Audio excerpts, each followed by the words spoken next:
I'm doing great. It's a really chill Sunday morning here in Southern California. No traffic on the freeways getting over here, and a lot of great solvers coming out to compete today.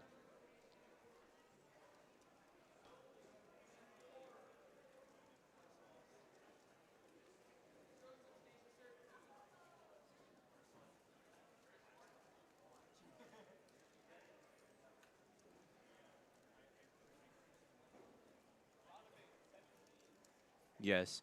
I was warming up with Kevin this morning before the round, and most of the practice he's been putting in leading up to this comp was in 6x6.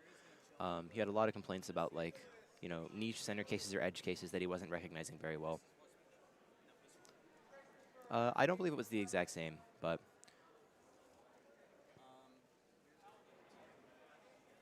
I'm muted, Manu, for him.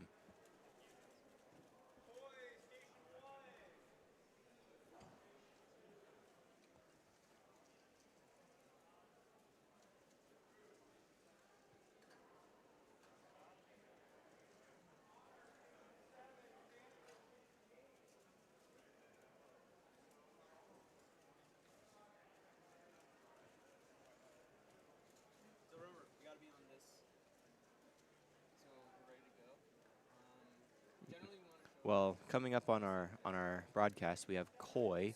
He's a local solver, kind of a hidden boss in 4x4. We'll be back to Koi's solve in a second, but I would expect a lot of very fast times from him over the course of today.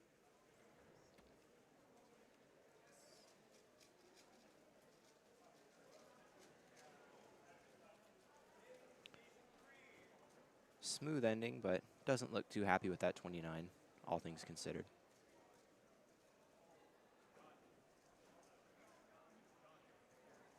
All right, Koi is tackling his edges. Looks like he's struggling to get his yaw edges aligned and get some momentum going in his edge pairing.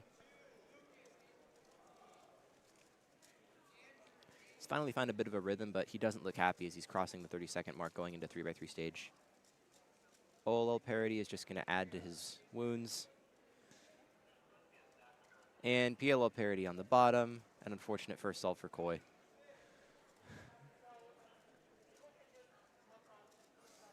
Mm-hmm.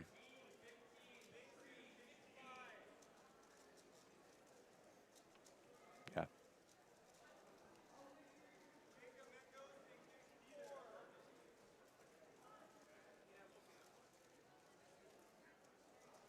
Looks like a very fluid first two centers. Slight pause going into his yaw edges. And another pause after his first yaw edge. Struggling to find some momentum here.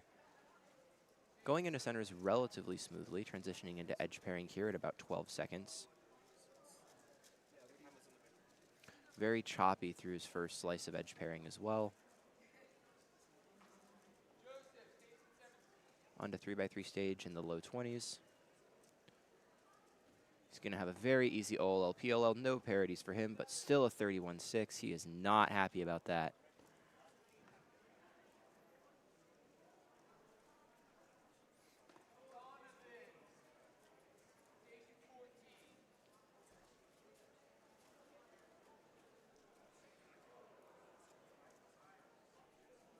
Yes. We've got Dan going now, about 6 seconds into his solve. Flip at 11 seconds, which is faster than what we just saw from Kevin Hayes. Colin Calderon to the help desk. Colin Calderon to the help desk. Really good solve from Dan so far. On to last layer around 21. Forcing a good ZBLL case. He's not too happy with the 27, considering the pace that he arrived at 3x3 stage, I think.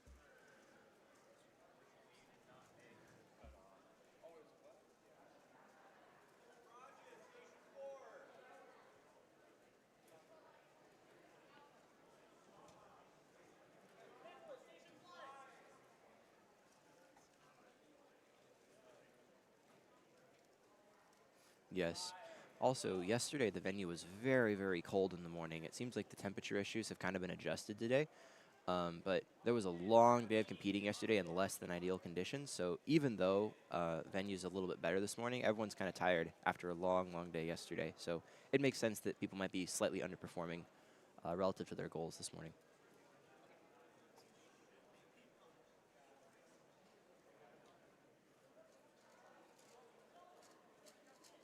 OLL parity around 31.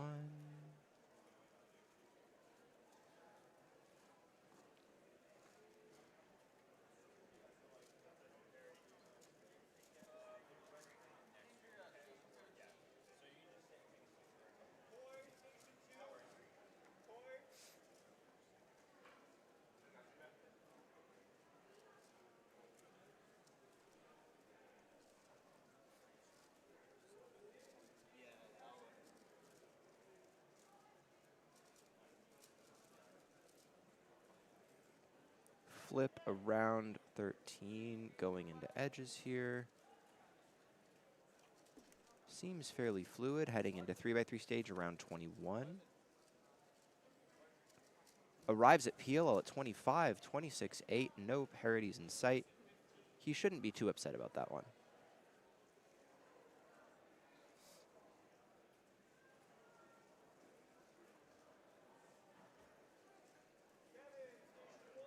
Coy with the flip around high 14. Struggling with his last yaw edge, though, not solved until 18 seconds. That's 3.5 seconds just to solve that one edge. Going with the last two edges algorithm, going into 3x3 stage at late 24, early 25. Forcing a ZBLL case, takes a long pause to recognize it. Corner twist and PLL parity. And that is 2 frustrating solves for Coy. I'm sure he's thankful that we have 3 rounds of 4x4, which gives him a much better shot at getting to the final so he can pull it together next round.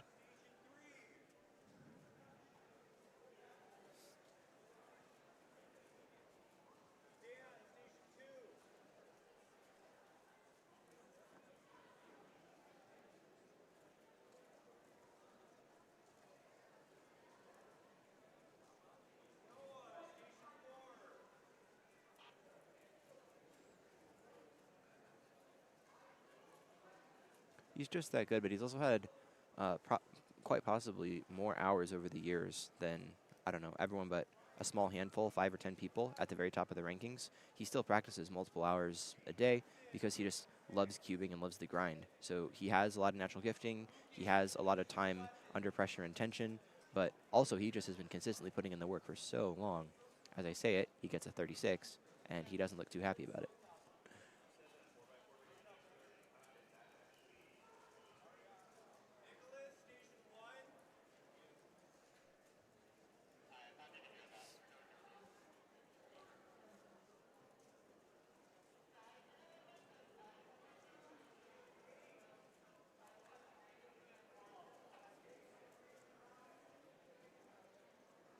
Took a long time to recognize his OLL, though.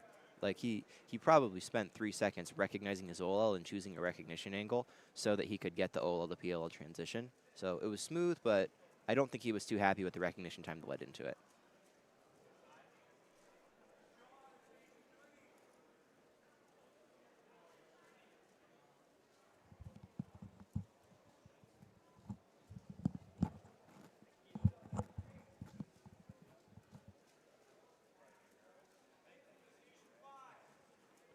Good pace through 3x3 stage. OLL parity at 20, unfortunately.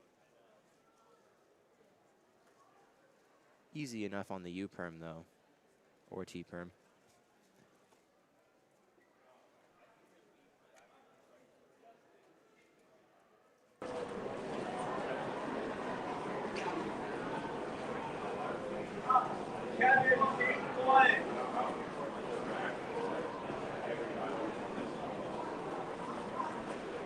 Looking for redemption on his third solve here after 2, where I'm sure he's really not happy with his performance.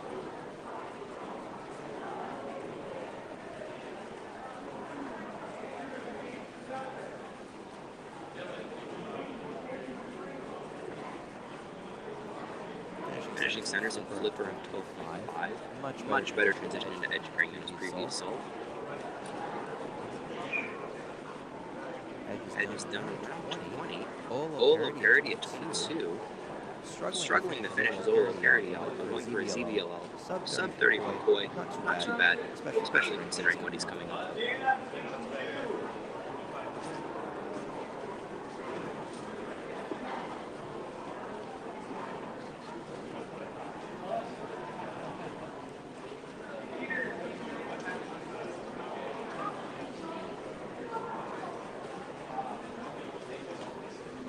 lot of easy cases, things where he should have been able to see from one thing to another, very choppy turning. Still a 26, but he's not happy because he knows this could have been very low 20 had he executed up to this level.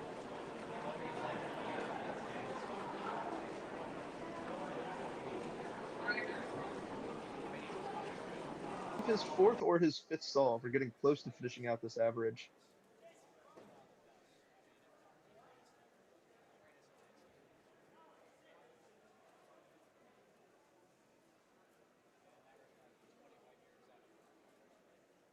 Flip at about 13, 14 seconds there for Dan.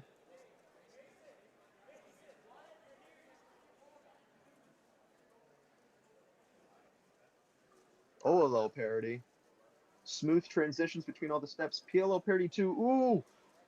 Choppy execution of that PLL parity.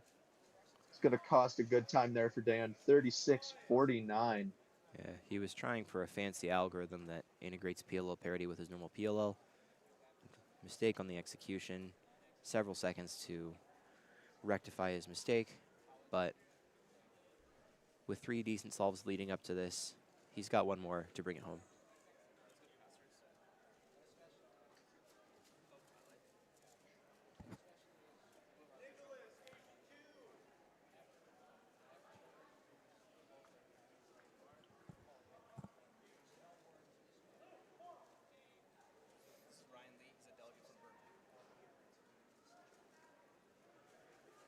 Ryan Lee inspecting for the first solve we've seen of his on stream. Delegate coming from Northern California out of Berkeley.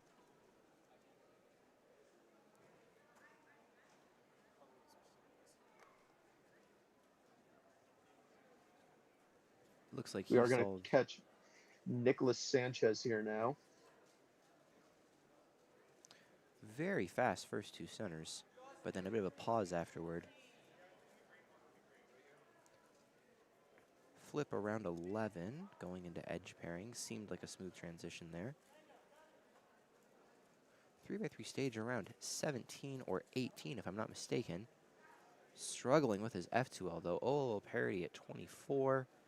PLL parity as well. Still brings home a sub 30, but he's not happy with his 3x3 stage. I was going to say, overall, when he was turning good in that solve, it was smooth and effortless, but then he would hit a pause to recognize, and then we'd see a rough period of choppy turning and just not being able to hold it together there, unfortunately. Yes. Coy coming up for his 4th solve.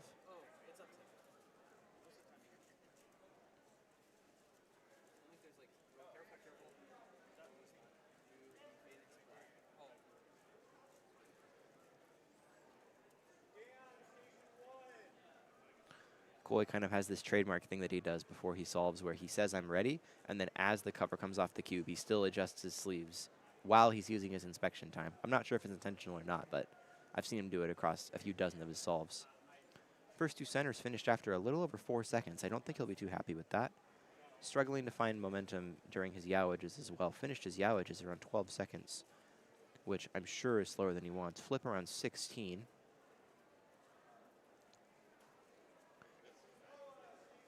A lot of pauses and searching during edge pairing. Heads into 3x3 stage in the mid to high 20s.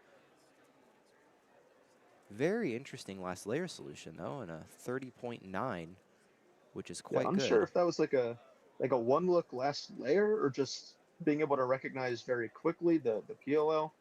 Impressive last layer. We go back to Dan here on the other station.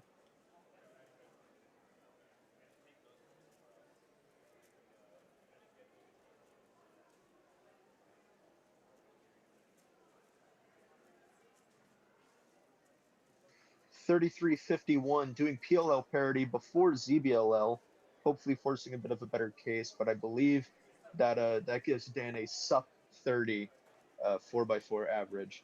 Kevin Hayes back here. Taking his time to inspect on this one.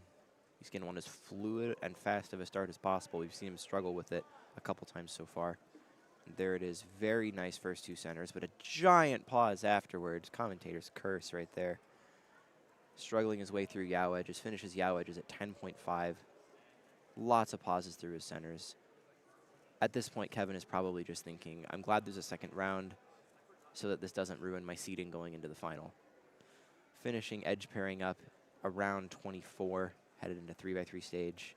Oh, a little parity. And after all that, a Y-perm and a 31. He is ready to be done. Yeah, I've always noticed it, especially with big cubes. Notice any events that take longer than a couple seconds. You get into this thing where throughout the length of the solve, you end up messing up somewhere very early. It's hard to recover from that very easily. Just thinking of like, man, I really messed that up, and not having the ability to continue cleaning up the rest of the solve. I think that does wrap up group number 1 of 4x4 here at Western Champs. Up next in group number 2, we are going to see Max Park and Brendan Dunnigan. Two amazing solvers. We saw Max, again, with a 7x7 world record yesterday, and Brendan Dunnigan making it onto the 7x7 podium, I believe, actually. Third Yes. place. I think that makes him a He's currently runner-up Hello, everybody. for Welcome the to Western Championship title. 2026. Kate actually is Have a a couple resident of announcements the we'd like to Western make U.S. before on Cubing announcing the USA, next group of so he will be on the 4x4. Cool. podium. First, we'd like to thank But our Whoops, messed that yes, up. We'd like to thank it's totally SpeedCubeShop okay. for sponsoring the Brendan had a competition. fantastic Our performance in the vending 7x7 right final outside. last I night, don't know if we're set up yet, bringing a but throughout the day, you 2:02 can mean go purchase after puzzles some with us. advice from Kevin Hayes, actually, which We'd put him on also the like to podium thank and our inside the top other 50 in the world for sponsors, 7x7. GameCube, He's been putting up a lot of really good results for 4x4 6x6, Creative, 7x7, Alternative 5x5 at Purpose, home in the last 3 weeks. So it'll be really interesting to see what he's able to do following that today and tomorrow in 5-6 finals. are going to be showing a Yeah, slide that and I says mean we have Max Farr coming up when you here in hear 4x4, this always sound, an electric watch. I mean, multiple time world that record means that it's holder. your time to Uh, look at the projector. just If the sorry, projector there's shuts down, announcements which going on means right now at the that your group competition, for and the it's next very group hard to will need talk to come into and like submission. also Even like though your hear what's group going isn't on built there. yet, you need the Uh, group to be submitted but we should first have so we can get 4x4 round 2 started. coming up here quite That being shortly. said, I am now calling 4x4 round 1 group 2. If you are in 4x4 round 1 group 2, submit your puzzle. If you just competed in 4x4, you are required to fill an empty judging station. We need all judging stations filled across all 4 stages in order for us to stay on time. So Here's some if delegates you are making calls assigned for or you extra are yet to judges, want making to sure help people are out, fulfilling their make an staffing empty judging station. assignments. We're gonna go to a quick ad break here before 4x4 round 1 group 2.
Welcome back to Western Championship 2026 in Riverside, California. We are well underway with 4x4, and we have the man of the hour, the man of the year, the man of the decade. Max Park sitting down for his first 4x4 solve. Coming off a hot 7x7 world record last night. Pretty surprising just to instantly get his world record back from Lim, but I mean, less surprising in the fact that we all know he's capable of 132 flat. I mean, maybe we'll talk about this more later, but oh my God. Max got 45 centers in that solve. He was actually on pace for like 128 going into last four. He got a pretty rough last two edge case, which is a ridiculous thing to say on a 132. His reaction, though, sounded surprised last night when he got the record, which probably means that he wasn't quite aware of how his pace was. So let's watch Max's solve here first, but that's actually not surprising. I'll kind of go into that in a second. All right, we got – so Max's 4x4 is always solid, but – oh, whoa. Really nice. 4 seconds to finish all of his Yao edges. Yeah, 7-second flip is really solid. We're in that quality range, but not crazy single range.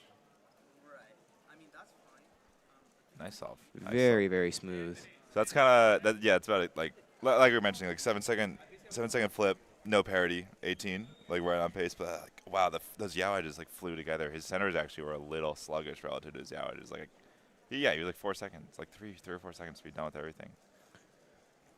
Brendan going into a second solve had a really rough first one, looking to recover from that. Yeah, 33.9. He's actually been doing pretty rough in the mornings, but then last night he really turned up the jets. 7 final, 202 PR average, 157 single.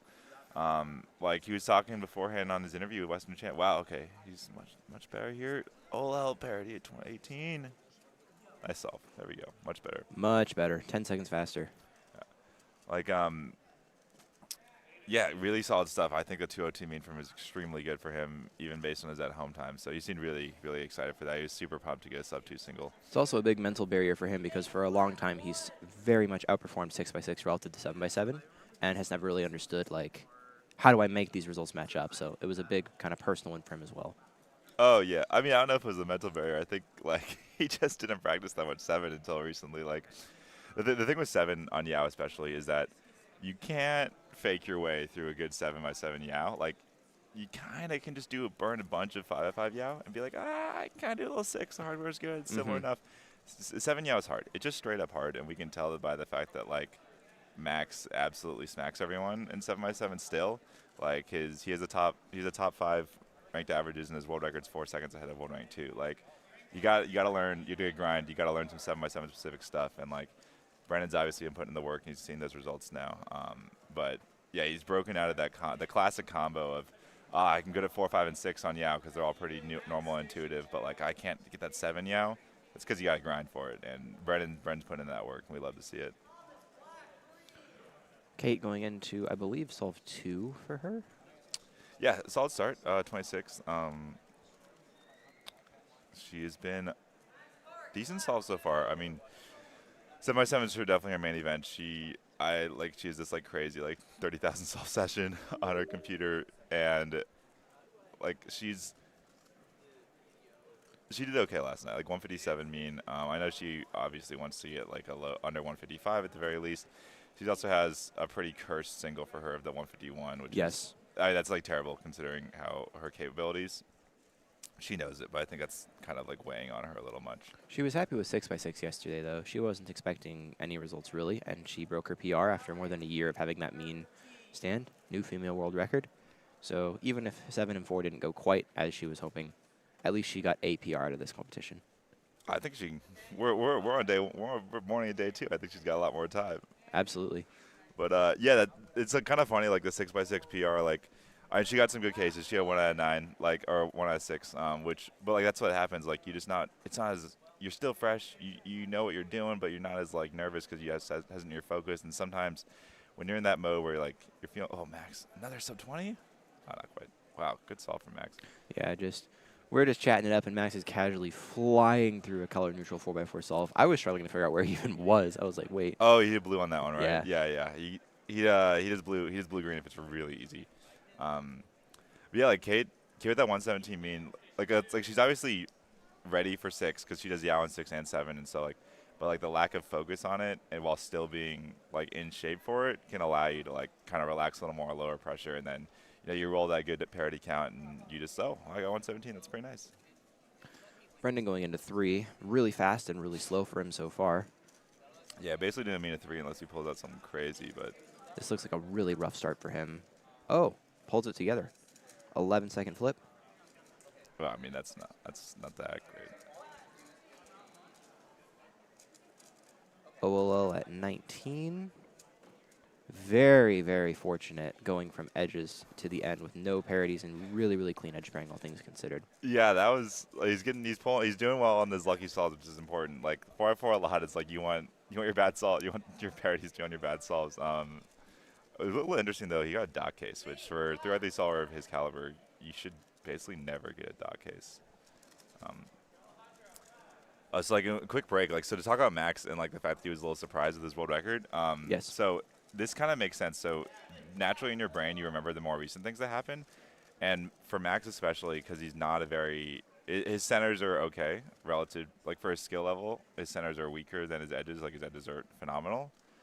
And so he had ridiculous centers. He had 45-second centers. So like that's very rare for Max. And then he had a rough last 2 edge case. And so you're like, oh, like I had a rough last 4 edges. Edges went well, but then I had a rough case. So like, yeah, it's probably decent. But you forgot by this point. You forgot the fact that you pulled out a 45-second split in your centers, and you're like, oh my god, what just happened? Yes. I have a 132. It's the same with the inverse, where like you're flying through edges, and you're like, oh, this is gonna be a great solve, and you look down, it's not that great. It's like, oh right, I had bad centers. Like it's just so long ago that you like your brain is adjusting to. Your brain more reacts to the edges as how fast you think you're going to be going, and then forgets about the center split.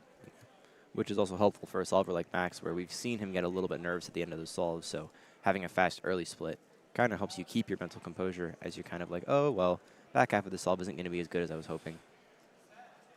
Yeah, I mean, I don't know, I always thought the reverse a little bit, where, I mean, just because I think it makes sense. It's the opposite for Max, where like, Max is so strong in edges, they're so automatic that it's like you want to get a good center split, and then you can kind of like when you're nervous on the edges, you can autopilot through it.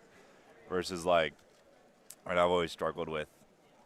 Oh, like, I mean, like I can get 45-second center. I mean, that's crazy. That's really really fast. But like, it's funny because Max's good center times is in the wheelhouse of what I can do, and Max is like 15 seconds faster than me.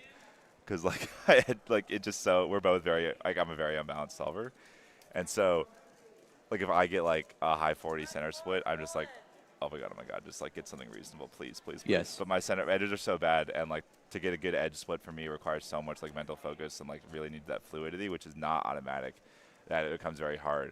While the opposite is true for Max. He's like, oh, the hard part of the solve. Getting a crazy center split is hard for Max. So when he does do it, he's like, oh, that part's over. It's easy. We got the easy part. I'm amazed. I'm the best in the world by far at edges. But just wrap it up and get a 132. Get bad cases, 132. Well, we'll see how he does for his next 4x4 solve here. Yeah, it's kind of crazy that like he's pretty like he's well off the pace for like a world record or anything. Like, I mean, at this caliber, like you're kind of your goal for these top guys, I think Tim F.A., you can probably slot him in now. There's like a few others besides the big three now, but like you just want to get you want to be hitting sub 20 every single time, or your goal should be sub 20 every time. Maybe if you get that 10 out of 10, you're not gonna get sub 20. You can't be mad about it. But wow, another green cross or blue cross. Flip was at about 8 flat. Large pause during edges here. If he gets no parity, you could be all right. Speaking of, there it is. Yeah, 21 though, and the no parity is not. You gotta be hitting sub 20 every time. You really gotta be getting 18s on no parities if you want to be consistently sub 20. But yeah, the goal has to be just like, okay, let's go for like high 19 global average official, and then eventually we're gonna roll that. We're gonna roll that Taman style 2 out of 10, 1 out of 10. We're gonna get that 18. Yeah, Brendan's first solve was a 30 high. We had solve 3. Brendan here is on that Matty Hiroto Inaba Korea average. Terrible solve at the start. Can he, and then 2 good ones? Can he get another 3rd good one going? Maybe he's on. Oh, he still hasn't finished. Unsure, but the ending of edges looked like a couple of really bad slice flip slice cases they didn't set up super well. He's gonna need no parity, and he might be getting it right now. Just done. Parity before ZBLL.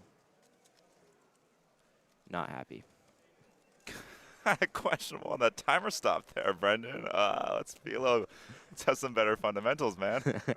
Start practicing 4-pad. I was like, you don't even need 4-pad to know that you should drop the key. Like, let's be a little careful there. It's not that hard to stop the timer cleanly. Ethan Ye has had some decent results at local competitions in 4x4. Yeah, Brendan's sitting on a counting 23 and 29 now, so kind of middle of the road here. Let's check his best.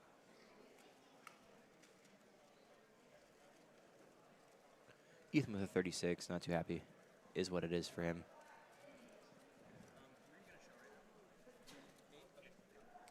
Yeah, Brendan's best is 25.5, so actually it's in play, but that 29 really kills him. He's gonna need to. Oh, let's hit that. Oh, we need to be on forecast. There's forecast views only on. I got it actually. I can have my phone.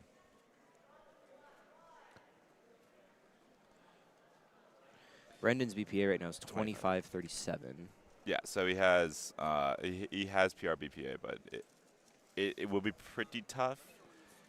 Another 22 is gonna be difficult, but it's obviously doable. He's gonna need a little of that luck, but we were all praying for those no parodies when we do 4x4. Yeah. Oh, Kate.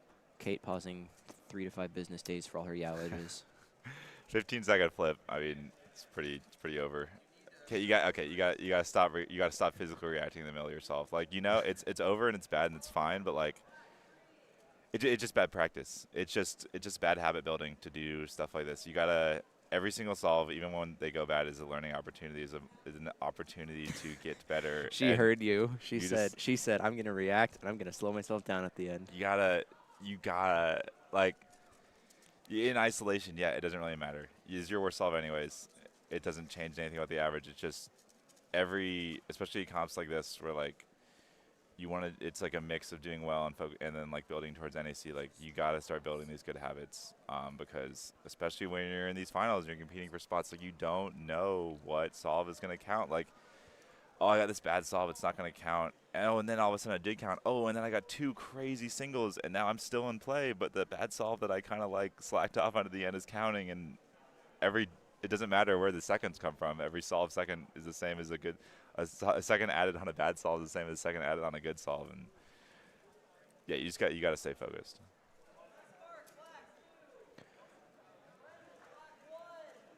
Max and Brendan both coming up at the same time, so we'll have to see if Max can finish fast enough to let us catch the end of Brendan's PR average potential here. It's interesting to think about, like, not physically reacting in the middle of a solve in a final, because there are some people where it might almost be better for them to just kind of, like, you know, concede one of the solves and conserve mental energy. Like, I've talked to some solvers where they have kind of limited mental endurance, and so having to push through the entirety of a bad solve as opposed to just knowing, oh, this one's over. I don't know. There might be an argument there for some sorts of cubers to not push all the way through like that. What events are we talking about? Like, none of the events take, like, the longest event is 6 minutes for 7x7. Yeah, but, like, if you're in a 6 or a 7 solve, especially a 7 solve. Well, to be fair, those you can't because it's a mean of 3. But so, that's like, true. You have to stick all the way through it with 7. It's just 5x5 would be the longest one. 5x5 and Pyraminx are the longest ones. Yeah, and even in those are like 30-second events at a high level, 40-second events, so there's really no excuse for that. I stand corrected. Well, okay, well, like, one second, let's see what Max gets here. Flip it. 7, high 7. Wow, 3 blue-green. Yeah, so, wow, nice. Oh, parity at 15-16. I saw from it. That's a quality one. Double parry 20. That's, I mean, like we just saw the no parry 21. Like this, it's like 0.03 faster, but it's like 10 times better solve. Brendan taking his time to warm up, so we get to see both of his solves, hopefully, or his final solve.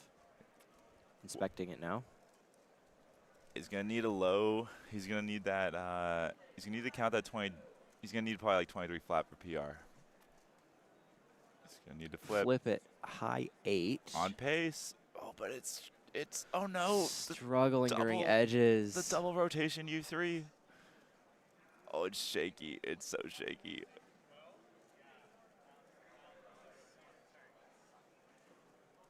PLO parity J-Perm 25-5 with all the shakes and mistakes. He knows he had it. Yeah, that's a missed opportunity right there, and he knows it. I mean, you come out of that flip, 8-second flip for someone of Brennan's caliber is extremely strong. I mean, you're pacing 21. You're pacing 21 with a parity at an 8-second flip. Like, that's amazing. So it is a bummer. Still not a bad average. Yeah, he brought out the calculator there too, just to double check. He wasn't sure, but he was very aware he was on pace. Yeah. Like, talking about the kind of giving up on a solve too. Like, I could maybe see it, like a 5-5 or 4-4 if it's just going so bad, and you know that like it's more important to reset. But even then, the appropriate way to do that would be to just kind of like take a deep breath and relax and finish it out calmly, and still it's still not react right physically. Like, it just staying composed is the huge game in these finals that take like 15 minutes, and so like I've never seen someone who is a successful competitor physically react consistently during their solving, ever. Except for Max when he scratches his nose in the middle of 7x7 solve at 147. But I think that's a little bit of a different example. He's not emotionally reacting for sure. He just wipes his eye, and I was like, that was crazy last night. Sitting on a 132. He's on solve 2, so obviously he's got some buffer going for world record mean. He just wipes his eye after centers. Hey, if you have to itch, you have to itch. Nothing you can do. I was like, I don't think I'm just taking a plus 1 second, like, add, because my eye itches. It's like he's 40 seconds away from being done. All right, Max Park last solve. He's got that. He's got sub 20 BPA. So let's see, 1988 BPA. This is that same scramble that Brendan got a really fast first 2 centers flip on. And Max done with cross edges at high 4, flip at 7.5. So not especially fast for him. No parry though. He should get this BPA, but very fluid on edges. Oh, really no nice. OLL parity and a very strong 18-1 to get that sub 20 BPA. Really nice work from Max there. Definitely a solid average. That 19.8, I think it looked like he had 4 out of 10 with a 19.8. That's like right on what we're tracking right really well. Really solid stuff. I don't know if he's kind of targeting that world record that Taman has taken from, but you solve like that, keep solving like that, get some lucky cases, eventually it might start coming around. Off stream was Kate getting another time that she was very unhappy with and physically reacting all the way through. So maybe she should talk to Kevin after this. I already talked to Kate about like comp mental. My favorite is the do you practice this? She's like, All right, I need to go. I'm competing in the next group. This was a lot of fun though to commentate this with you. Yeah, maybe we'll be back on later. I'm not sure what the schedule has in store for us, but we'll be doing more of this for sure. Yeah, cool.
could that be what it is if we're trying to, like, if you're just gonna give me a direct stream feed?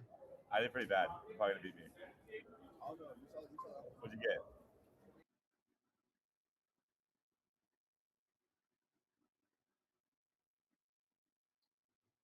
It's like fine. It is significantly better than what we were working with.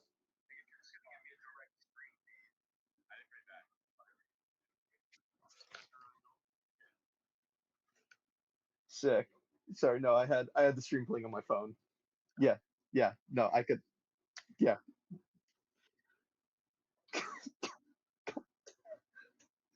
yes, lovely.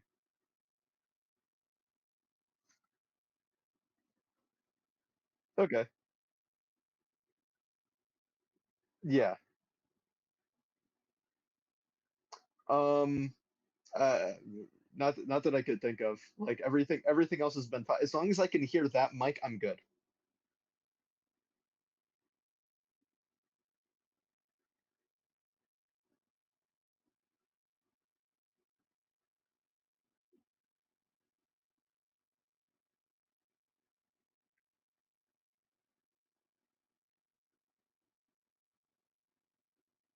I got a monologue ready that I use for my finals.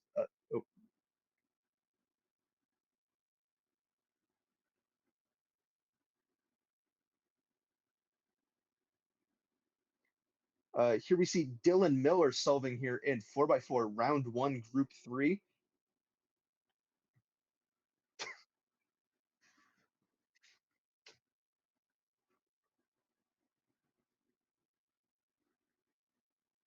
All right. Okay.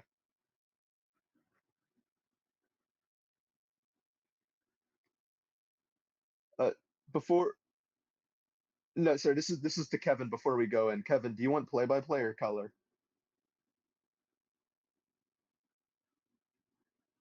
You know more about 4x4, so like I trust you more with play by play.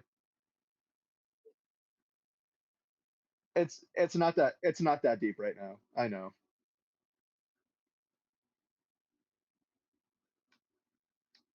Yeah.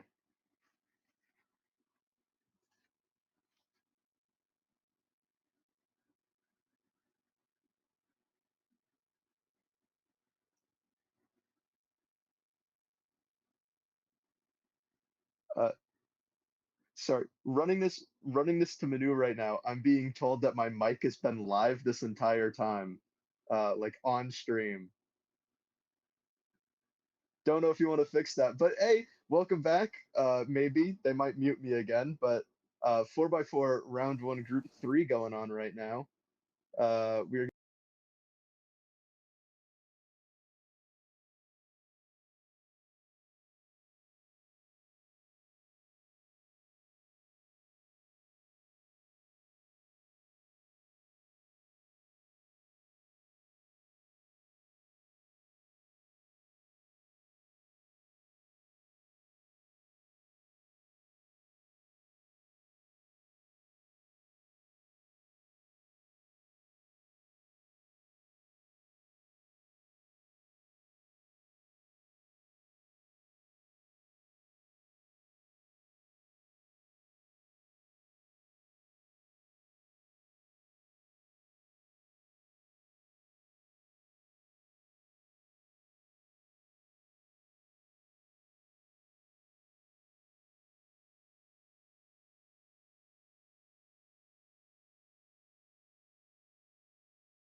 Welcome back, everybody, to, oh, sorry, Kevin, West Coast Cubing Western Championships. Apologies for technical difficulties. I am Zach Rydell, joined here with Kevin Hayes. Kevin, how are you doing? It's going pretty good. It's been a little early morning. Good day yesterday, though. I'm excited for 5 and 6 mile tonight, you know. Great comp. It's really, this comp is like, we're officially, I feel like when the regionals kind of started up, like this comp is exactly what the end kind of goal was of like, wow, like this really does feel like like it's not even that many. Like it feels like, I mean like relative to the current standard of like 1,000-person comps, it's like a mini nationals, but like the venue's great. We got a stage here. We got our stream set up. It feels very mid 2010s nationals-esque, and this is just like a regional of, I mean, one of the biggest regions in the U.S. But it's really awesome to see that like it is truly like, oh, like nationals is getting more competitive, and like you can come to these regionals and get a very similar experience, and that's just so obvious here. It's been run so well. Even just small stuff like the name tags are nice. They got these lanyards, the food setup. Like you could buy these, you could pre-purchase food that like comes catered like in the venue. Like it's a little bit of a trap because then you could easily stay in the venue for 10 hours in a row, which is probably not a good idea. But the convenience is very appreciated, and just overall like really impressed with this setup. I think that's the entire competition, the whole. It's going really well. I'm excited for the next couple of days. Yeah, I was gonna say this kind of does kick off like our, I guess our preamble to North American Championships coming up just a week and a month away. Oh my Might God. be 2 weeks, but we are so close to it happening. I am personally, I'm super excited for it. I always love these major championships because there's always like so much to do, and I get to reunite with people that I like don't often see on my side of the country. So I'm really excited for it. But these regionals, when we have them before these major championships, kind of gets to show us like who's warmed up, who's been putting in the work, and give us maybe a little bit of a clue as to how results are going to go when we finally hit the big stage there in Raleigh. Yeah, I really do enjoy the scheduling of Westerns being like 6 weeks out. It is obviously due to logistical constraints and stuff. Like, it'd be in an ideal world, I think it'd be awesome to be like, oh, like for next year, for example. Okay, we have all the regionals in the spring, and then nationals is in June, and then the Worlds is in July. Like a nice like huge build up. But and obviously we got a lot of we have these things when we can, when the venues make sense. But this just having this like convenience of like right now, it's like really awesome to like. It's a true similar to a lot of sporting events. Like, you know, you go through your qualification rounds, you hit. Okay, we got to go to our regionals, so then we can do well there. So we can go to state and go to nationals. Like, it's really exciting to see this stuff, and we got a lot of people here. I mean, 370 competitor count signed up for this competition. It did fill, which is it's really fun to see. Yeah, I'm kind of hoping Mid-Atlantic Championship registration is still open, and even though that falls after the, I guess the summer championships at the very end there, I'm really hoping that we can put on a show just like a Westerns is right now. I think right now we're at like 300 competitors, but trying to really emulate that feel of like a Nats 2019 was like my first major, and it was just so much fun. That like kind of striving for that same vibe, and like now our regional competitions. We see Paul Mavi coming up here to compete in 4x4. I think around solve 4 or 5. We did see Dylan Miller also in this group. Kevin, how did 4x4 go for you? It Oh, looked like a very mixed bag. it wasn't a mixed bag. It was consistently garbage. Yeah. So the first off actually was fine. 29 double. A little like 29 double is generally fine. A little bit slower than I'd like, but you know, no complaints there. Solid with maybe a slight slowdowns in a couple of spots. And then, I mean, just absolute skill issues galore. 2 huge major mistakes that are like 2 really uncharacteristic mistakes, which are just really indicative of like not having focus. And then, I forget what happened on like 3 or 4. And the last one, I like pulled it together in the sense I didn't make any major mistakes, but you could just tell how not ready I was, because I was like, okay, we're not going to make any mistakes. We're not going to do any turns until we're ready. And it turned out that I was not ready, because my flip split probably was like 17 or something terrible. Yeah, well, I mean, you have 2 more rounds coming up, hopefully, We have of two more rounds? 4x4. I think there's 3 rounds of 4x4 at this comp. I'm not sure. I'm not sure if I'm gonna be around tomorrow afternoon, but it's Well, all you at right. least got a 6x6 finals tonight, and 5x5 to look forward to. There's something at the end of the rainbow, I'm sure. Oh no, those are the ones I'm excited for because I've been on the Yao grind pretty hard for 5 and 6 are both extremely beatable PRs, and I'm really excited. I'm gonna actually like focus and try hard and relax and rest and prepare properly for those. So it'd be nice to get some reps in. And Dylan Miller on his Olo parry at 23, not bad. Dylan's such a funny solver to watch because like you don't often see like you see 3x3 specialists move up the big cubes like Taman like high fourth 3x3 solver can do his big cubes, but like Taman has like learned big cube techniques and his mod is turning up of Nam. Like, well, Dylan is just like, yeah, bro, I just like do 3x3 stuff on big cubes and see what happens. I was gonna say, I mean, like there's a lot of I guess transfer of skill, even if it's like it gets harder as you get up like the bigger the cube, but like 4x4 is really just a big 3x3. Most That is like so wrong. Just nope, so nope. not All true, right. man. Well, I don't know. There's a reason that they have me usually commentating square one and clock. I was like, Zach, dude, you could say like a 7x7 is a big 6x6, but like the 4x4, like the 3x3 stage on 4x4, because you can't even count parity because that doesn't count. It's like the 3x3 stage on 4x4 is what, like, it's just post cross. So like if you're good, we're talking like 4 seconds, 4 seconds out of like 18. So like the skill transfer is very less than a quarter of the solve. Um, so I would disagree a little All right, bit. yeah, that's all right. I'm still working on my big cube chops myself. It's But really oh, just watching Dylan like do his like he has like these like thumb F, like he does this like thumb F to like do his rotation insert, and I'm like, or his flip insert, and I'm like, whoa, this like he does it really fast, and like he messes it up a decent amount, but I don't think it's a problem with either Dylan or the method. I think it's just that he just doesn't practice a lot of this, and I think I'm like, huh, maybe some big cubers should be looking at. You take a pure 3x3 solver, you stick them on 4x4 and 5x5, you watch what they're doing, and you're like, maybe some of this stuff, like, you just, like forces you to think about it in a new way. It's like, yeah, maybe some of this stuff is garbage, and you should do some big cube specific stuff. But maybe some of this, you're like, oh, well, that was really fast, and like, it's a little shaky right now. I bet you clean that up, and it's faster than normal. Like, some of the stuff Dylan's doing, I feel like that. I watched him do. I was like walking around the stage yesterday. He's doing his 5x5 solve. He's on pretty good pace. His PR I think is like high 49. He's on pretty good pace. I look up and I'm like, oh, he's gonna get like a 52.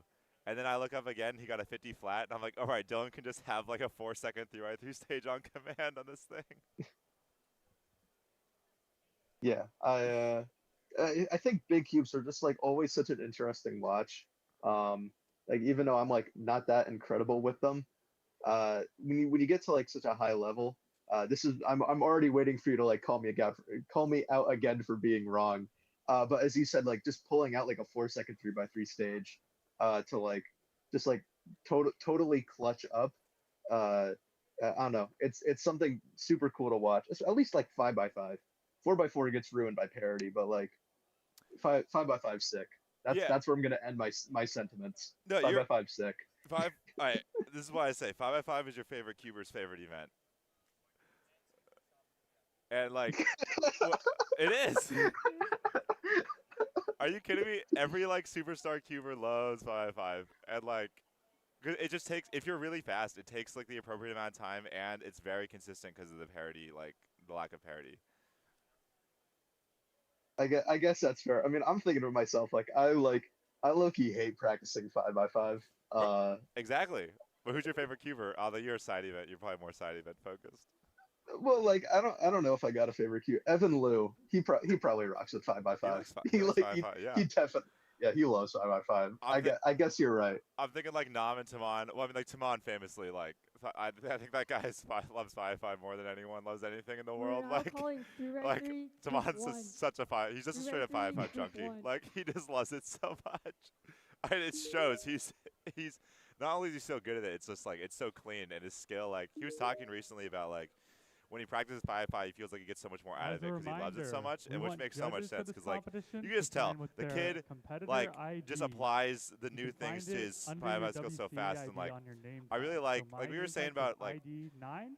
the So 3x3 I'm gonna stage, like sign you just with pull out a 9, really nice not with one on my these bigger initials. cubes, and like it's Also, we interesting could because use like judging back on in all the the day, stages. 3x3 stage is like a footnote at the end of your cube, and like yeah, And like I mean lastly, I would like Felix to would crush remind me by like everybody 2 that this seconds to the end, but I'm competition is like being I can just pick live up 2 streamed. seconds elsewhere and It is solve currently no live problem, but streamed like on SpeedCubing now the TV, margins are West so Coast thin. Like, Cubing, okay, we're getting and a 105 CubersLive. So 6x6 if you'd mean. like to check Where are the you picking up broadcast 2 for what's seconds? happening right Like, now, you can that's check a on one lot of those time to three be picking YouTube up. And like, channels. if you're sitting there with a mediocre 3x3 stage, all of a sudden maybe like the easiest way to pick up time is getting better at 3x3, which is like a crazy thought. But like, honestly, if you don't have a mid-6 average, if you're trying to be like a world best at a big cube, like, yeah, you don't need a 4-second 3x3 average, but like you got to be at least mid-6, and I think that's still a little on the slow end. I think like you should be shooting for that like 6 flat, top 100, like be right around that top 100 rank for 3x3, so that way you're not like just shooting yourself in the foot for the end of your big cube stage, but like it's like a second. If you're losing a second at the end of your solve, that's like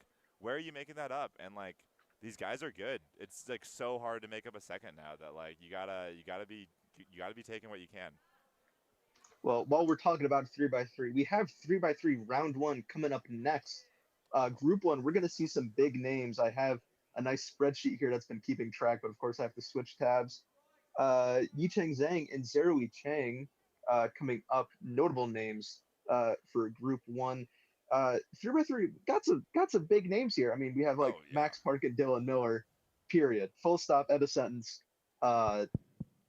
Wow. Once again, we can use No, it's gonna be this is on the West is pretty stacked on skill. Like not only do you have a huge comparator turnout, but the skill turnout is big. Like I was looking at the psych sheet for 3x3. It's like this is nuts. Like one group. I mean, like I guess I'm like my brain's still trapped in a earlier day, but I'm like, oh my god, like mid-6 isn't even that good. Like it's not that good, obviously, like in a global scale, but like it's not even that good at this regional scale anymore. And I'm like, oh wow, like people be moving. Yeah, I have not been keeping up. My times have like really slacked behind, but it's nice seeing so many people be able to compete at like something even close to, I guess you could call like a top level when you get to like a regional or like just a big competition like this. Having so many names vying for like that bubble of do they make finals or do they not is always interesting to watch. Even if there's like a lot more to be seen and like the really fast competitors also going for great times. Yeah, I mean, I really, really enjoy the state of the Western champs, especially when I saw a lot of this last year where having these huge events like the Worlds and the NAC, like, and the Euros, like, are really, really awesome and are really, really important for the community. But, like, having this kind of, like, progression up the ranks, like, yeah, you got your chill locals, you just got to hang out, and you got your state champs, you got your regional champ. Like, the regional champs are really important to, like, develop, the regional talent before these majors. Like, we were in Vegas last year for Western champs, and it was crazy. We're doing head-to-head finals, like old style, and legacy styles, I'll say, like, and like 3 times. Like these are guys that like, they're pretty solid. I think you needed like a low 8 to make it. Like 3 times the timer didn't even start. Like because these guys they're just so nervous. Like I was talking to my friends, like we were like these kids have never been in the situation where everyone is watching them. This is the first time they've been in a scenario where every single person in the room is watching them solve, and they're so nervous. And like, you know how valuable this repetition is right now? You know how incredible it is that they're getting this opportunity so that later when they're a little faster and they're making a Nats final, it won't be the first time. Your first time up on the NAC stage, you're done. You have no shot. Like, oh, but you know, it's a little different, but I've done this before. I did this Western champs. I got nervous there, but I worked on it. I know what I'm doing now. Like, it's such a valuable experience. It's how you develop your talent. You get used to this bigger stage. Like, you build it up, and then, you know, like, yeah, it's a little different every time as you go up. And, like, I always say, like, Worlds especially is, like, a very different beast. But, like, oh, I've done something similar. I know how to feel. I know how to calm myself down. And, like, I think that's how you get people that come out of these regions and start doing well very quickly is when you have similar environments at a smaller scale. Yeah, being able to get used to the nerves early, I guess, is early on in your career, will really just pay off dividends when it comes to these big competitions where you're surrounded by people just as fast, if not faster than you, and you're looking out into a sea of spectators. I'm not sure how the setup looks for Westerns, but I was there at World Championships in 2025, and standing on that stage, looking out into a sea of like hundreds, I think like thousands of people, was like so nerve-wracking in my head that I couldn't imagine like doing that and trying to vie for like a podium position. Yeah, a lot of a lot of people vying for podiums obviously have a ton of experience as solving in like similar circumstances, so I don't think that was as like new, but it still was new for everyone in the sense that no one's ever seen a crowd that big. What was also especially interesting was the semifinalists. I've talked to a lot of them. The people in that like 20 to 80 range who were like in semifinals on that main stage were like just in semis, and like the crowd wasn't full, but you just looked up and you're like, oh my, oh my, and they're like, I'm so nervous, like just for the semi, and like that's where like stuff like this is the type of talent, like the people that are in that range are the ones doing well here, and like you love to see like that repetition. You're talking about worlds where we're on the stage and you're like, oh, this is crazy, there's so many people, like, and like there's always like, I mean, the worlds is the biggest thing, and like it's such a great experience to have like these levels of competition, because like I think if you were at Worlds in Seattle and you hadn't competed at like a World slash Super Major before, I think it was unlikely you were going to do well, just because like everyone who even had all the experience in the world was like, this is new. Yeah, it's the sheer scale that like cubing has grown, even if it's like to a point like maybe a little like unsustainable, being able to have larger and larger competitions. I think we just saw like a nice like spectator cap there of like just looking out into that sea of people. Um, it yeah, just a lot going on. But we do see here 3x3 round one starting up here at West Coast Cubing Western Daisy Championships. Stewart to the white stage. Daisy Stewart to the white stage. Some stuff going on. I think the competitor might be claiming a similar scramble. Not sure. We will see.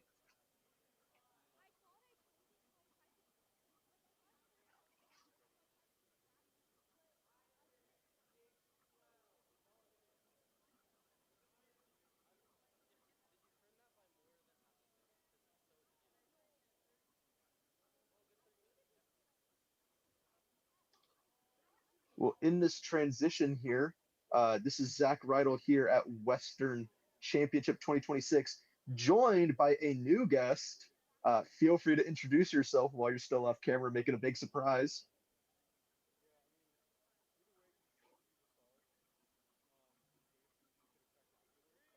His mic is live, but he isn't talking.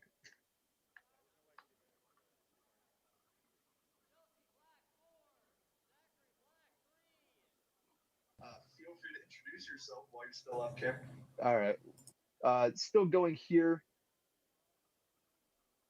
Let's see. We are on the black stage here. Group one of 3x3. We have some big names coming up later in the day, of course, as we were talking about earlier. Max Park, Dylan Miller, just a bunch of big names in this competition. Uh, all vying. Well, I guess we're going to see Max Park trying to, I think, reclaim the Western title, our current reigning champion. But I might be wrong, so I hope that I don't just totally mess that up right now. See White Cross here. Smooth turning, but a lot of pauses in between steps.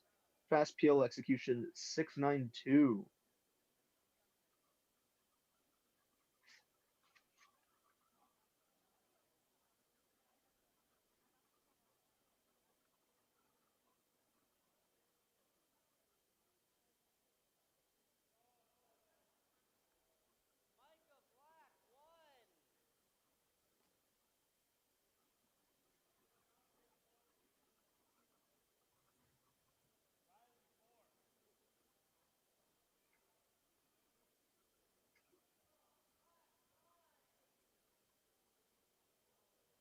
All right, welcome back in the Riverside Convention Center for West Coast Cubing Western Championship 2026. Michael Rosencrans joined alongside the 10-time gold medalist Zach Rydell. Zach, great to talk to you as always, and Western Championships is here, and it's going to be a great weekend for cubing, man. I was gonna say, wait, yeah, you may have misintroduced me wrong 10 times. I gotta have more than 10 gold medals, right? I only got 10. Oh, dude, I totally thought it was way more. But yeah, no, it's lovely to have you on commentary, Michael. How's it been? I haven't talked to you in at least a few days. Yeah, Zach, doing really good. Excited to get this.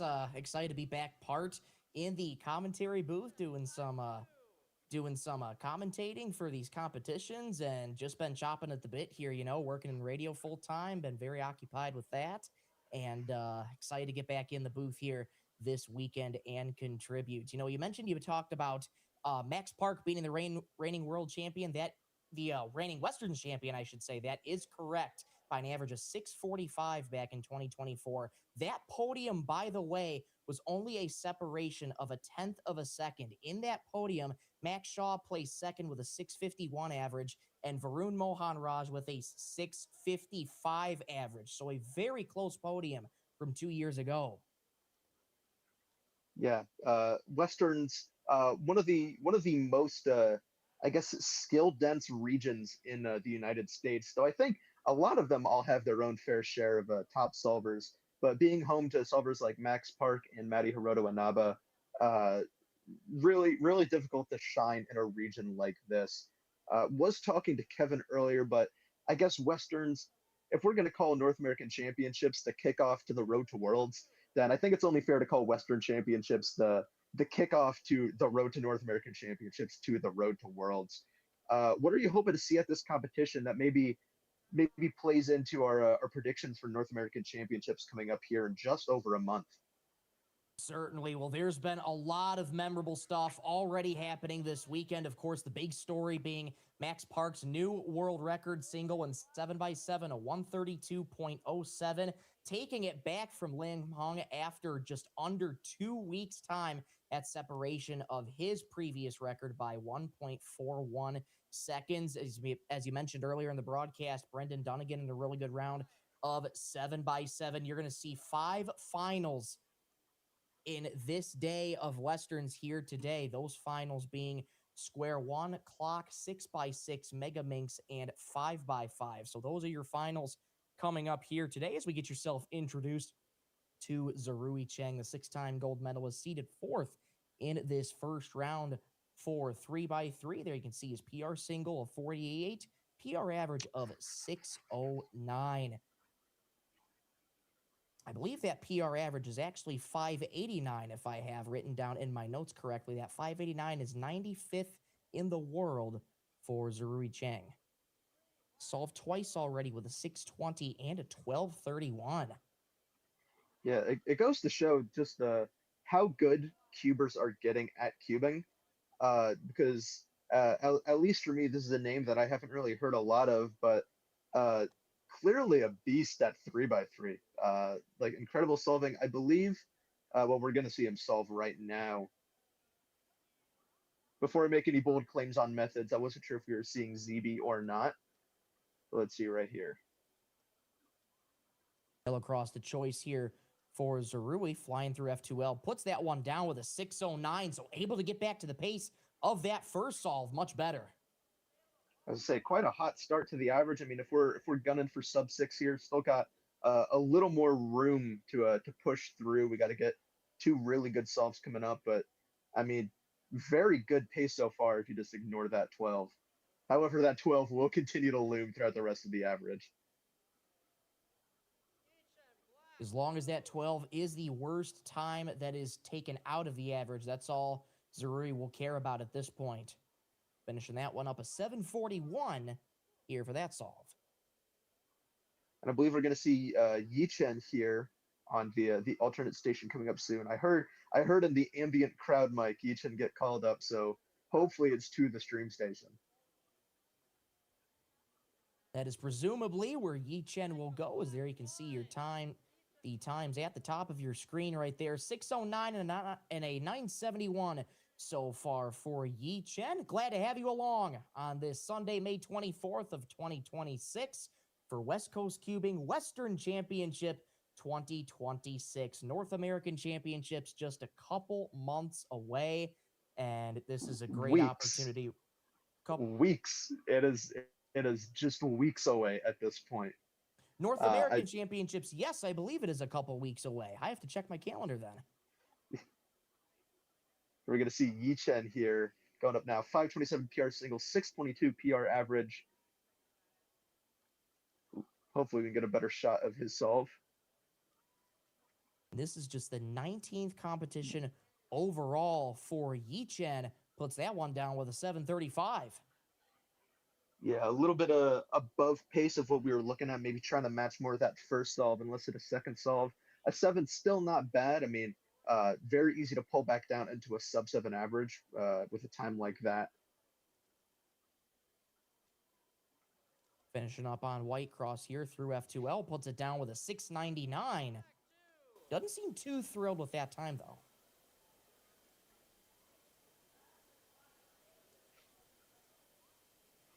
Getting the okay from our lovely judges up here. We're going to see Zerui come back here for solve number 4. The solve is really going to shape the way that Zerui's average goes. I mean, we have that 12 right now from solve 2. So really anything that we get here counts unless it is below one of our current times. So trying to really make sure that we don't let that 12 rear its head earlier than we want it to be. Indeed, a 4th pivotal solve coming up here for Zerui. As you can see at the top of your screen, counting a 620 as of right now, with 609 and 1231 being removed. So this will be a big 4th solve here, as Zach mentioned. Let's see, taking the time to warm up. One of the very, I guess, not really an untalked about topic, but something to really consider. All these competitors have up to a minute to get themselves ready. And I love seeing all the variations between how people decide to get themselves ready. I mean, we see here doing some warm-up turning, deep breathing.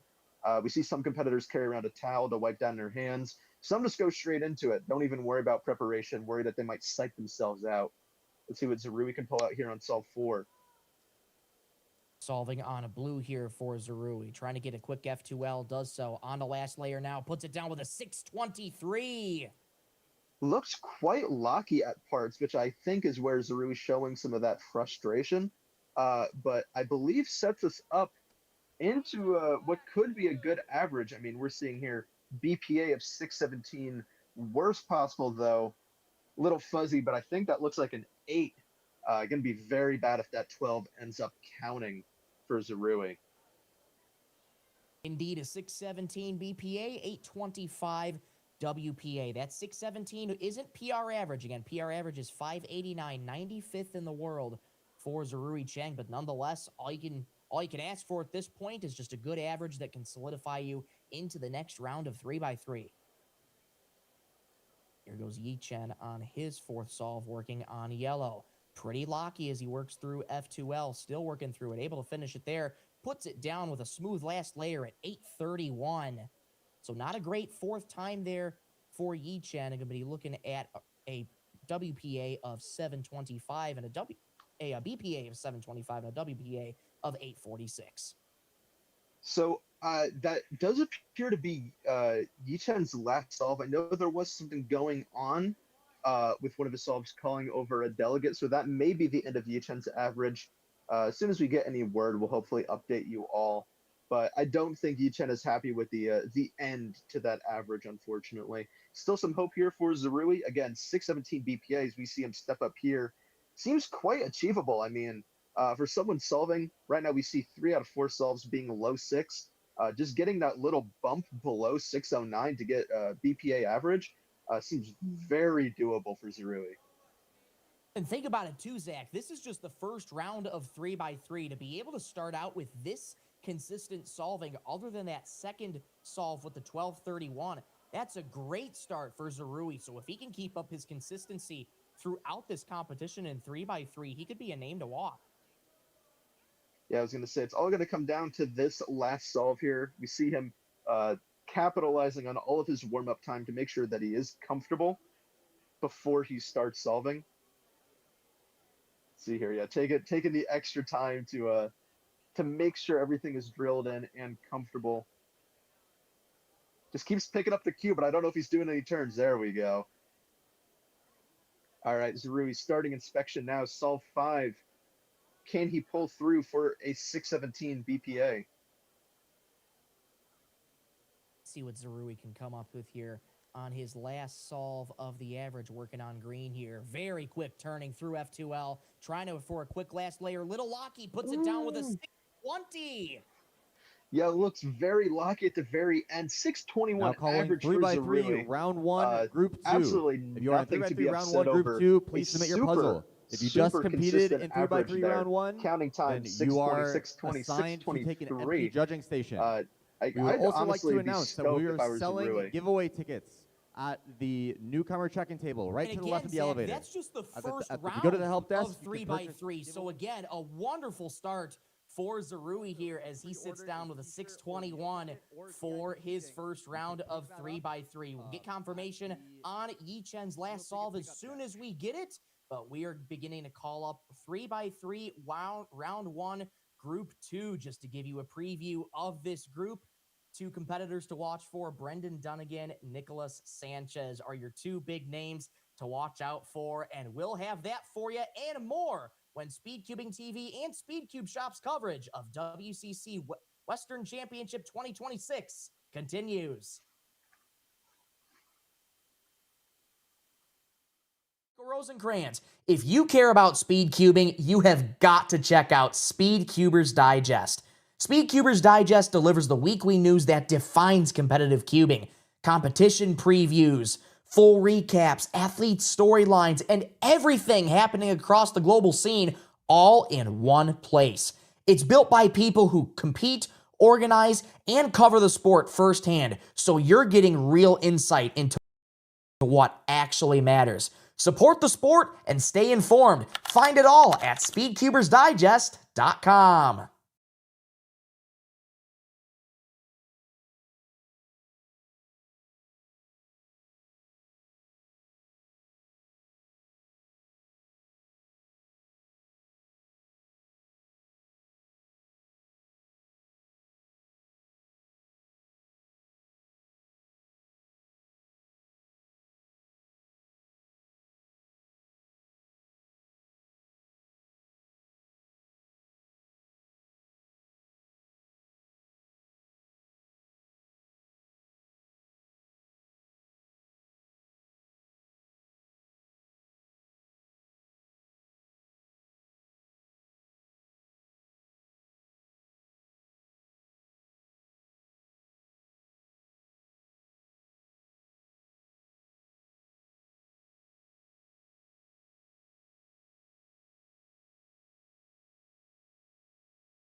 Welcome back to the Riverside Convention Center for West Coast Cubing Western Championship 2026. Michael Rosencrantz with you in the broadcast booth alongside content creator Brandon True. How's it going, Brandon? Great to meet you. Out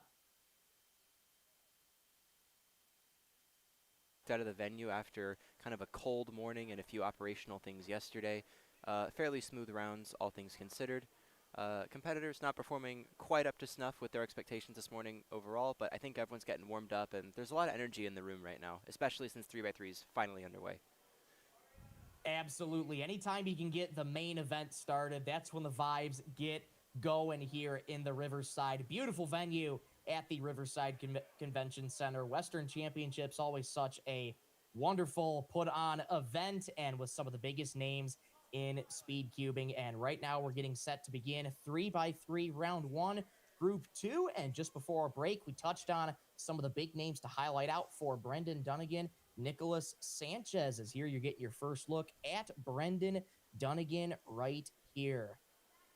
Yeah, off stream just before we saw Brendan, Nicholas unfortunately +2'd his first solve into a very slow mid-9 for him. So looking to put that one behind him as Brendan begins his average of 5 here in 3x3 round 1, group 2. Yellow cross the choice. Very quick turning so far for Brendan through F2L. Little Locky last layer. Able to recover nicely, though, with a 601. He will definitely be happy with that. It looked like there were a lot of blocks on both white and yellow, which naturally he chose to go for the yellow cross. And as you said, very, very quick, fluid, solid turning until the end. A little bit of lockups, but you can't complain with a 6 flat.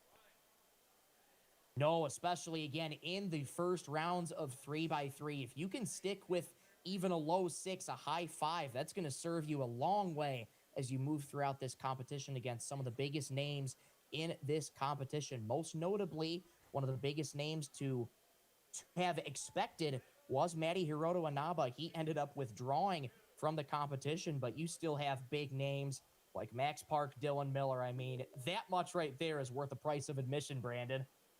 Yeah, absolutely. Brendan also coming off of a somewhat disappointing 4x4 performance for him this morning. He had the potential to get a PR average by almost 2 full seconds. Unfortunately, counted a 29, or had a 29 in his average that kind of threw off all of his plans. So I think he's looking to redeem himself a little bit in this 3x3 round as well. Nicholas Sanchez is winding up for another solve once we transition here on the stream. 949 there for Michael Larson, delegate out of the state of Nevada. Nicholas going for his second, I believe. Unfortunate mistake on the cross, pause after cross. Locky turning. And it's going to be an over 10-second solve. Unfortunate first couple of solves for Nicholas. Yeah, those are a couple that you want to put behind him. Brandon, you saw it there during that solve. Flip the cube even a couple times, and those rotations are going to cost you precious, precious seconds. Again, it's in the first round, so a lot of time there, but not a really good start for Nicholas here.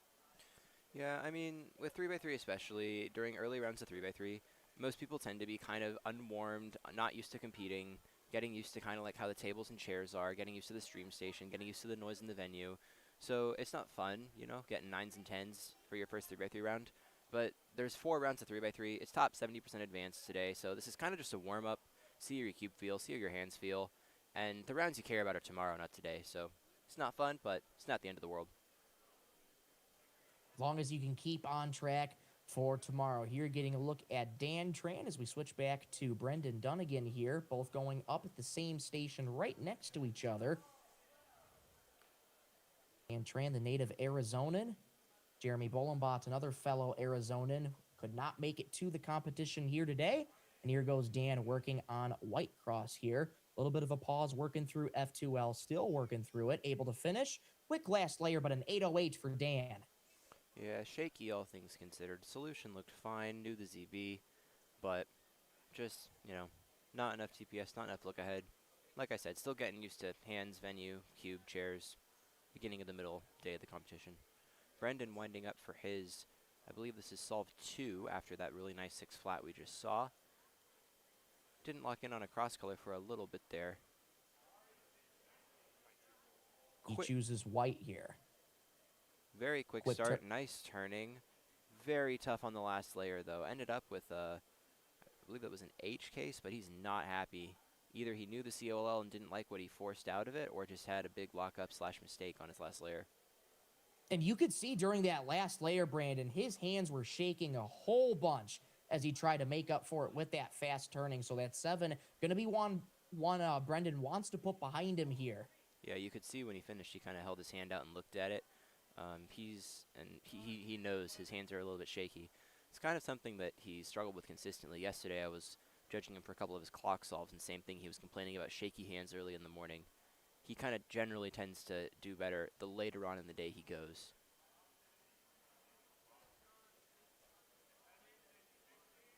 It's very important to get yourself warm throughout the competition. Just be able to get yourself into the groove, especially these larger competitions where you look out and see so many people in there affecting the noise level in one way or another. Here we see Michael Larson getting up for his next solve. Nicholas going right next to him. Starting to sit down. We'll keep an eye on him as we go. Yellow cross here for Michael. Finishes F2L there. Here comes the MU move. 743 that time for Michael. He looks pretty happy with that one. Nicholas is getting ready for solve number 3. At this point, he's just going for some sort of single. Fluid start, very, very calm turning. It's much more measured than what we've seen so far. Gets the last layer around 5, knows this anti-soon ZB. Pretty smooth 721, which he'll be happy with after what he's had before this. That's the kind of solve that Nicholas needed, Brandon. You mentioned it. 9 out of 10 second solve.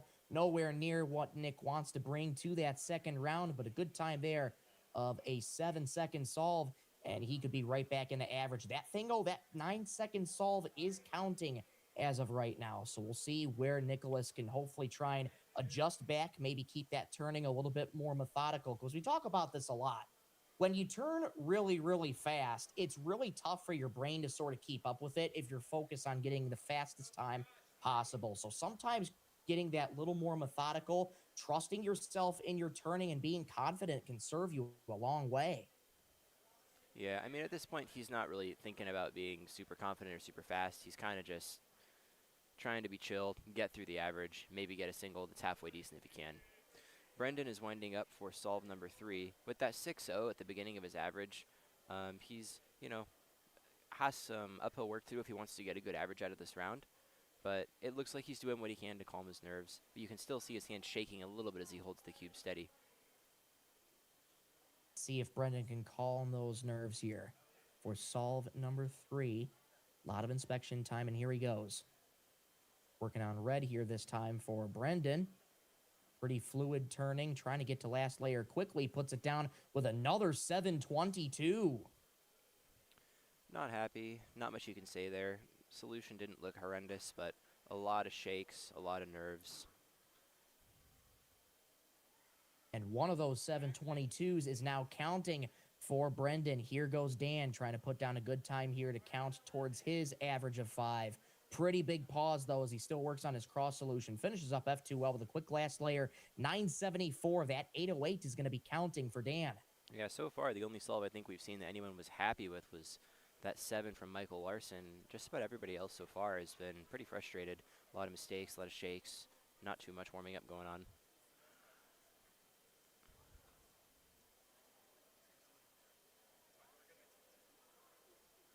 Just past the 10:30 a.m. hour here in California. Still bright and early in the morning here. Lots of time to go, and we are in 3x3 round 1 group 2 here at Western Championships. Michael Rosencrans alongside Brandon True. Glad to have you along for Western Championships. We'll be bringing you coverage today as well as tomorrow on the final day of Western Championships. So be sure to stay tuned to the live stream. And here comes Nicholas Sanchez. Put down that 7-second solve for his 3rd solve. He's going up on number 4 right now. Nicholas, one of the competitors that is not representing the Western region. He's out of Georgia.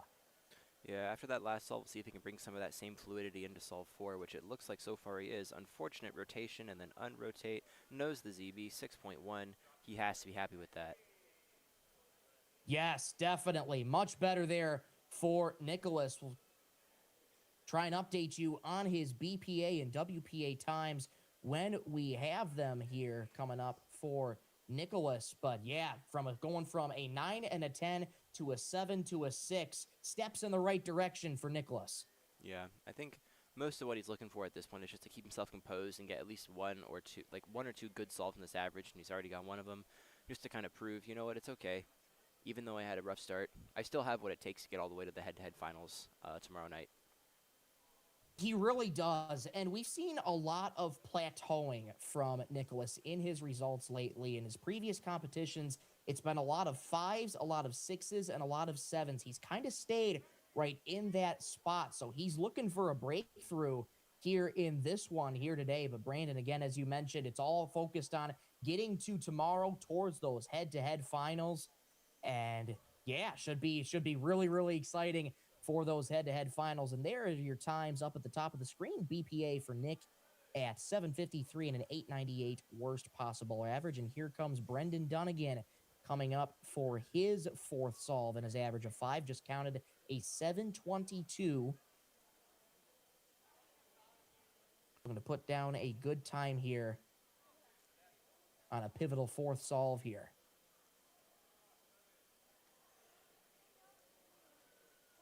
here goes Bendy right now working on Looks extremely white. shaky. He's not happy.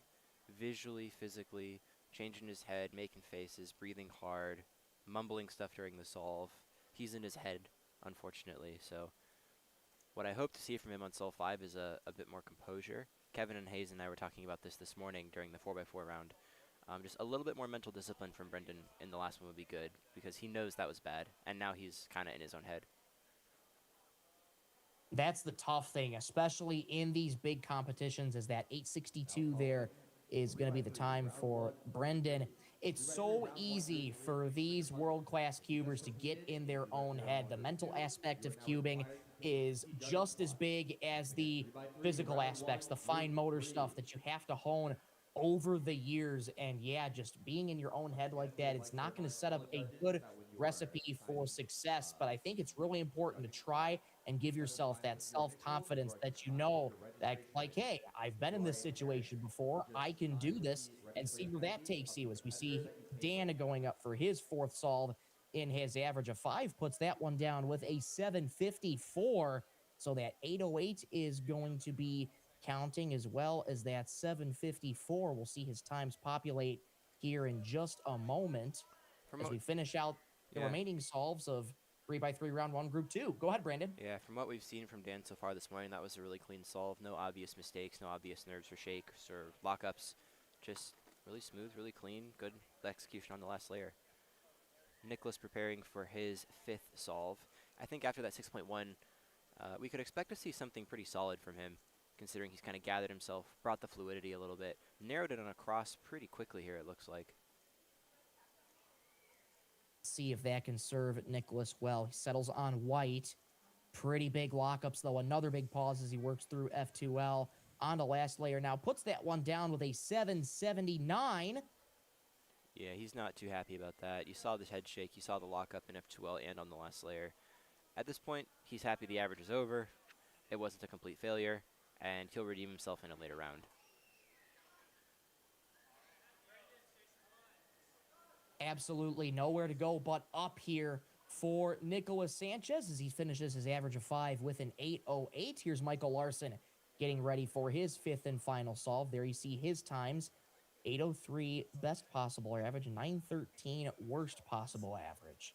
Yeah, Michael Larson looks like he had an error where cube was solved. He's going to have to go back and reset it. Maybe loosening Brendan up a little bit. Looks like he's laughing it off right now. And that's what you want to try and see. After a not-so-good solve, you love to see the competitors with a smile and try and regain that self-confidence here. Let's see if Brendan can put down a good time. As there you see the times at the top of your screen for BPA and WPA. Here he goes, working on super fast pickup yellow. in first couple of pairs. No major lockups. Got to last layer at high 3. 6.1 considering the shakes is very good, all things taken into account. That's a 685 average for Brendan Dunnigan. And after that 862, he will gladly take that one. Looks much more content with that 612. So we'll take a 685 into the next round of 3x3. We'll have to see where the rest of the field lines up here. Yeah, beautifully efficient first couple of pairs. Really, really ergonomic fast pickup as well.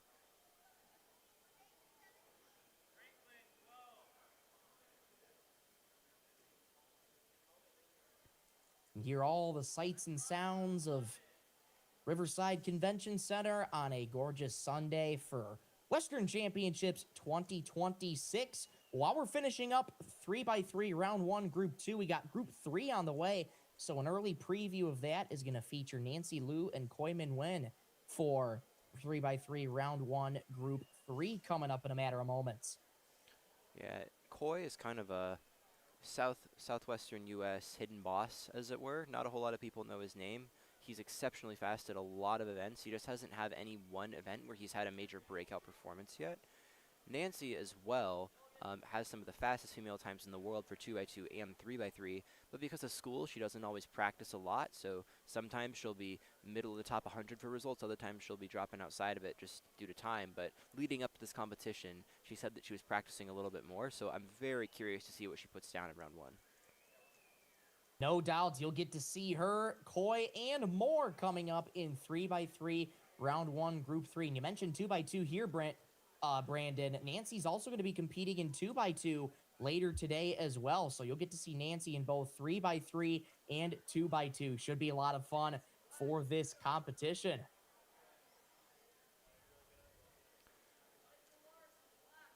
Looks like we've got a couple more competitors coming up to the streaming stations for 3x3 here. Michael Larson coming up for another solve. See if he can recreate his fantastic 7-second solve. Michael should be on solve number 5, I believe, in his average after getting that incident where the cube was already finished. So now on the re-scramble, Michael ready for his 5th and final solve. 803 BPA, 913 WPA. White cross the choice. Pretty lockup at the beginning, but a smooth turning, trying to make up for it into last layer. A little bit of a lockup, another pause. 874 for Michael Larson to round out his average of 5. He doesn't look unhappy. They have potential for sure. Nancy sat down next to Michael and is getting ready here to kick off Group 3. And here you go. We'll keep her right here for 3x3 round 1, Group 3 coming up. Getting your first look at Nancy Liu. 11-time gold medalist all time, 18 silver medals, 12 bronze medals. And she just achieved her 599 average this January at Agora Winter 2026. I would expect a little bit more composure from Nancy's solving style as compared to whoever we just watched. And as you can see, very controlled, sharp turning, a lot of high TPS, pretty inefficient solution, unfortunately. An 817, mostly due to solution mistakes, but her turning looks really, really clean. Exactly. There's a lot of good things to take away from that solve, Brandon, but as you mentioned, pretty inefficient, not really ergonomic. So hopefully can settle down and decrease those move counts as Dan finishes up for 3x3 round 1, Group 2, finishing up on his 5th and final solve. Puts that one down with an 832. Yeah, Dan is kind of in the same boat as all the other competitors we watched in Group 2, where nobody really had a breakout performance. He's not unhappy with it by any means, but he's just hoping to do better in later rounds. Paul Mavi sitting down at Station 2. Paul has had mixed results over the years. He's capable of a lot, but he tends to be a very momentum-based solver, where if he's having a good day, if he's really feeling good, he can pull out some incredible times. But he can also struggle if there is a mental issue, nerves, or a lot of pressure. So I'm curious to see how he's solving in this particular round. Paul going to get started with a bang here in 3x3 round 1, Group 3. 672 is his PR average, PR single of 482. Here goes Paul on his first solve, working on green. Not best pickup to start with, trying to make up for it with his turning. Pretty smooth through the rest of his solution. A little bit of a pause at the end. 892 to start things out for Paul. Yeah, that was a solid, like, C+, B- solve. No obvious mistake, but just the transitions between pairs were not fantastic. His turning speed, at least by his standards, was not as fast as it could have been. Coy is coming in now for his first solve of the round. He had a really unfortunate 4x4 round 1 earlier, counting a 39 as somebody who averages low 30. So he has to be thinking about that at least a little bit, as he's returning to the same seat he sat in earlier this morning. Hopefully this time this seat can give him better mojo than in the 4x4 round. Koyman win 2022 WCAID will surpass 500 career solves at this competition right here. So a big milestone for Coy as he starts his first solve in his average of 5, working on white cross. Pretty fluid turning throughout. Quick last layer, 697. Not too thrilled with that one, though. I think it's a mix because he had very bursty turning during F2L. It was turn, stop, and he knows if he had controlled himself a bit and been more fluid, he had a low 6 in the bag, maybe a 5. But he also can't be too unhappy with a 6 either way.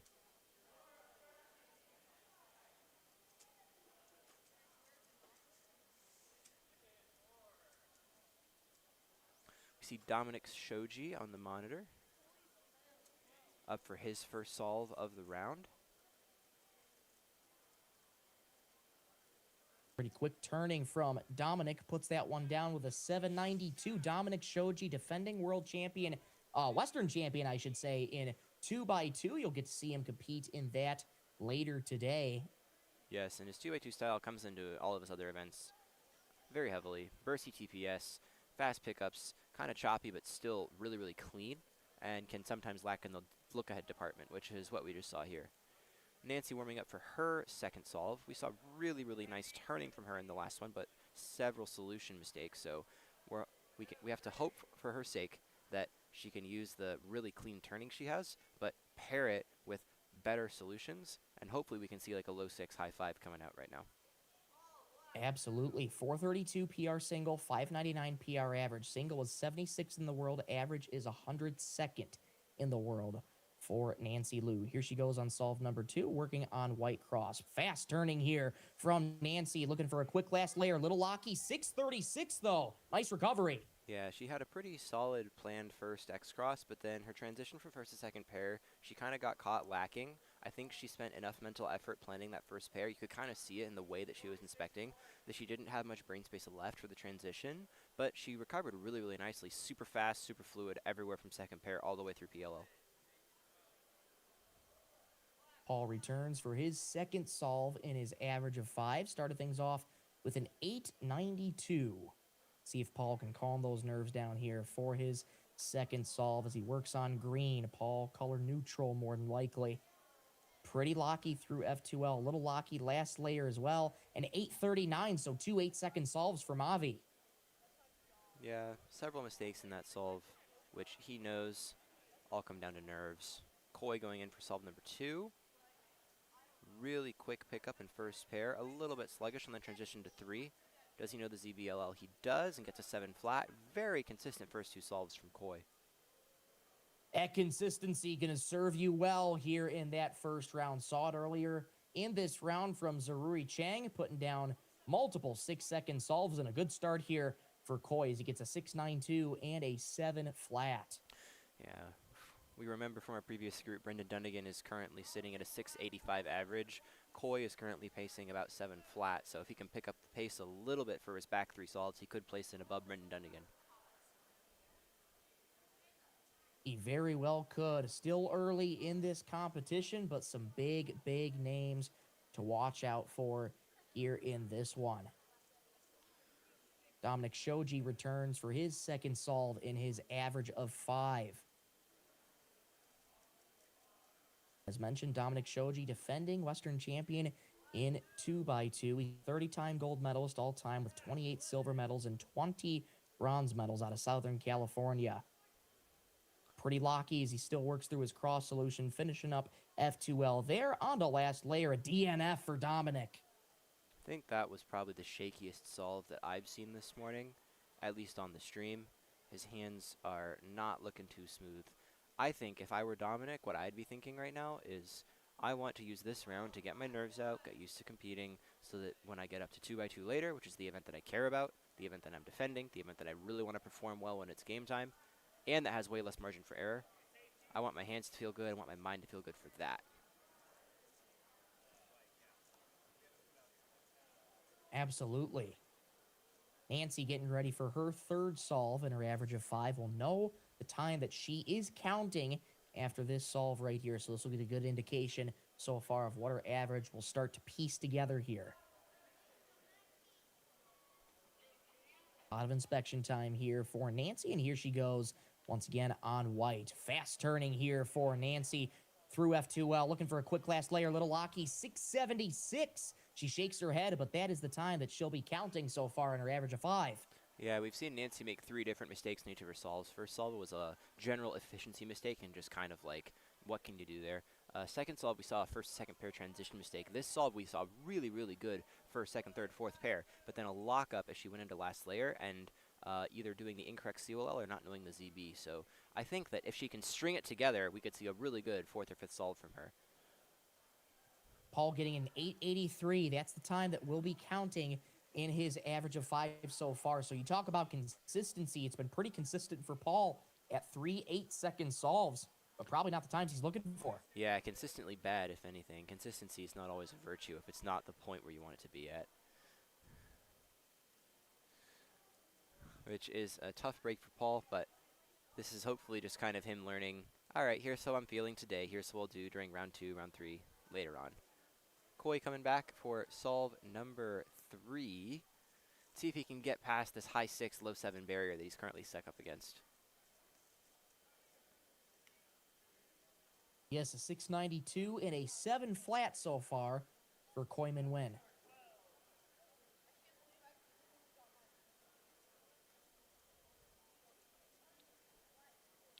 Choosing an angle to do his cross from. Oh dear, all that planning for nothing. Major lockup at the start of his solution. This is going to be one that Koi is going to want to put behind him here as he finishes up a solution. Soft tap of the timer with a 10:51. Yeah, forces a ZB, and it was an anti-soon ZB after all that. Deep breath from Koi. He knows that if that time counts, it would be devastating. Dominic coming back for solve number 3. Faster turning, less lockups than we've seen from him before. Does he know the ZB? He does not. 836, not too bad. It's always tough in my mind, Brandon, to try and bounce back from a DNF. A lot of these competitors are able to do it well, but that DNF that gets in the average of 5 sometimes, I mean, that's got to be going through your head too, as many other things are. That's true. Considering the rounds coming up, Dominic should probably just be safetying and trying to breathe deeply. It almost is relieving at times when you're in a first round like this and your primary goal is to advance through the competition, because you know I don't have to grind for a PR anymore. I just have to go slow, be smooth, and not DNF again. And that's where the confidence comes in again in the mental aspect. You know the caliber of your solves, and if you're at that point where you can pretty much go a little slower, be a little more methodical with your turning, I think that's a great way to go about it here, especially in these early stages. White cross here for Nancy. A little bit of a lockup there, finishing up F2L on the last layer. A little locky, but finishes with an 806. Yeah, she's not going to be too happy with that one. She had a really efficient X cross, but then I think she got surprised because after the X cross, there were 1 or 2 free pairs floating around the cube. She did some wide D moves. She did a couple of different solutions that she stopped halfway through. I think she's frustrated because that solve had a lot of potential, and instead of flowing through her plan, she stopped to reconsider a couple of times. Another 8.8 from Paul Mavi. Consistency, as we said, but probably not the consistency that he's looking for. Yeah, 8s across the board so far here for Paul Mavi. Once that time gets inputted, we'll be able to see his averages populate at the top of your screen. Koi getting ready to come back up as there's the times for Paul. 867 BPA. It looks like an 885 WPA. Koi taking lots of deep breaths, definitely feeling the pressure a little bit, considering that a 10 could be counting in his average here. That's what Koi's got to try and avoid here at all costs. Got to try and put that 10.5 second solve behind him and see what he can produce here on a pivotal 4th solve. Lots of inspection time.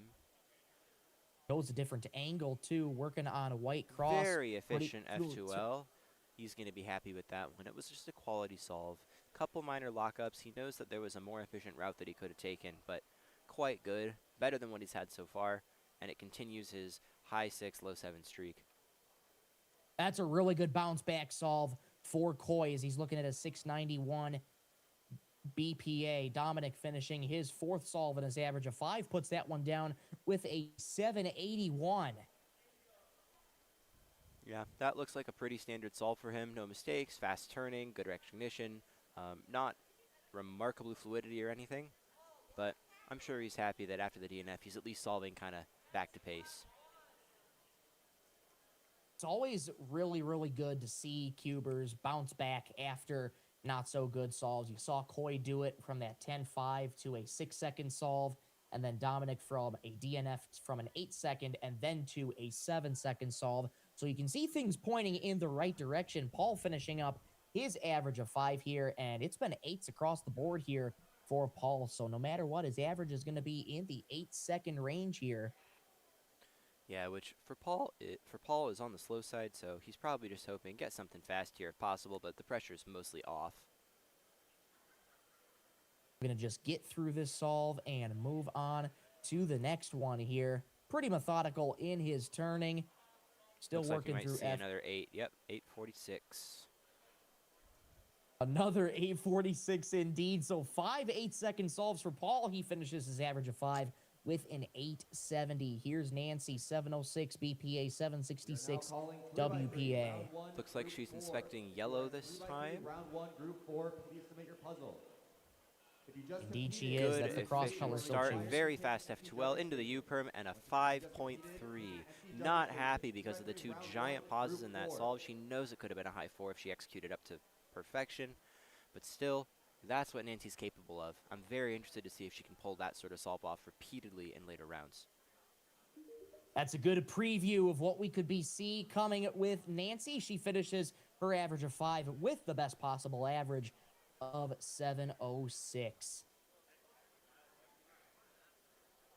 And you might have heard just behind us a little bit, the delegates are calling up the cubers for 3x3 round 1, group 4. I have a couple that are finishing up in group 3 here, but some of the big names to watch out for in group 4, of course, Max Park and Zane Qureshi going to be another one that we'll keep an eye on as well.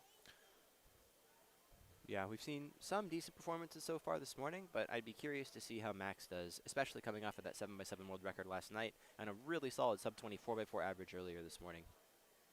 +2 to finish out the average of 5 for Coy, so that'll be an 1135 to finish up his average of 5. That'll get him worst possible average of 814. Counting his 10.3 from earlier. Very unfortunate. Yeah, that's tough, especially on the last solve of the average, too, when you're want to try and get through to the next round. An 8-second average for Coy, not what he's looking for, but hopefully can see more of him in the second round. Only time will tell. Dominic looks like he's finishing up his average of 5, coming up for his 5th and final solve. 803 is his BPA, and of course, with that DNF, he faces a worst possible DNF average.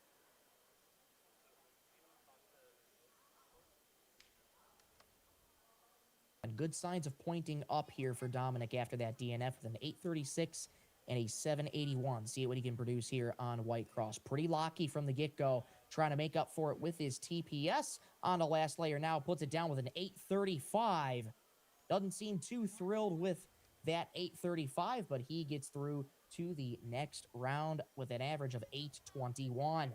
Yeah, pretty bad solve, and he knows it. Like, several mistakes on the pickup. He kind of had to do the first half of his OL algorithm twice because he just missed a few of the turns. But he survived, and there's more rounds to deal with later. Exactly. More rounds indeed as we bring you back into the broadcast booth. Michael Rosencrans, Brandon True alongside you for Western Champions.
As we bring you back inside the broadcast booth for Western Championships 2026, I'm Michael Rosencrans alongside the 21. We've been kind of debating it. 21, 22-time world record holder, Kevin Hayes. Kevin, great to have you back on the broadcast. And hey, we got 3x3 round one, group 4. Of course, Max Park being the headlining name. We'll keep an eye on other names like Zane Qureshi as well. But Max coming off of a fantastic day one. Of course, that 7x7 world record average of 132.07. Taking it not even 2 weeks later from the hands of Lim Hong.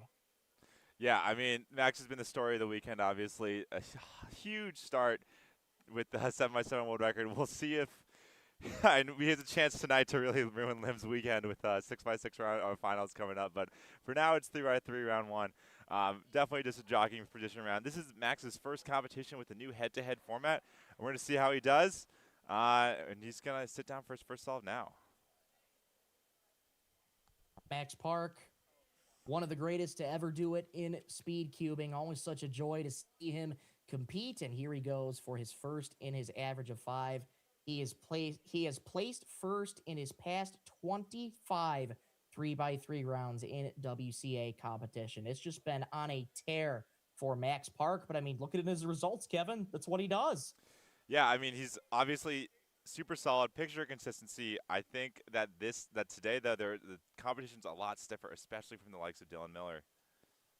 No doubt. Max starting on yellow, fluid turning, trying to make up for it on last layer. Puts it down with a quick 460 to start. Best solve of the day for anyone so far. An extremely hot start from Max. Do we have a replay on that? What was that a skip? Or I missed it real quick. But great start from Max. A little bit dicey in the O level. I think it looked like a Fatsoon J-Perm, if I recall. But really great start under his PR pace.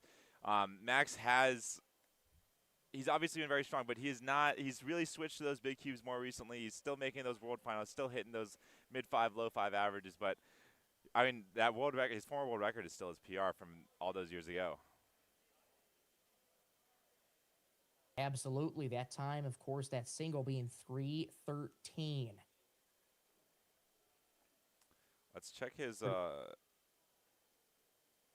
so I'm looking at his results right now. His only sub-5 average is that 486 world record from how many? 4 years ago now. He's I mean, he normally floats around the low 5, mid 5 range, so certainly in that upper echelon of solver, but he is not immune from the creeping speed of the rest of the nation, as we have likes of Zero Chang and Dylan Miller here to contend for that first spot. And what a start it was for Zaruri, too. A few 6-second solves in his average of 5, and it through round 1. That's a great pace for Zaruri to be on if you want to contend in the next round. He could be a name to watch out for, Kevin. Oh, absolutely. I mean, we have a close battle here. I think Dylan and Max are gonna be the headliners, most likely to make that final. But like, really, anything can happen, especially when we get down to this head-to-head final later. Those best of 3, best of 5 sets, especially when you get the big crowd going. We got everyone on stage. How you handle the nerves is gonna be such a big moment here. And then we have Max coming up for his second solve. Absolutely. A little bit of a slow pickup here in methodical turning as we switch over to Max here, getting ready for his second solve and his average of 5. Started things off with a 460, and if that proves anything, that's proven that Max Park has entered the room. I think he'd be really happy with. I mean, I'd definitely be very happy with another sub-5 average. It's been so long since his first. For sure. Here goes Max on his second solve. Look at this turn speed to start from Max. Just keeps on going, a 557. He just solved and didn't stop turning. Yeah, he actually had a really, really small lockup right at the very start. Probably cost him just a 10th, but like, that's one of those things where you got to make sure you don't let that 1/10 of a second mistake turn into a full second mistake where the locked-in solver is like, oh yeah, who cares? I lost a 10th, that's fine. But if you're a little shaky on that mental, oh no, like, is the pace good? Like, no, Max is fine. Yeah, it could have been a 5-4, but like 5-5 is great. Those mistakes happen, and you got to power through, and he did. Absolutely. It's all about how you power through it here. Jeremy Bollenbot was the name to watch out for here in this Group 4. He did not make it to the competition, so we're going to be looking out for Zane is going to be another name to watch out for, too. Okay, yeah, now that you mentioned it, I was like, yeah, I don't think I've seen him here today, so The fact that he's not here makes a lot of sense. All right. I'm a Max with a 5.5. I guess that sub-5 average is pretty elusive and is, I mean, even unless you're one of those like super, super top 5 people, like they are hard no matter who you are. Even Taman is not getting them on every single round.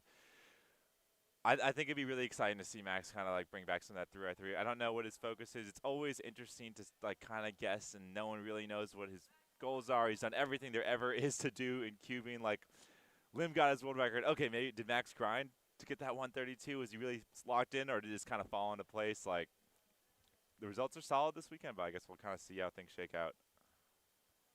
Absolutely, of course. Max Park, the defending Western champion in 3x3, as mentioned earlier in the broadcast, that was a 645 average from 2024. And that podium that 2 years ago, Kevin, was separated by just a 1/10 of a second overall. Max Shaw placed second with a 651 average. Varun Mohanraj placed third with a 655. So, I mean, some household names going up against the best of the best in Max Park and having such narrow separation 2 years ago. Yeah, I mean, like you said, it's not a done deal at these events anymore. Max is somehow though like unstoppable. We say this at like All-Star Nationals last year, like, oh, he's gonna get knocked off. Maddie got Nar, but oh no, Max wins. Like he's just a picture of consistency. Like Max is he's really a gatekeeper because when everyone's at their very, very, very best, like Max will not win. But you know what? Max is always at almost his very, very best, and everyone else feels the pressure so much more. And Max just delivers. He does time and time again. Again, 313 single, 486 average. That single, of course, 4th in the world. Average is 12th in the world. Maddie Hiroto Inaba now holds the North American record for average at 472. It's crazy that Max has dropped out of top 10. Nice start. Good start here for Max, working on a blue, keeping up with his turning, puts that one down with a 510, so he will be counting that solve in his average of 5. It's on pretty solid pace, but it's always just so crazy when you watch these solves and they're so clean, they're so smooth, and you're like, he's off the pace of sub 5. Like, he's like, it's just always amazing now when like you're talking about these world record contenders, and like it makes sense as like a variance-based sport. Like, you can't go up, no matter who you are, you can't go sit down and expect to get a world record on command unless somehow you're Taman in World Championship 5x5 final. But that's pretty rare. It's a pretty type of rare occurrence.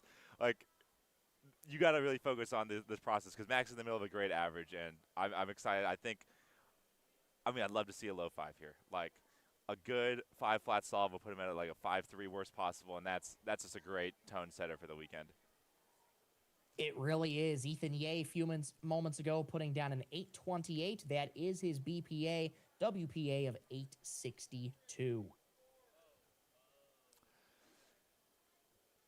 Yeah, this is a really solid start for Max. Like, his rounds have been really good. Obviously, 7x7 last night means we're pretty solid. 142, 140. Yeah, I think he would have liked to be under 140 in that finals mean. Maybe he shouldn't have scratched his eye during the middle of his second solve. That was I don't think that's I wouldn't emulate that one at home, kids. But obviously some great results in 7x7. 108.6, 38.5, 19. Sub 20 in 4x4 is very solid. Like no one in the world gets those on command. And so Max is definitely in form. And when he's in form, his results are great. And then he just waits for that one moment where he's going to really pop off. Exactly. You mentioned it, Kevin. When Max is on form, it is just so hard to keep up with him. He's going to do his own thing, and it separates him from so many other names in the pack here. Yeah, that's the thing with these really, really great solvers. Like, for 3x3 with Max, it's not quite the same, but, like, when Max is on point, and especially 6 and 7, like, he has the advantage of he doesn't need to worry about what everyone else does. If he does well, he wins, no matter what. And so then there's no thought. You're just like, why would I care about everyone else? If I'm better, he knows it. He's like, if I do 7x7 well, I get a 138 average. No one else can even touch me. It's over. And so at an event like this for 3x3, I think it's also true. If he gets a 5 flat, he wins. Just done. I mean, that's just the caliber of solving that Max has put up so many years, time and time again. Here's his 4th solve and his average of 5, working on yellow. Quick turning, little rotations there in this one, little pause there. This is one Max is going to want to put behind him. Efficient last layer, but a 713 for Max. Yeah, I mean, not too much to say there. It was there was like two giant mistakes in a 7-second solve. Like not only did he missed his second pair, and then he also had a huge pause. I think that was like, it's one of those cycle breaks where like you miss your second pair, and then because of that, everything that you were thinking about doing is just wrong, and you have to reset. And we saw the mistake into the pause, and then I mean, with the speed, it's just completely over. There's no, I mean, when it is crazy that like when you're trying to get 4.9 or 5 flat, there is like that tiny margin room for error. Like he's not trying to get 4 flat where there's no room for error, but there's not any real room for error. You gotta be, especially with Max's style, which is very simple turning based. You gotta be hitting it. You can't make mistakes like that if you want a low 5. Here you see on the right-hand side of your screen, coming up next, we have 3x3 round 1, group 5. Those are your notable competitors, Dylan Miller, Sebastian Stone. That's going to be a lot of fun to watch too, Kevin. Oh, yeah. I'm excited to see Dylan. Dylan's been doing pretty hot. Like, he's just very different style than Max. I've been excited. I've been following along his journey in the last year. I'm excited to see how he does. He's always kind of like on that precipice, and I'm feeling good for him this summer. Max is about to sit down though for his last solve. What's his best possible here? We got the stats up. That's weird. Why is forecast view not enabled? What? Max's BPA is 509. Worst possible is 593 for Max. So very solid averages at hand here. After getting that 713, that 510 is now counting. Max just looking to try and put down a good solve here and advance well into the second round of 3x3.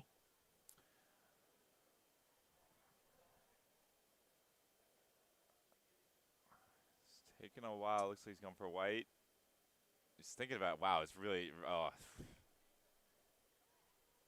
Indeed, he's going for white here. Pretty big lockup, as a couple rotations in there too. Trying to make up for it with his turning. Good recovery with a 628. That'll be probably around a mid-5 for Max. Indeed, a 565 average. Yeah, 5.6, pretty solid. A little rough given the amazing start. That last solve, it really looked like he just spent forever, and it did not look like he was looking deep into the solve. It was more like he hated what he saw, and he was really trying to decide, all right, this is garbage. Well, like, how am I going to start? What is the hand position? He switched his starting orientation at the very last second. He clearly was going to like 14 seconds on inspection. So really rough solve or scramble, but did okay. 5.6. I think 5.6 from a neutral perspective is great, but it's 5.6 when you start 4.6, 5.5, 5.1. A little disappointing. Will likely win the round, although Dylan is more than capable of a sub 5.6. So we'll see. I think at worst it's going to be a second place. Ethan Ye finishes up his average of 5 with a Now 7 calling flat. 3x3 round 1, group 5. 3x3 round 1, group 5. Please submit your puzzles. This is the last and it's call going to be for a 3x3. really, really so if you have fun not competed in 3x3, this is first your last round chance here, to do Kevin. so. You mentioned it. If you Max just and competed, Dylan, I mean, you are the two required to take are an MC very, judging very station. quick. Two of the best to ever do it. 3x3 So, I mean, round 1, those are the group big two 5. going up again it in this first round, and you can definitely expect to see them in 3x3 head-to-head coming up tomorrow night. Yeah, I'm excited. I'm really excited for that. A big head-to-head final to decide the Western Championship. And we got our A group coming up. We got Dylan. We're going to see if he can get the 5.6. Take Max. Take a round off of Max. Be a big confidence booster because, yeah, it's the first round, but, like, it's just one of those things. Like, can you beat Max? Can you beat Max? Can you beat Max? He's been sitting there for the last decade. Especially because he's so consistent that, like, it's just so hard to beat him ever. Like, he just always does good enough. And, like, there's no, like, it's so rare that Max really has a terrible round. And it's like, yeah, well, I got Max, but it was off his game. It's like, no, if you beat Max, it's almost always earned.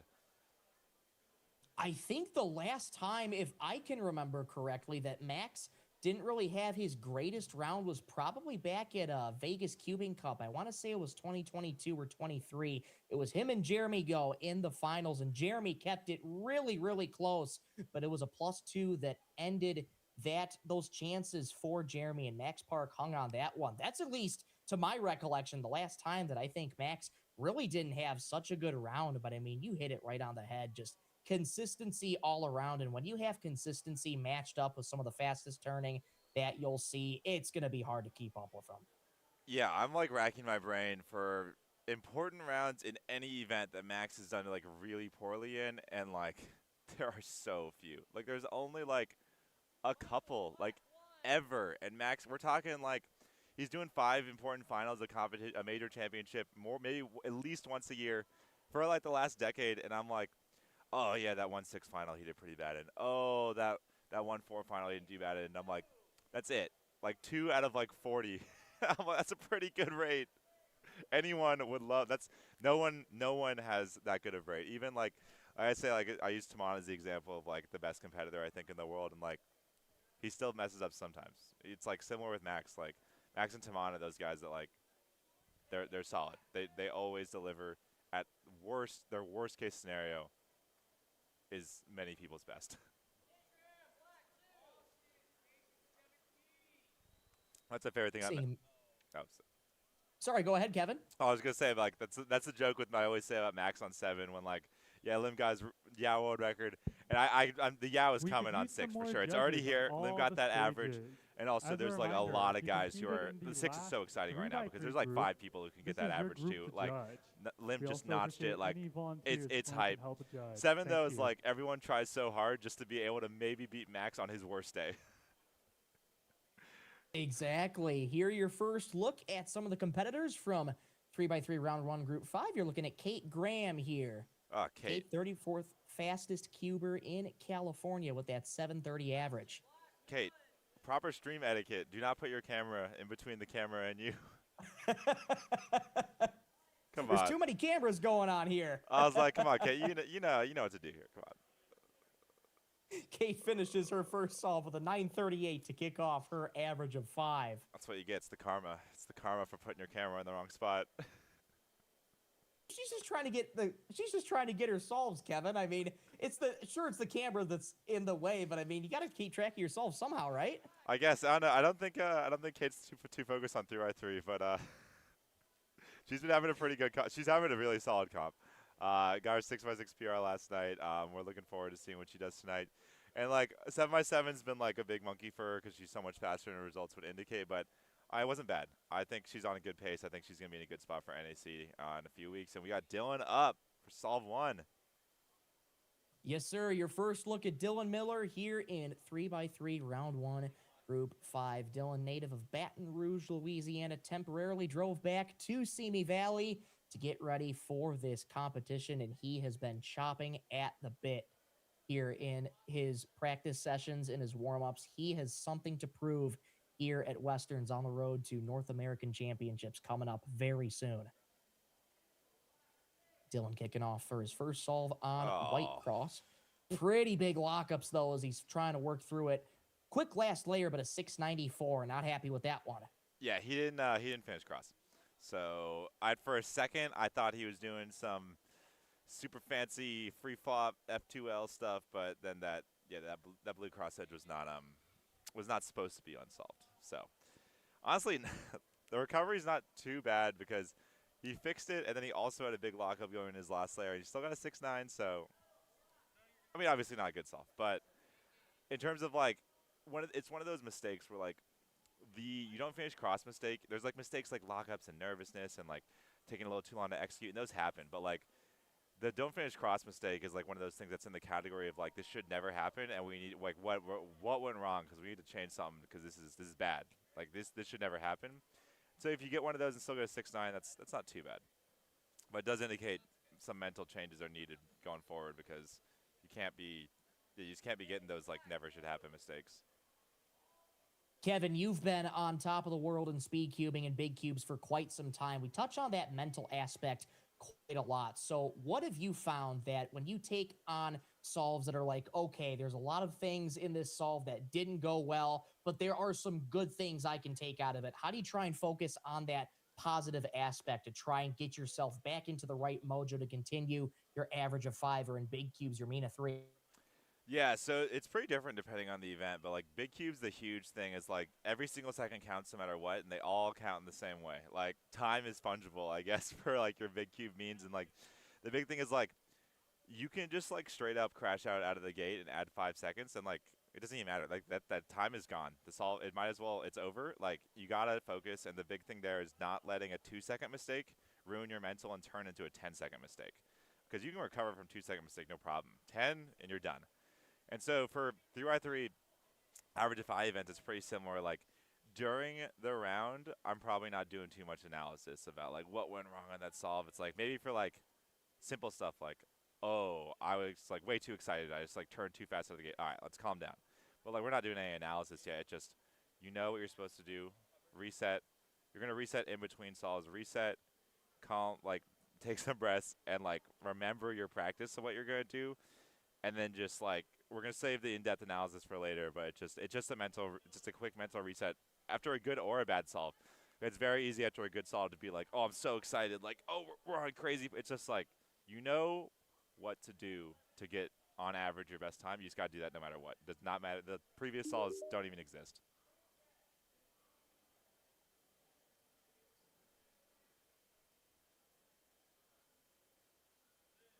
Did we lose Rosie? All right, well, we got Dylan sitting down for solve 2. He's looking a little annoyed. That 6-9 start obviously wasn't what he was looking for, but, I mean, he's more than capable of getting 4 4s in a row, so we'll see if he can pull it up right now.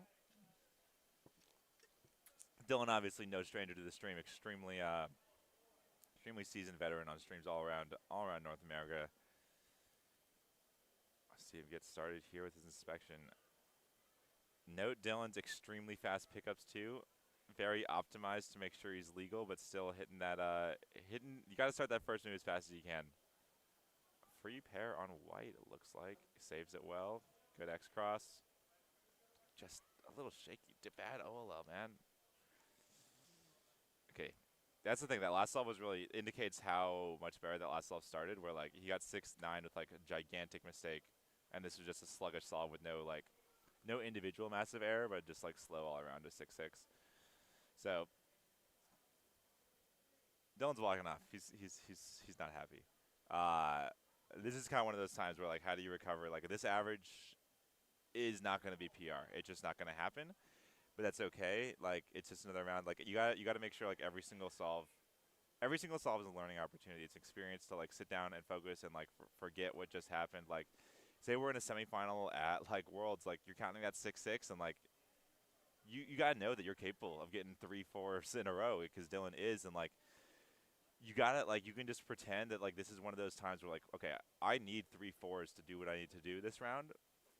That's pretty hard, but you know what's impossible is looking down the barrel of that idea and it being your first time ever trying to do this and execute it versus like, okay, well, like we're at this Western Chance round 1 and I just have a 6-6 counting. Like, let's pretend. Let's put some pressure on. Let's pretend I need like a 5-8 average to move on, and like let's lock in and like let's get this mental going. Let's get a good rep in for this practice for this other round where it's gonna come up eventually. Like you can't always start. I remember 2019 Nats Patrick I think ends up winning the whole comp, and he starts semifinals with 2 8s, and I'm like, he can do it. He can do it. He can get 3 5s. He can get 3 5s, and then he gets 3 5s. And it's like that is sometimes you have to do it, and you have to dig deep, and you can recover in the final. And other time and like you're like, oh, that would never happen, or like it's like when would that ever come into play? You don't know. You got to practice it for later. It's such an important skill to have, and like I think it's a good opportunity for Dylan to start doing that now. Sebastian Stone with a 7-3. Okay, you gotta not smack the timer to stop it. Bad habits galore. Like this is the thing that you watch when you watch people who are very good but not quite like literally number 1, 2, or 3 in the world. Like they all have so much. There's so much skill, and especially nowadays with this upper echelon of Cuber being so accomplished, everyone has this skill. Everyone has so much skill, and what sets people apart is like, can you compete well? Can you hold it together? Do you treat this properly? And that begins with your mental state. Did you get good sleep the night before? Are you prepared? Are you tracking what you eat? Like how much caffeine you're drinking? Are you hydrated? Are you tired? What's like all this stuff? And it's like, yeah, it's kind of a chore, but like treating it like a sport does get results. And you look at the very best people, they are taking care of this. Max is very relaxed. He's out of the venue. Tamon tracks all this stuff. Like when I used to be extremely serious, I was taking care of all this stuff. Everyone knows that like rest is an important part of the competition, mental state. And I when I watch this like group right below the top tier, I see a lot of bad habits that don't matter in isolation, but they're just consistent habits that lead to negative thinking and poor habits, and then eventually you're like, you do get in this important position where having the skill is critical to doing well, and there's a lack of execution because you haven't practiced, and then the people who have practiced do succeed. And it looks like we have Rosie back to interrupt my my random offshoots about mental state and cubing as Dylan Miller starts his third solve.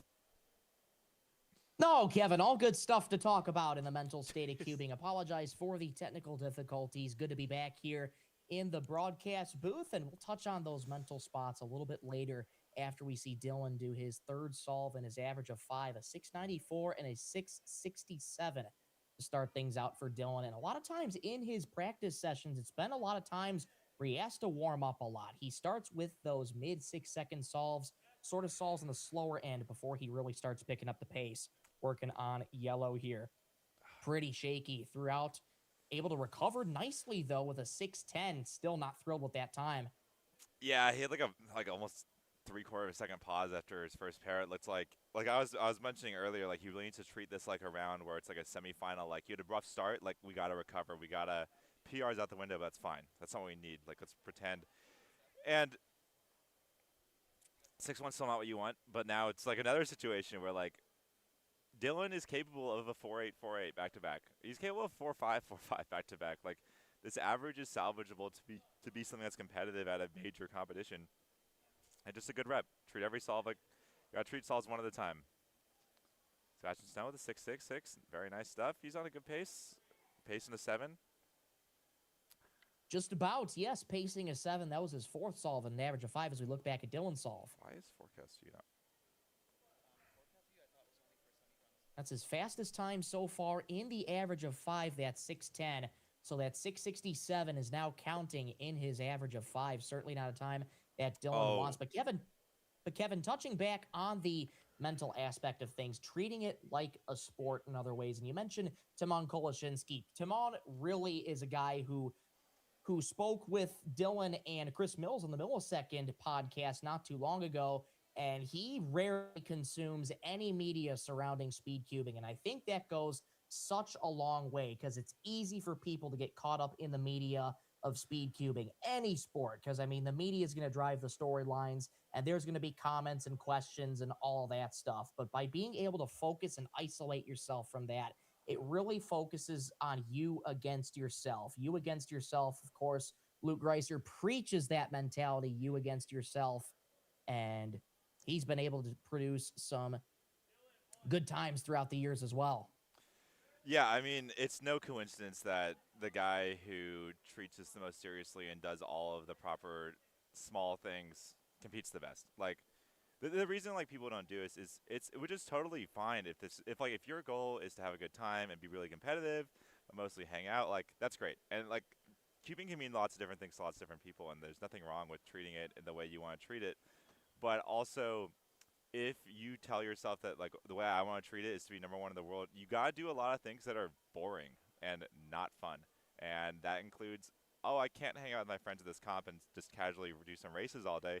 I need to leave. I need to go to the hotel. I need to walk around. I need to do whatever I need to do to feel ready for tonight. I need to feel fresh. People are always like, oh, I'm so tired tonight. And I'm like, that's your own fault. Like, no one forced you to sit here all day. And it's just boring. And that's sometimes part of the reality of being good. And we'll see if Dylan can keep his mental state going to the solve 4.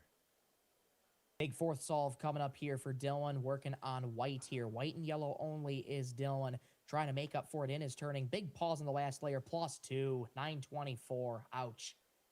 Yeah, this is a brutal one where now the solve, I mean, the average is obviously completely over. His best possible is what, mid-6?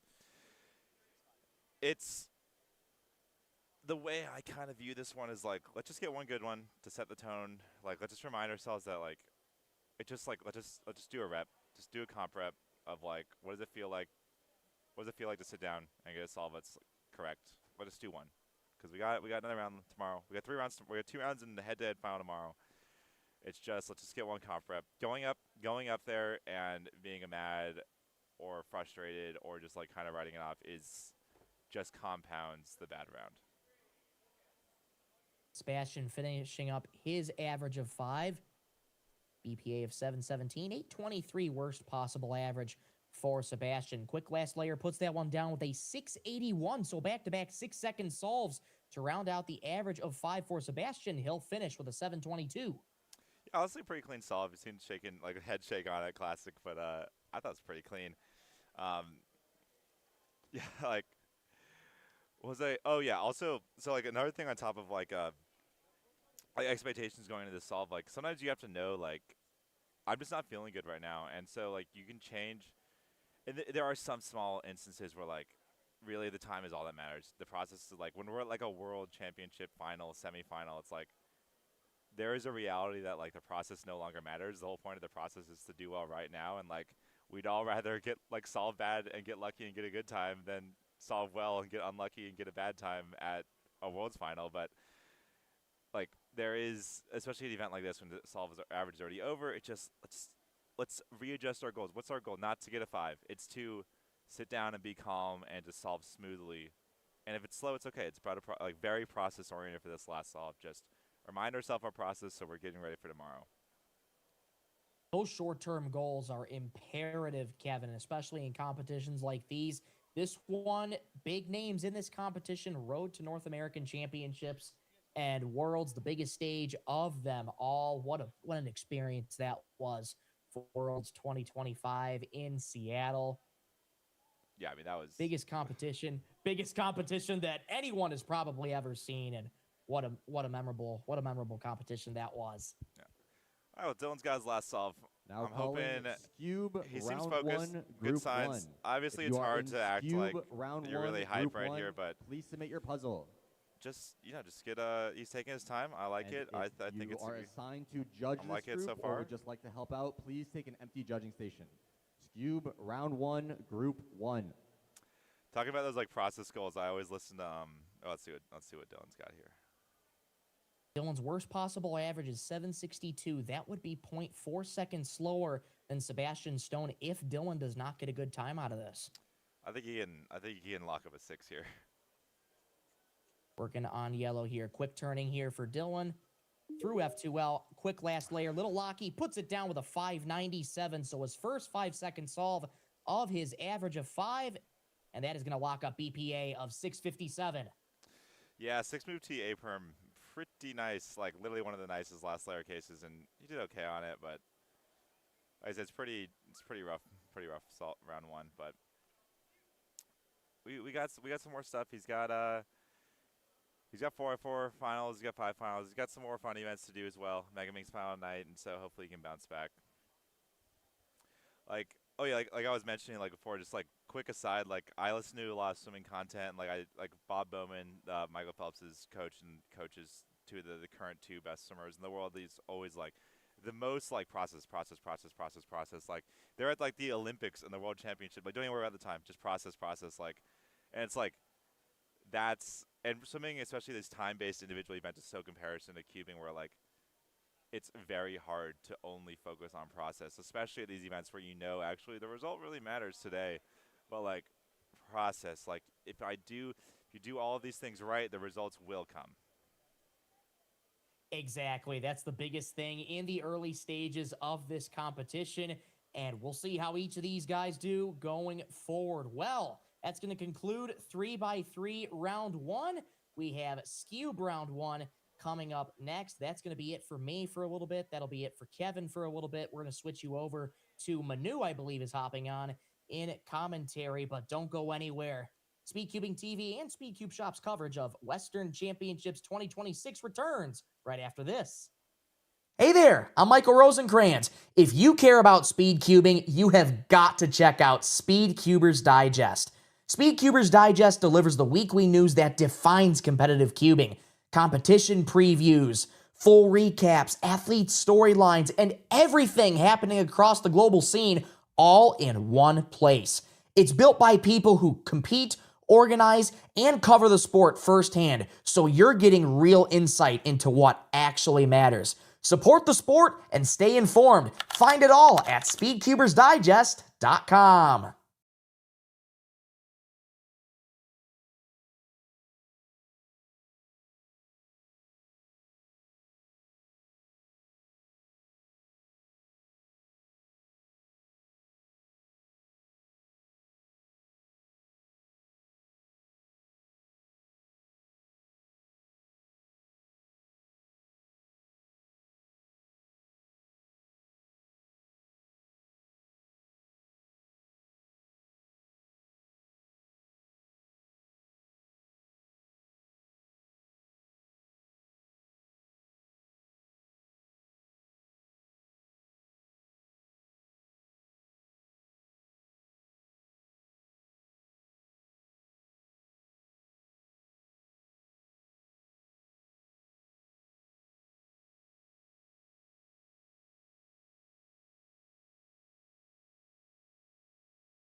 so I'll bring us in.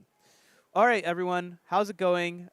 It's Manu here, and actually we still got Rosie on the mic, and yeah, we're just gonna do a little Mike and Manu power hour as we do Scube. The Scube is gonna be our final event of the Sunday morning of Western Championship, and yeah, like I said, Manu Singhal, Michael Rosenkrantz, we are on the mic. Rosie, hello. It's obviously great to be casting with you once again. How's it going, Manu? Great to be with you back in the booth. How's the vibes going at the Riverside Convention Center? Looks to be hippin' and happening out there. Rosie, let me tell you this. It is awesome. This is the biggest competition in the state of California ever. This is the third largest competition scheduled for this year. It is actually the largest competition in the Western Hemisphere so far this year. We're obviously going to get eclipsed by the North American Championship and the South American Championship. But other than that, over 300 competitors are in the building today. I think 800 spectators or something insane like that. So we got like 1,000 people crammed into Riverside, California for the largest Western Championship ever. And it's been a blast so far. We've seen some pretty incredible solving. We're seeing competitors kind of getting used to the competing field. This is the very first time at Western Championships where we've had an elevated stage. We've literally never done that before. We were going to do it last year, but then we were going to go over budget, so we had to axe it. But this year, we were able to make it happen. I think people are just kind of getting used to it, getting used to the field. But there's certainly a buzz in the room today. I mean, whenever you have 3x3, right? Like it's always going to be a fantastic day, and I hope it reflects through on the broadcast too. Absolutely. Great to be back broadcasting with you here, and big milestones for this competition here. Wow, largest competition in the Western Hemisphere. You said over 300 competitors and around 800 or so spectators. I mean, for a competition that could be designated as the road to North American Championships, I mean, these are some of the cubers from, the Western Hemisphere, and some could be representing from other states. But Manu, I'd say this is a great preview for what we can expect for NAC 2026. Oh, 100%. And let me tell you why this is a particularly good preview.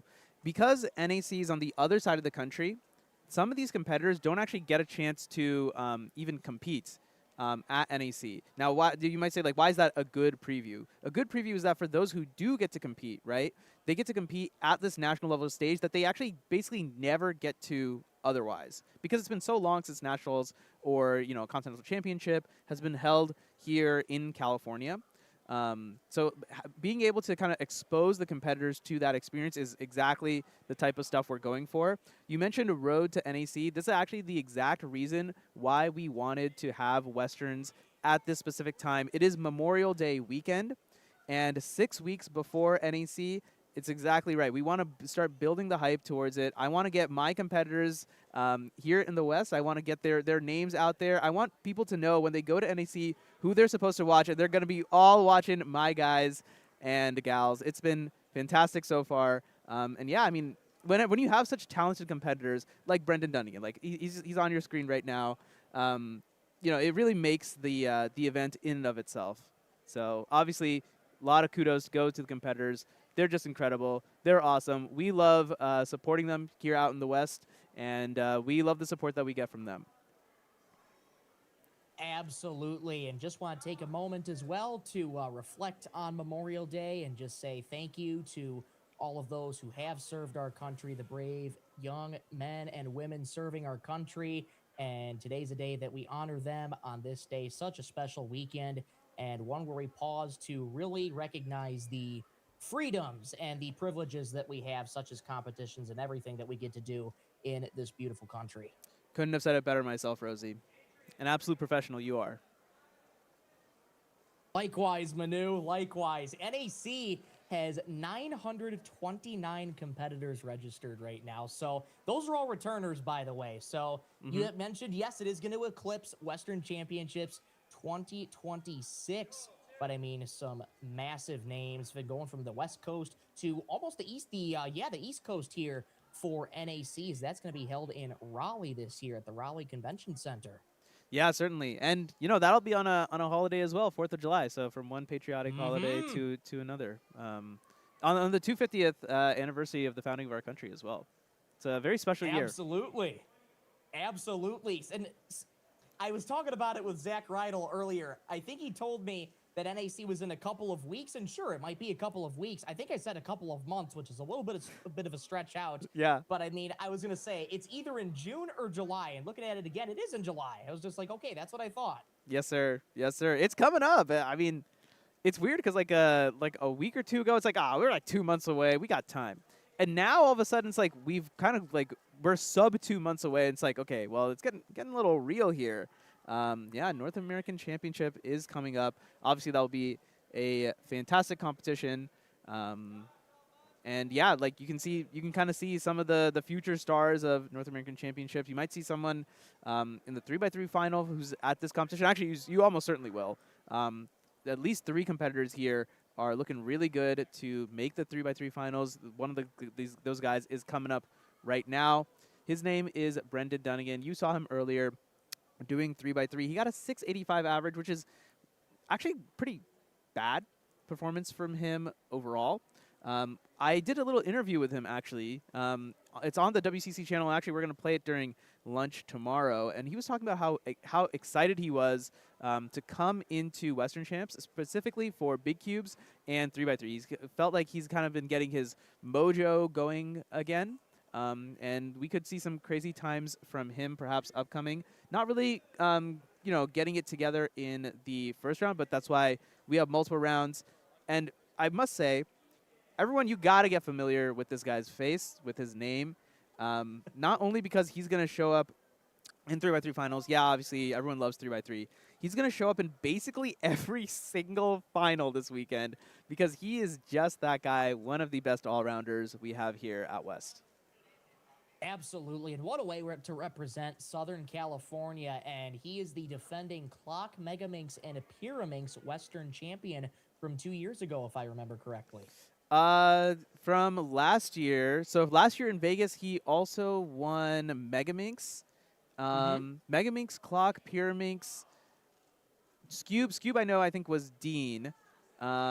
Shoot, I forget. When I made the ad with all the past Western champs, and you would think I would have remembered it from there, but clearly not. It's been quite a weekend, quite a hectic weekend, as the viewers might know from the start of the stream. But certainly, I think it's like 4 or 5 events where he's the defending Western champion. And some of those events actually later today, he's going to be defending his title, Clock, Square One, and Megaminx as well. So it'll be very exciting to see if he can kind of pull off the repeat.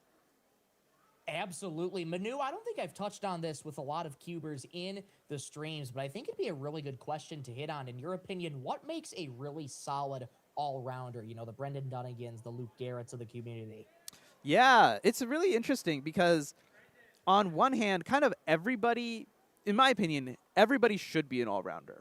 And I think that there's people that are like, yeah, but like there are some puzzles that are just boring, not interesting, and not worth my time. I think everyone should be an all-rounder because it gives you more stuff to do at competitions, right? So not only do you get more bang for your buck, you get to learn more about all of the twisty puzzles that we have that are official. We have 17 official events. And in my opinion, if you kind of like pigeonhole yourself into just saying, I'm only going to do these few events because these are just the only ones that interest me, I feel like you're really missing out on the field as a whole. Now, what makes an all-rounder a great all-rounder? I think great all-rounding is extremely hard. And I think it's actually so hard that I think we're actually going to see all-rounders actually kind of disappear to some extent as the years go on. And the reason is, I think it's harder, it's going to become harder and harder to all-round and still perform at the top 100 across all of your events. There are only a handful of people in the world who can achieve stuff like that, and they are just built different. They know when to balance which events to do. They know exactly how to manage how much fun they're having. If an event is starting to become a grind, you have another event that you can fall back to rather, that might be more interesting at the moment. They understand where their weaknesses are across all the events, so they understand when they switch to another event, it's not just mindless solving. They're like actively working on stuff so they can get better at those events as well. There's a lot of stuff that goes into all rounding, and yeah, I mean, so that's why I think props to guys like Bendy who can kind of just manage everything. When I asked him about how he kind of maintains all his events, he's just like, I just don't really think about it. He doesn't really think about it as maintaining. He just kind of picks the things that he likes, and whenever he loses interest in something, he just moves on to something else. And so there's a lot of talent there as well. I think it's a really important thing, too, to touch on. We've talked a lot about mental aspect, to know when it's time to move to a different event. When you're not seeing results come up either in practice or maybe in competition, it's like, okay, maybe I need to shy away from this for maybe some days or a week or so and keep practicing it to a pace where I'm comfortable with before I can try and dial it back in. Yeah, absolutely. Brendan's such a decorated solver. I mean, two-time world record holder, 5-time continental record holder, as well as Brendan Dunnigan. And I mean, Manu, the amount of times that you and I have talked about it sounds like a broken record, but I mean, he's going to be a household name in cubing for a long time. I mean, he already is to some extent. And let me tell you one more thing about him. If you're just a stream viewer, right, it's a little bit hard to understand the full atmosphere. When Brendan Dunnigan shows up to a competition, you know he's there. And the reason is the entire region of SoCal somehow is his fanboy. Somehow he has one of the biggest fan groups, I think, in all of speedcubing. Now, fan group, I don't mean that in like a organized sense. It's just that everybody really likes to root for Bendy. And there's something just about the guy. Like, people enjoy watching him solve. He is obviously a fast solver. But one of the things I really like about Bendy is he likes to play to the crowd. And we see a lot of competitors sometimes who kind of can't ebb and flow with the crowd, so to speak, right? Who kind of want the crowd to not really be a factor, right? Because when you practice at home, you don't have the crowd. You don't need to think about the crowd. You can just listen to your own music and kind of zone out. But when you're sitting on the stage at a major championship, at the world championship, and you're gunning for a podium, the crowd will always be a factor. And so the ability that Bendy has to kind of feed off of the crowd and kind of feed the crowd back, I think is a skill that is really, really, really underrated. And I hope we can show off some of that in some of the finals today. I mean, look, it is not impossible for Brendan to break a world record this weekend. Of course, the continental records, these are all up for grabs. He could break his own world record that he currently has as well. And yeah, hopefully we can showcase all that. Absolutely. 5 finals coming up later this evening, those being Square One, Clock, 6x6, Megaminx, and 5x5. Expect to see a lot of big names in those finals. And Manu, you make a great point on being able to play with the crowd. I think it's being able to, yes, you want to perform well at this competition. You have high expectations for yourself, but the ability to sort of let things go, let it breathe, and let yourself be calm in these big, big moments where the pressure could be really, really high, but at the same time, it's a competition. You're doing what you love, and this community is amazing, and everybody is here to support you. Oh, absolutely. I think that is like one of the best aspects of the cubing community is just how supportive everyone is. You can see it is a competitive hobby, right? We have rankings, we have prizes, we have prize money that's going to be given out today. Thanks to SpeedCubeShop, by the way, for providing the prize money. And there are titles at stake. There's a lot going on here. But at the core, speedcubing is grassroots. It's about community. It's about friendship.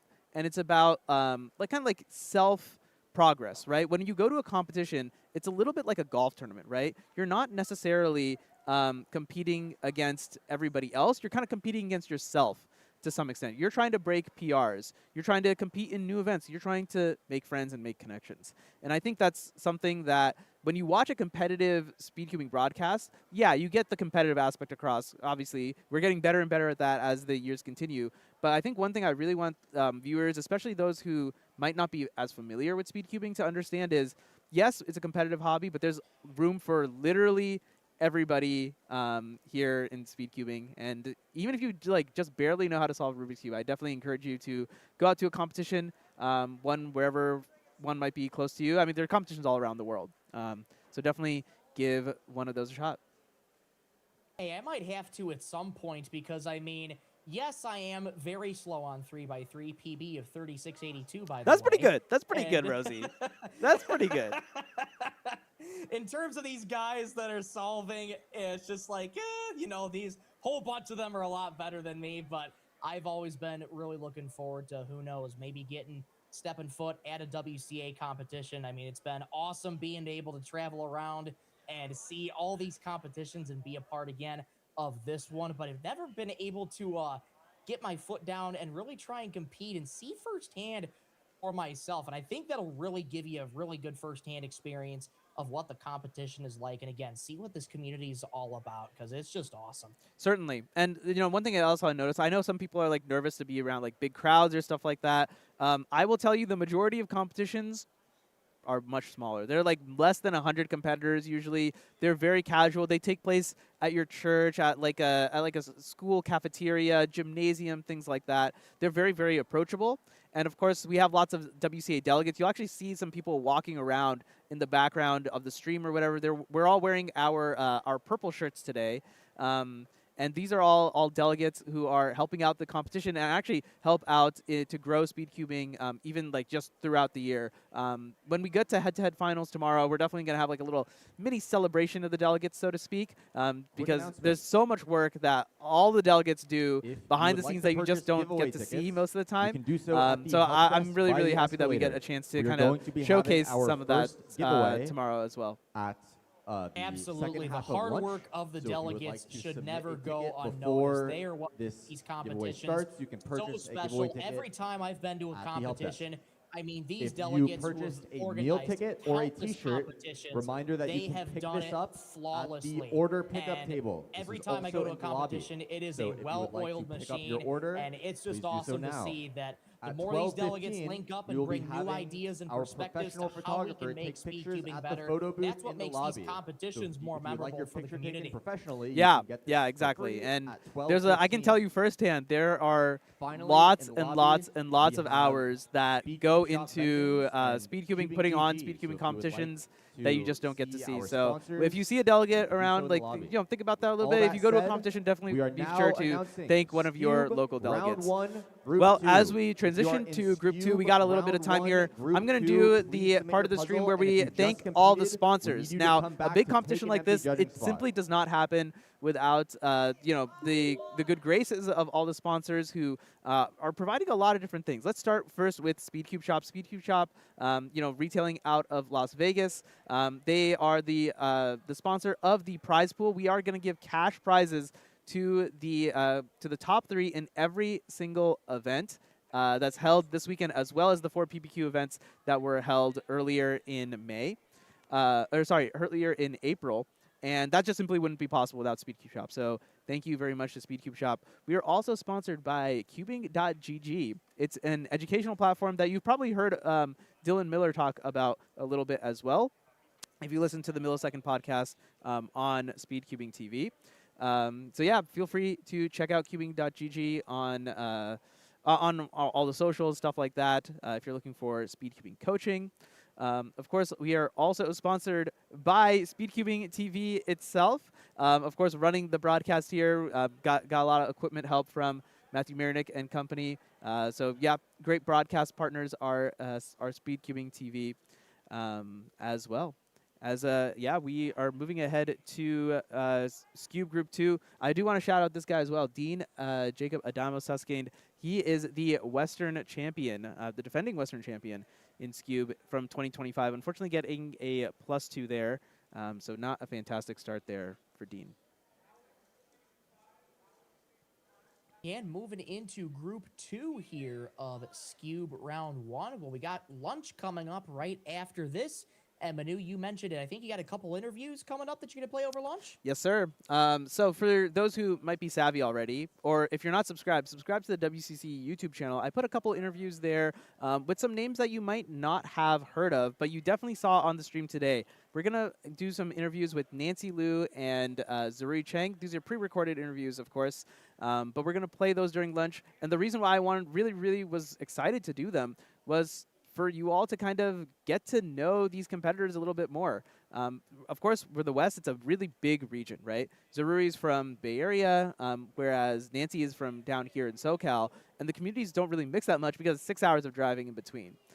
So figured we have the internet. It's crossed many, many borders before, so why not another small little border between NorCal, SoCal, to kind of bridge the gap there. And you all on stream can get to know some of the faces that you're going to see over and over again during Western Championship this year. I love those kinds of interviews too, Manu. Just really give you a lens to sit back and sort of take that pressure off of these cubers. We've come to know these speed cubers so well through their times and results, but when you get back to know them, sit back and get to know them on a personal level, you can really understand them as a person and really just get in touch with their story, because every individual, regardless of time, regardless of results, they have their own unique story to share and unique backgrounds that they come from. Oh, absolutely. And there's a lot of interesting discussion about how like those backgrounds kind of transfer over to speedcubing and kind of what leads people to speedcubing in the first place. And I think those stories are really, really, really important. And, you know, traditionally we just haven't really told those stories before. It's been all focused on results. So I'm excited to see like more efforts. As Rosie, you got your own efforts building towards this. So you're doing great work in this field of itself. And I think you got a new one coming out on Monday. Is that right? That is correct. For those who have not known, I started a new podcast/video interview series. It's called SpeedCuber Spotlight, and the mission, as Manu might have hinted at here earlier, is to really get to know the people behind the SpeedCubers that we see. And yes, indeed, I have a new episode coming out on Monday, episode 3. I've already gotten the chance to talk to you, Manu, as well as Dylan Miller. Episode 3. Should I leak it for the audience? Should I leak it? Ooh, let's keep it a little under wraps, because we're gonna be, well, Monday is tomorrow, so they'll have to wait until tomorrow to see who the special guest is. There you go. There's a time and a place for everything, so you'll get your leak of tomorrow's guest Monday, the next episode's guest tomorrow, but I think you're all really going to like it. And Manu, I do think that was the big reason why I started this interview series, was for that idea alone, those traditional interviews that really don't get highlighted in speed cubing. You're focused on the times and results, but let's get to know the people behind them. Oh yeah, absolutely, and certainly very critical stuff. All right, we've been kind of yapping a little bit. Let's talk a little bit about Scube, Rosie. Of course, that is kind of the job that we are signed up to do. So on the stream so far, you've seen three people. Dean, I already mentioned Dean. And you also saw Andy French. So actually, Andy's going to come up to compete just now. So you'll see him kind of walk up here into stream station number 1. And he is actually a delegate from here in Southern California as well. He is a really good Scube solver, looking to make it into the final round of Scube. That will be tomorrow, starting things off with a 3:49. Let's see if he can kind of keep up that sort of pace as I try and figure out what is projected to make the final.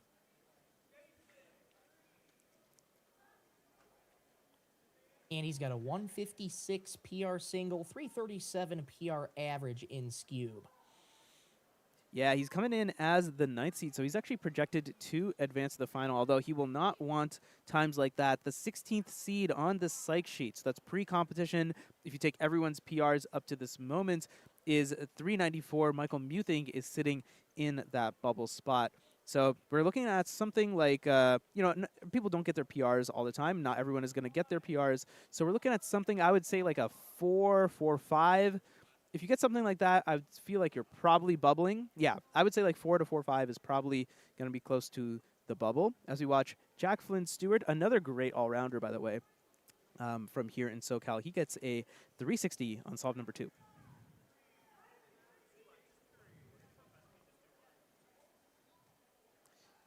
On your screen once again, Dean Jacob Adamo Suskind.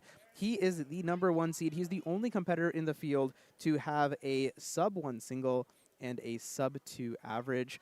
Actually was a Worlds finalist last year. That's actually where he got his 186 average. So he's kind of used to this pressure a little bit. And you can see there, just flawless. I mean, that looked, I dare to say, he looked relaxed.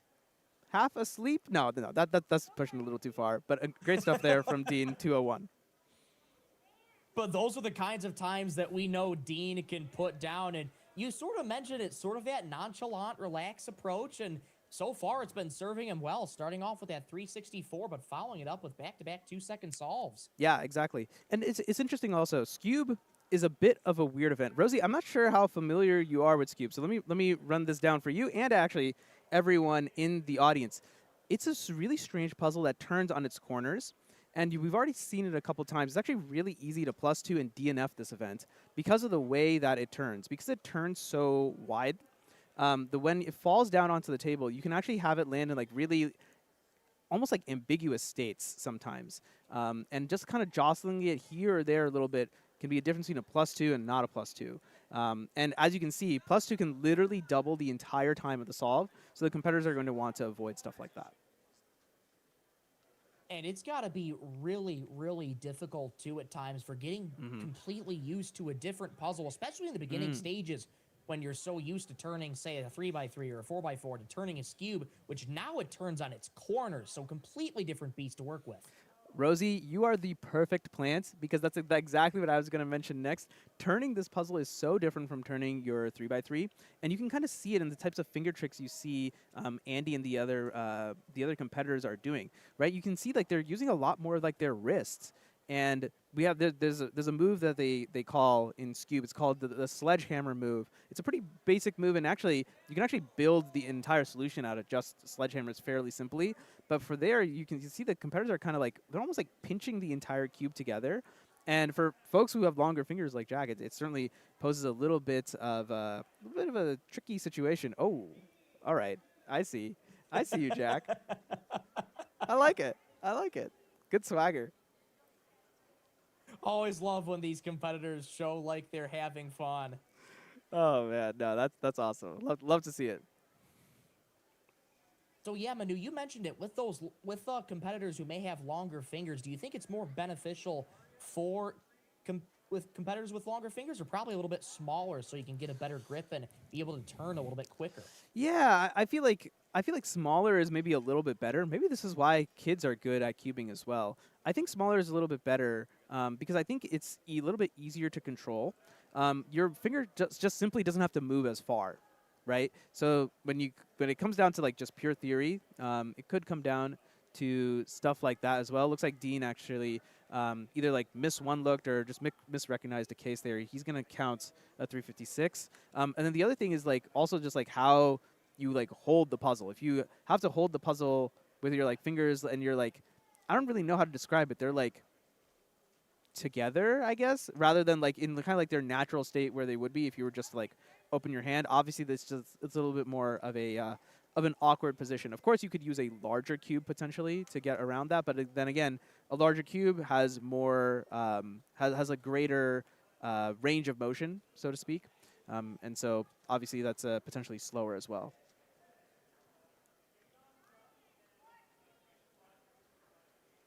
Andy getting ready to go for his fourth solve, and his average of 5 is counting a 434 right now. Yeah, I'm trying to see if there's anything I can see. I'm not particularly good at Scube. Don't feel like there's a ton of stuff here. Of course, the better Scubers in the chat can kind of correct me. Right, and this is what I'm talking about. We're like so close to the edge that we might not be able to tell. Looks like it is okay, as indicated by the judge. But yeah, that's what can happen with Scube. Because it turns kind of funny, you can kind of get weird cases where it's like, is it a +2? Is it not a +2?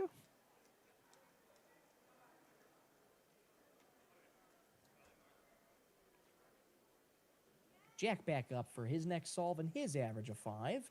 Better one there with a 367. 367, indeed. Looks like that will be the middle of the counting solve so far. 360, 367, or excuse me, 377, 367 counting. So he is on his way to actually, I think he's locked in. Yeah, he's definitely locked into sub-4 average. He should be feeling good going into trying to make the final.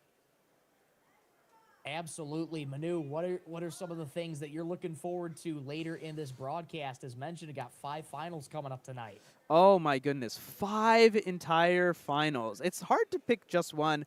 I think everybody knows that I have a very soft spot for Pyraminx. I kind of don't entirely know what it is. I just love this puzzle. I think that there are a bunch of incredible solvers here today as well.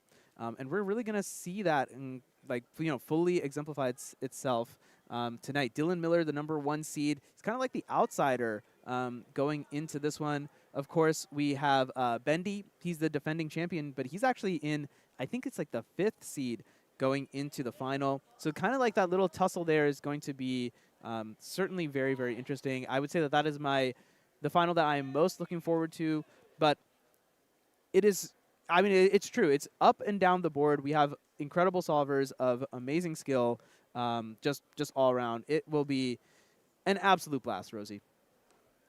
It sure will. I can't wait for it. And it covers like the gamut of the events, right? We got kind of like the weird puzzles, Square One and Clog, and then we're gonna wrap things up with our traditional puzzles, our traditional end by ends, the breads and butters. Oh, and should I say, we had a world record yesterday. We could see a world record today as well. Max Park, he already got one of his world records back from Lim Hung. Can he get the second one back? You'll have to tune into the 6x6 final tonight. That is scheduled at 5:15 Pacific time. Oh, I missed a 146. Solid final solve there from Dean with a 146. Oh, good comeback from Dean. You would think after the +2, like, you kind of want to make it, like, go easy a little bit. Want to make sure you don't get another +2 and kind of like your average kind of can get out of control very quickly. But 146, best possible average, 273, extremely solid average from Dean. I'm glad that he's able to kind of take it in. Unfortunate to see Andy kind of a little confused here as he gets 4 of 4. Good solve not found, it seems. So he'll finish off his average of 5 here, probably around that mid to high 4 average range. A little lower, 426. 426, okay, not bad. Good solve from Jack. 281 for his efforts. 368. 368 feels pretty good. I feel like all 3 of these guys are still in the mix. Oh, definitely still in the mix. And just an early preview coming up here as these final solves are wrapping up here in Group 2. Group 3 of Scube, which is the final group in Round 1 of Scube. You're going to have Sid Shivnathi of Yuto Kono and Paul Mavi coming up as well. Are your top 3 to watch for Group 3? Yeah, some pretty solid solvers as we watch the replay of Dean there. Yeah, I mean, just great stuff from Dean. I actually need to go compete in Group 3, so I kind of need to figure out what to do. We might end up with solo Rosie cast. We might get a guest on, or we might give the prod team a little bit of a break perhaps as well. Remains to be seen. We'll figure something out. By the way, shout out to the prod team, Lucas Aubin, Kaushik Murugan. These guys have been working their tails off all weekend already, and we got a long 1.5 days ahead of us as we try to bring you. I guess how many finals are we going to do? We're going to do 12 finals across today and tomorrow. Of course, one of those being a head-to-head final as well. Oh, we're going to get Matthew Dickman onto the stream. Okay. If you don't know, this guy used to be my boss. He was the former senior delegate before I became the senior delegate. And now he is a fantastic guy to talk to. If you ever get a chance to say hi to him at a competition, he will greet you with open arms. And yeah, just a great solver. You might be wondering why he's using a stickered cube. It's because he's colorblind. He has difficulty telling the difference between green and red on standard stickerless puzzles. 2 thumbs up from Mr. Dickman himself. Great to see him get onto the stream.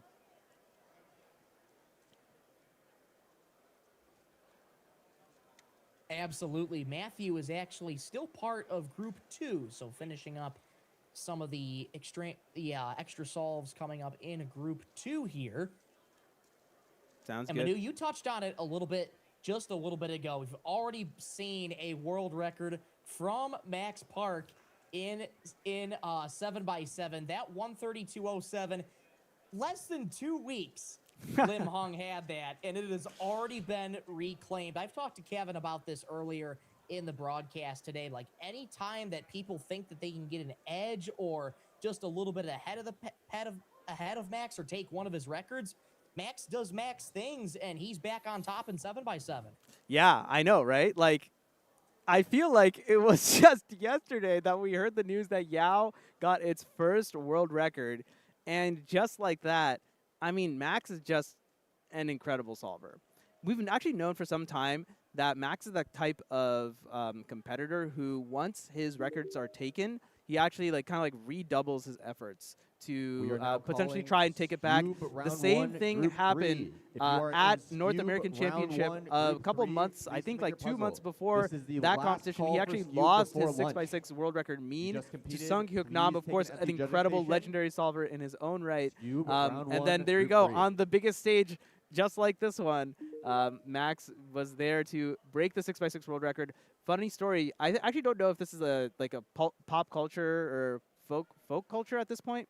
But one thing I heard is he was sitting next to Nam during that final, and as he broke his 6x6 mean, he just goes over to Nam and says, "Sorry, Nam, it was the world record mean," something like that, which is just hilarious. Max doing Max things, and yeah, I mean, it's kind of the Max Park show a little bit as we get closer and closer to our 6x6 and 5x5 finals tonight. I mean, I expect him to just run away with those. If you look at the odds, it's like 100% odds that he's going to win.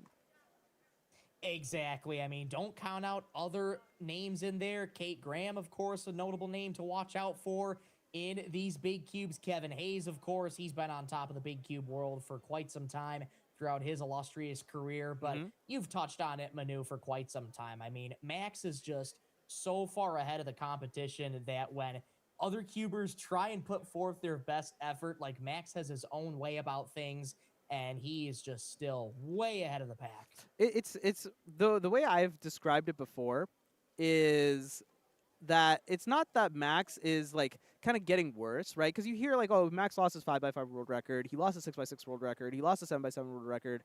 Is Max falling off? I wouldn't say it's that. I think everybody else is finally catching up to where Max was. He was just years ahead of the pack. I think before Lim broke the 7x7 single world record, I think Max had held it continuously since 2018. Like, what? That's just crazy that it's taken this long for people to finally catch up to Max. And Max is evolving too, which is awesome, and we love to see. Such a special competitor is Max. We love him. Just fantastic. Oh, yeah, it's awesome. 91-time world record holder now. He's 30 world records away from tying the great Felix Zemdegs, who also had some notable results this weekend. Yes, he had did. a 412 PR single. And Manu, we've touched on it a little bit on our Substack SpeedCubers Digest. That PR of 412 is his first one in his entire career that wasn't a continental record or a world record. Yeah, I mean, that's just nutty stuff. I mean, Felix still got it. Unk still got it. He's still one of the best competitors in the world. And yeah, I mean, he fully demonstrated why. Did you just call Felix out by calling him Unk? Okay, look, Felix is older than I am. I'm sorry, Felix. Okay, Felix is older than I am, so I think it's kind of okay. You know. Hey, look, I get called the Unk all the time, and I'm not that old. Like, I got a beard and everything, sure, but come on, man. No, but in all seriousness, Felix has had such an incredible career, arguably the greatest to ever do it in speed cubing. I mean, 17-year competitive career, and he's still doing things that are just out of this world. Oh, yeah. I mean, he's the reason why so many of us are into speed cubing. He's just a great inspiration, not only as he sits down at the station, but also outside of competing. Just a fantastic guy to be around. Has a great energy, and really, really carries forth the spirit of speed cubing, as we see a 191 from Sid Shivnath. That's some good solving there. He could be on pace.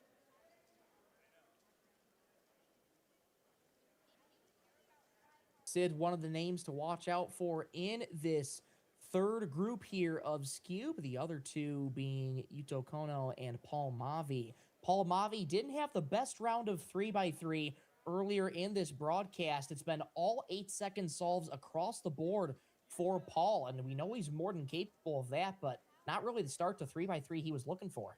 Yeah, I was actually sitting with Paul in the waiting area a little bit, and yeah, I mean, couldn't quite figure out what exactly was up, but the good news is we got 2 full rounds of 3x3 tomorrow, your typical average of 5 rounds, and then we got the head-to-head final.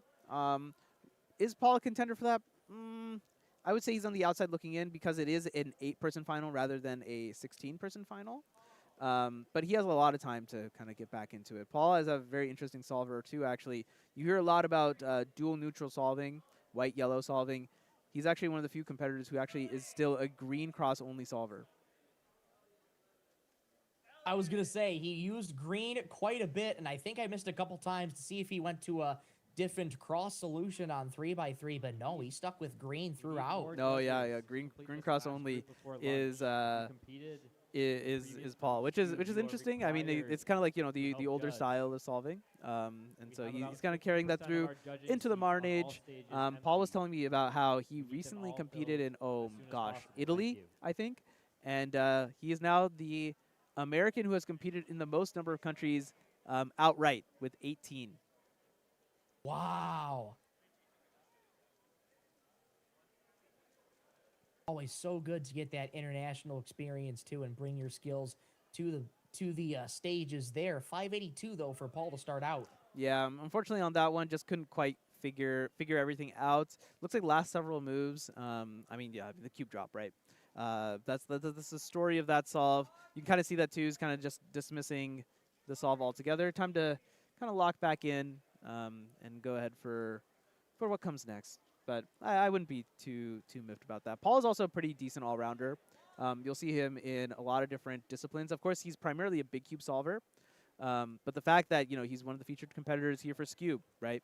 That means that he's up there as well. So always good to see some familiar faces. And Paul, certainly a seasoned vet. Certainly. Paul's been competing since 2012, so 14 years in his competitive career, and trying to see where he first competed. It was actually in Berkeley. It was his first competition. Berkeley fall of 2012, back on September 2nd. So September 2nd this year will mark 14 years to the date that Paul has been competing in the WCA. So just awesome to see veteran continue to shine here and try to put up some good results. Yeah, certainly. Unfortunately, Sid, it looks like a little frustrated there with that one. I couldn't quite tell if he like one-looked it or just like kind of misrecognized some case or other. But a 537, not the types of solves that we're used to seeing from Sid. But of course, you get one solve to drop, and so you're all good there. And he has 191 too, so he's got some good stuff there. Actually, we got the replay on your screen too. So if we try and take a look at what's going on here. Yeah, I think, yeah. Okay, interesting. So it was actually both the cube drop and also, I think, just misrecognized the case. You'll have to forgive me a little bit. I'm not as versed in Scube as I am in the other events, which is to say, basically, I don't really know what's going on for the most part, but we make do. Now, Manu, is that what something that with top-level Scubers also try and do, much like an event like 2x2 is try and plan out the solve in one look? Yeah, so you'll see like a very, very, very handful. I think Sid and maybe Dean are probably the only people who could even have a chance out of one look.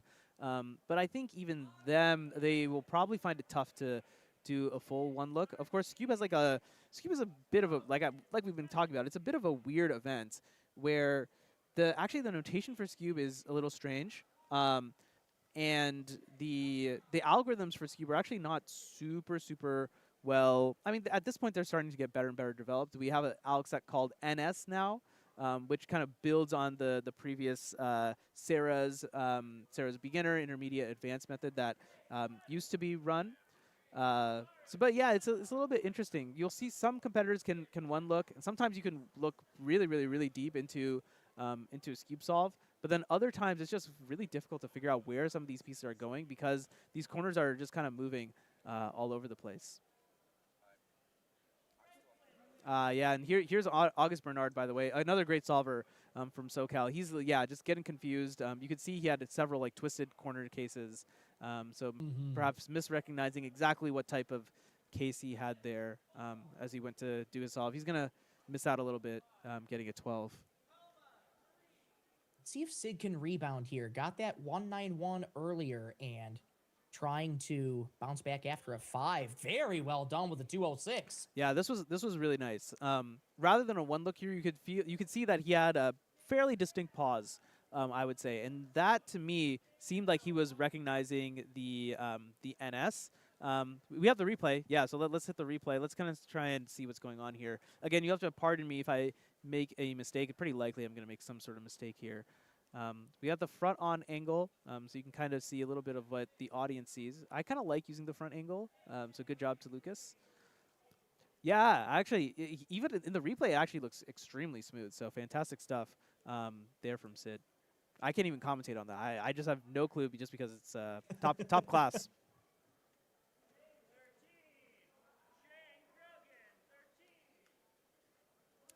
Be another one Paul wants to put behind him here. Looking towards the double digits. He'll get double digits here. My goodness. 12-12. 12-12 is a poor performance. That's no good. To give you some perspective, right? Like I'm saying, like I'm not a particularly good cube solver, and I have a 6 average. So 12 is like quite terrible. Like it's a solve that I could beat very, very, very comfortably. So those are certainly not solves that we want to see from the competitors. We want to see 3s. We want to see 4s because those are the times that are more likely to get into the final round. Which right now that's the only thing that matters. This is something I'm actually interested in talking about a little bit too. A lot of competitors, when they go into a big competition like this, they're still in the PR mindset, right?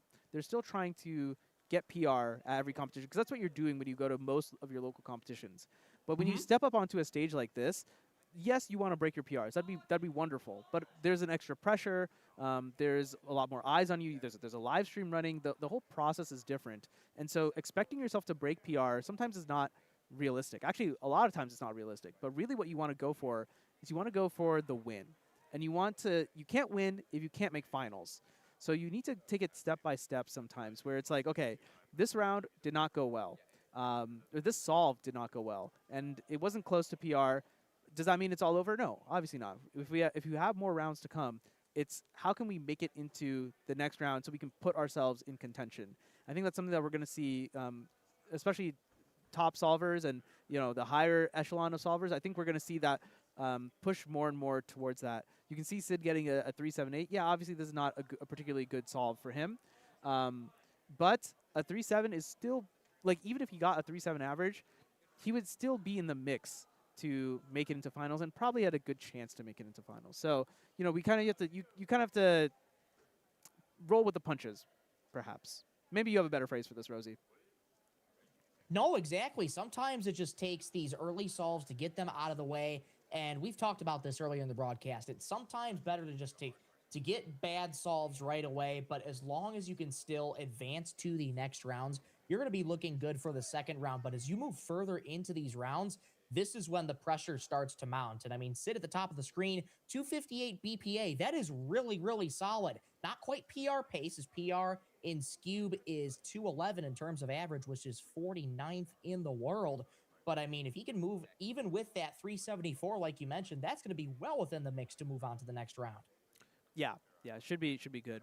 Here's Yuto here. He's one of the better Scube solvers from NorCal. Actually, a lot of good solvers from NorCal. 343. I mean, that's a pretty solid time for him. Like we were talking about, like, yeah, you want to put yourself into the mix, put yourself into contention, or at least don't take yourself out of contention. I can't help but happen to notice Paul likes to bring like a stuffed rabbit up there to him. Did you get to talk to him about the mojo behind that maneuver? So yeah, this has been actually, I think, a post-COVID phenomenon. So this is Thumper the rabbit. Now I'm not sure exactly where Thumper is from. I think it's from some sort of cartoon, right? But I mean, it's something that you see a lot of competitors do.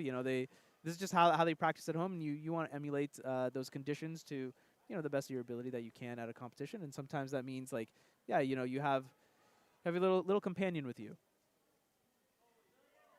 Yeah, absolutely. Whatever makes you feel comfortable. I think Thumper might be from, oh gosh, I think Bambi is the first thing that comes to mind. You know what? The art style is right. Back in 1942? Yeah. Yeah, there we go. There we go. I was going to say, I knew I recognized him from somewhere. I just couldn't put my finger on the name. That's the ball knowledge, dude. The rosy ball knowledge. No, I love it. Yeah. No, you're dialed. Yeah, but just looking around all the sights and sounds at the Riverside Convention Center, I mean, it looks outstanding there, Manu. Wish I could be there on site with you guys, but I'm sure just looking out when you get a moment to get a break from the production side of things, just to look out at the room, it's like, holy smokes, what an environment this is. Oh, absolutely. And again, the stuff that you see on the stream is only a small slice. It's actually one of 4 stages that we're running here. When you have the biggest Western Championship in history, you also need the most stages that you've ever run, which is So you're only seeing 1/4 of the action. Of course, we have all the top solvers on this main stage, but the rest of the solvers, they're all getting their solves in. Yeah, a lot of great fun has been had so far this weekend. Yeah, let's think about the stages here for a second, because there are a lot of them. I think there's a purple stage, a black stage, which is the stream stage that you're watching right now, the orange stage, and then there's a white stage, and then there's also a stage for unofficial events, and I think, is there a stage for the data table? No, it's probably in the back somewhere. Not exactly a stage, yeah, but it's like it's its own nook. Yeah, so there's like an area carved out for that. We got a stream area back here. We got a whole concourse outside. That's where we have vendors. We got there's lucky draws going on out there. There's like an unofficial head-to-head booth. There's like booklets to do. There's loads and loads of activities. And yeah, it's just amazing what the team was able to was put together. I love it. How was set up there when you got there, presumably yesterday, to get everything set up? Yeah, so yesterday in the morning, actually we had to set everything up. And yeah, it actually went smoother than I had expected. Of course, me and Lucas, we were primarily doing stream setup alongside Matthew Marinick. And yeah, we had a pretty good time, pretty chill for the most part. Of course, when you're doing setup while the competition itself is going on, certainly things to work around there. But yeah, I mean, setup went basically as well as we could have hoped for. Obviously, had a ton of help from all the delegates and other staff volunteers who were in the venue. And yeah, I mean, everything went relatively smoothly. That's awesome. Always feels good from a production standpoint too, when you can get through setup and it's just like, okay, this is looking really good, and always good to have such a great production crew. I mean, you mentioned Lucas Aubin on site today, Matthew Marinick, I believe. I'm not too sure if he's on site, but I mean, he was here yesterday. He was here yesterday, okay, but a whole bunch of other individuals here making this broadcast possible. I think you mentioned Kaushik Murugan as well, helping you out, and all the casters that you're seeing for this live stream today. I mean, just a big thank you to everyone for making this broadcast possible and for bringing such great entertainment to you. It's awesome. Yeah, totally. And you haven't even seen all the casters yet. We got a couple more who will be tuning in this afternoon as well as tomorrow. We're also streaming the entire day tomorrow.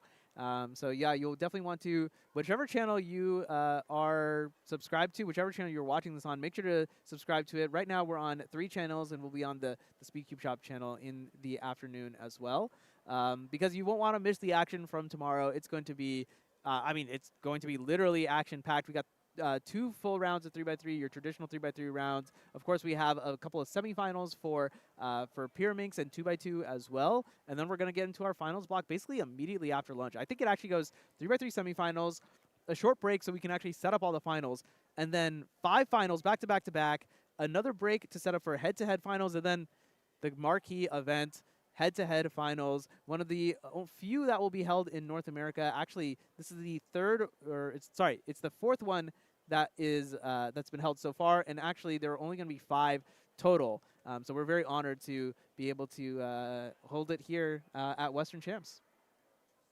Absolutely. I cannot wait for these head-to-head finals. You're going to have the best of the best going at it. Get to see him on the head-to-head stage and shine brightly as someone will be crowned a Western champion here coming up tomorrow. And it'll be 5 new Western champions crowned tonight in terms of the final rounds that you're expected to see later tonight. Well, I think, Manu, we're transitioning right now to lunch, I believe, no? Yes, sir. We're going to go to lunch, so we're going to send you to a quick little ad break. And then once we come back from the ads, we will bring you an interview. We will bring you an interview with Nancy Liu. She is the female North American record holder, the fastest woman in North America, actually the only woman in North America to get a sub-6 average, was in the top 100, recently fell out of the top 100. So yeah, we'll send you to an interview with her first, and then I'll give you one with Zaruri Chang. He is an up-and-coming star here in the West, and then after that, we'll get you ready for our afternoon block and get you all hyped for our finals coming up later in the day. Yeah, so yeah, we're just about ready to send it to an ad. We'll send it to a quick word from SpeedCubingTV, and then from there, stay tuned for our lunch interviews. Purchase giveaway tickets. Rosencrantz, if you care about speed cubing, you have got to check out SpeedCubers Digest. SpeedCubers Digest delivers the weekly news that defines competitive cubing, competition previews, full recaps, athlete storylines, and everything happening across the global scene all in one place. It's built by people who compete, organize, and cover the sport firsthand, so you're getting real insight into what actually matters. Support the sport and stay informed. Find it all at SpeedCubersDigest.com.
Welcome everyone to Western's Warm-Up. This is a new series on the WCC YouTube channel where we sit down and interview some of the best solvers in the West heading into Western Champs.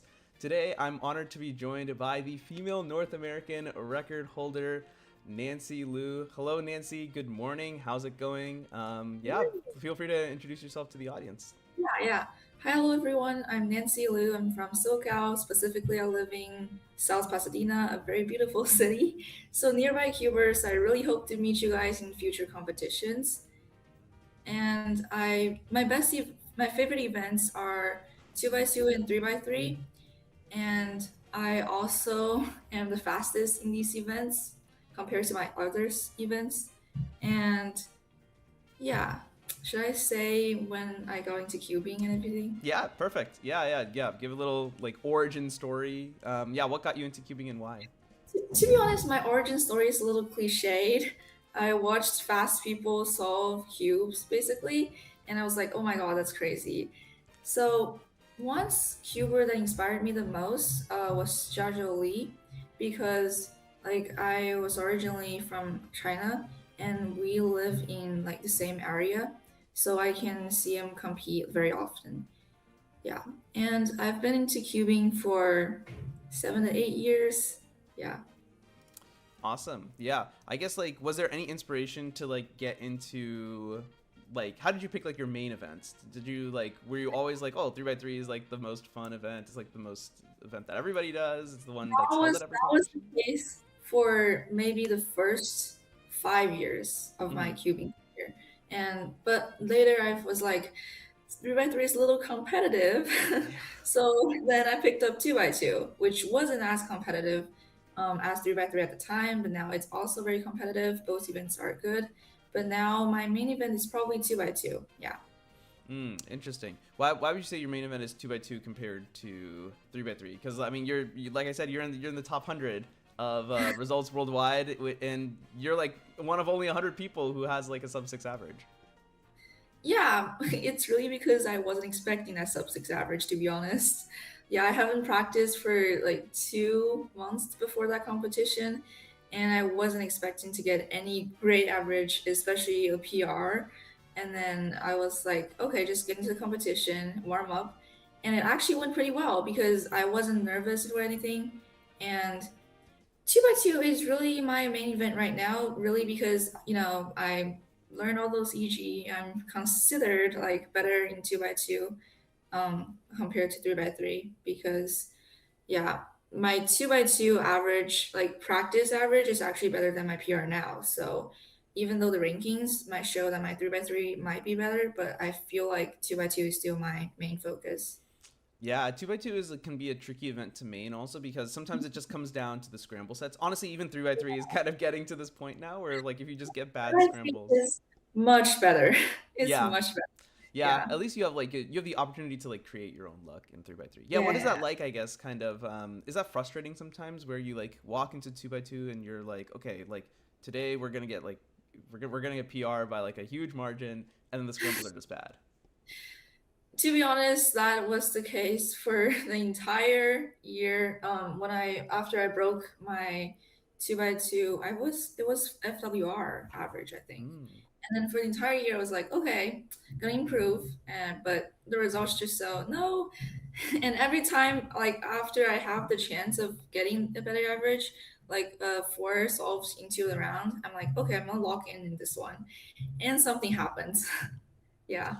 Yeah. But that's why I kind of just relax with with these results because it's not really useful to be frustrated anyways. Yeah, I'm probably not the only one anyways. Yeah, I mean, it's also interesting for you because, like you said, you have like a limited number of rounds because you're also in school, right? And of course, like Yeah. balancing school and cubing is always hard. So like, how do you like kind of manage expectations going into even just like any competition, just because the rounds are so rare for you?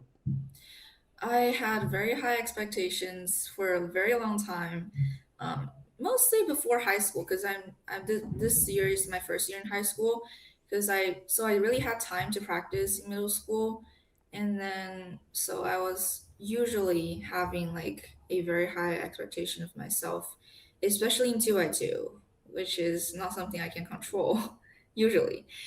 So yeah, how to balance cubing in school.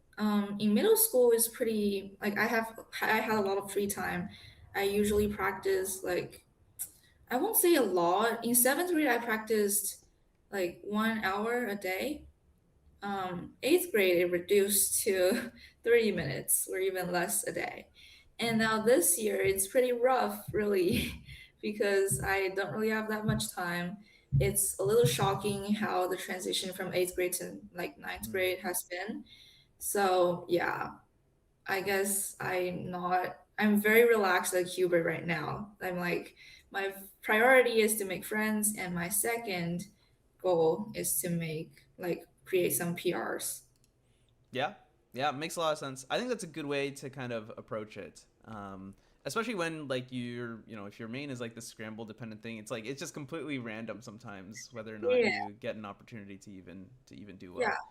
Um, I want to go a little bit into the 599 average you got. You said it was like a little bit lucky. Tell us a little bit about like what your preparation kind of looked like before, because this was also like your last comp too, which was February. No, that was in January, I guess. At this Yeah. point. Okay. So first of all, I did not have that much time to practice before the competition, so I mostly just practiced a lot the night before. Would not recommend that. Also, during competition, I have this little routine in 3x3 of like, first of all, I warm up with my hands for like with some practices of like the top layer. I think it's really beneficial because you really need to get into um, that that state where you can just turn faster and be confident in yourself, and then also just to prevent some lockups. And later in the like when like after like 100 solves of these top layers, I move on to actual solves. But I usually don't time myself during inspection because I usually have enough time. But if you are not confident with like seeing the first F2L group or anything, you should probably time yourself for inspection.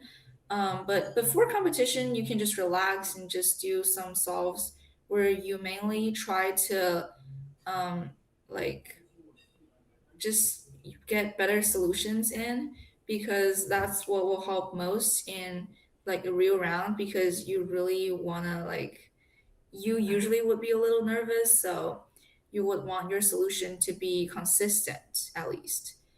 And so that's basically all my prep before the round. I just went up there and then after solve, okay, that was great. And I was like, okay.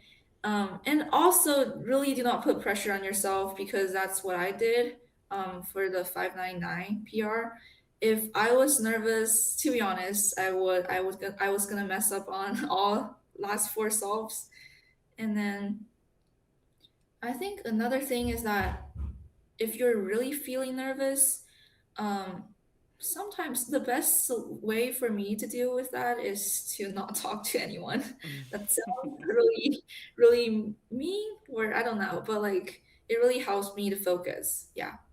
Yeah, so you can kind of like maybe lock in and not be distracted by like what someone else has had for breakfast or something like that. Yeah. Yeah, totally. What would you say you global? And so like I guess relative to that, how good was 599 really? 599. If I have to rate it like compared to my usual score, like if I have to give it a score out of 100, that would probably be 88 or 90. Okay. Yeah. Yeah, so pretty good. What do you think you need to do in order to like replicate 599 or kind of get close to something like that in an official comp again? Not expect anything. Yeah. Also, I really need to practice more. I really need to lock in, especially for Westerns. It's more competitive than a normal competition. Yeah, Westerns is going to be crazily competitive. We'll have 3 rounds of normal, your average of 5, and then we have the new head-to-head format. And one of the things that's weird with head-to-head is usually you have like 16 people or 20 people who advance to a final, but for 3x3 and head-to-head, it's actually only going to be 8 people. So I'm not sure if you watched other head-to-head stuff that the WCA has put on, but do you have like thoughts on potentially competing in it and like trying to make it into the head-to-head final? So making it to the final would be great, and also I think watching it would be better though. Because I think competing in that format sometimes would be a little stressful, but it is so much fun, like so much more interesting to watch as like a spectator. I think it can potentially inspire more people to join speedcubing even just because it's so fun to watch. And I think, to be honest, I would feel very honored to be in one of those finals, because you have all eyes on you and like everybody's solving, and then yeah. Yeah, totally. I mean, well, we would be honored to have you in the finals because we want to see the fast solvers make it into the finals. Yeah, so I guess like going into Westerns, let's talk about both 3x3 and 2x2. Maybe let's start with 3x3. Is there anything in particular that you're like kind of preparing, or like are you like learning new algs, or are you just more so trying to, like you're saying, like kind of lock in and think about like your solutions and efficiency? I have not been practicing Sure. very great, but I plan to practice, I promise. And then maybe like at least 2 weeks before the competition. And also, I think I'm not gonna try to learn new algs, especially for 3x3. I'm not interested in ZB. Can I say that? Yeah, yeah, totally. Yeah, but I do think like if you want to go with ZB, like start with some easy ZBs because like I tried those like I think easy ZBs are okay, but like once you get into like the entire hundreds of algs, like it's easy to lose track of some algs and then how to like discern them. So I think yeah, 3x3, I mostly just want to improve my solution and my consistency. And that's the most important for 2x2 too, because I think I cannot rely on good scrambles and everything. I have to get into like, I think for me, I think sub 1.7 for almost all solves. I think that's the consistency I'm aiming for. And 3x3, I think 3x3, it's easy to be consistent in 3x3, and I think sub 7 is what I'm aiming for. Yeah. Yeah, I think sub 7 is certainly a good goal. I think probably in order to make finals, it will probably end up being sub 7. Because we got Max, we got Maddie. These guys are basically guaranteed to Yeah, get sub definitely. 6. Yeah. And then we also got like, yeah, we got loads of names. If I like rattle them all off, it would take forever. Oh, but 8 Um, people in final, so it's going to be very competitive. Yeah, yeah, it should be pretty competitive. I think so. Last I checked, I think you were, I think 6th on the psych sheet. Oh, wow. So I Okay. think so. Right now, you're in by a good margin. But I Okay. think it'll basically be guaranteed to be sub 7 to make it into Yeah, that yeah, fight. yeah. Mhm. Yeah, which will be exciting, no matter how it Definitely. goes. Yeah. Yeah, talk to me a little bit about 2x2. What are like your goals for Westerns, and then like how does 2x2 preparation kind of differ from your 3x3 stuff? Yeah, yeah, yeah. So 2x2, I mainly just try to get some solves in because for 3x3, you can rely on, I don't know, like your turning in a competition, but 2x2 you really need to be consistent. You can't rely on scrambles or anything. And I think I'm not gonna learn new algs for 2x2 as well, just because I will have limited time to prep, and new algs might mess up with my usual routine. And I really need to focus or allocate all my time on solving practice and especially inspection time. I really need to like because 2x2, you don't have that much inspection time. You have to look at basically almost all solutions you can come up with. So inspection time is really becoming like an issue when you not practice a lot.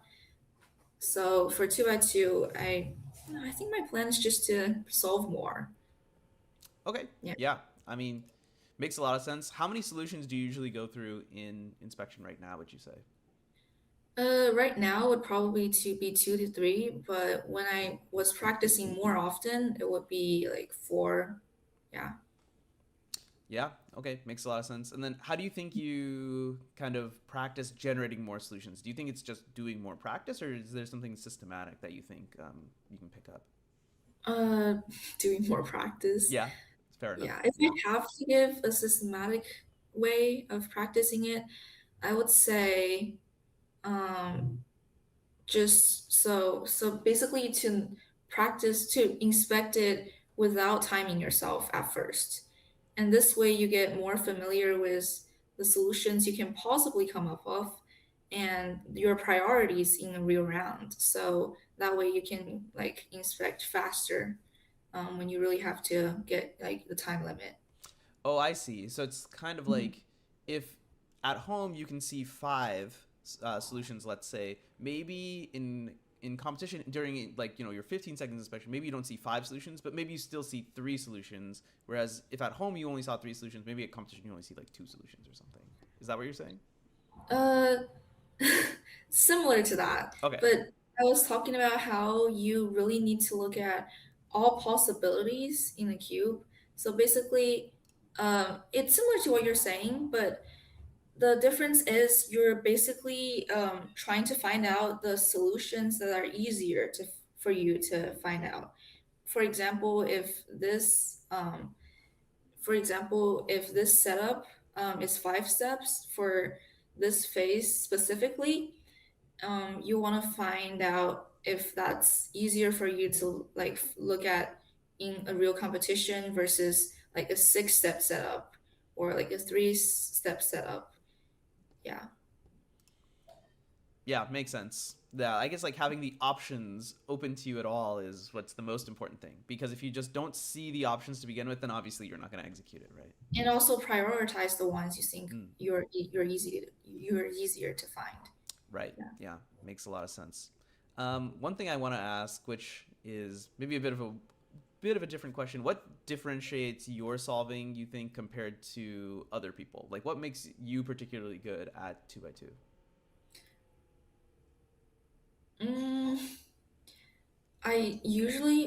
So I don't usually go with cancel. I'm practicing on that, but most of the time I just go with the solutions I'm really confident with.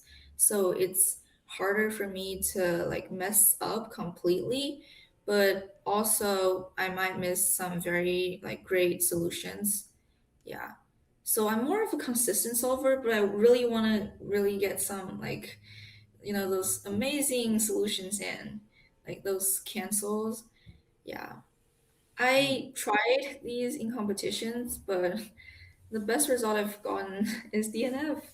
Ah, yeah, with cancellations it's hard sometimes because you Yeah. have to look into the future and then not execute the moves that you're so used to executing. So I think it's really about my self-confidence. Like when I'm confident with a solution, I usually get a very good time. But yeah, if I'm not, then I usually mess up.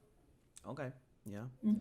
Um, so I'm gonna spin this question a bit of a different way also. So Yeah. recently we've actually seen a lot of progress in 2x2, especially from women, right?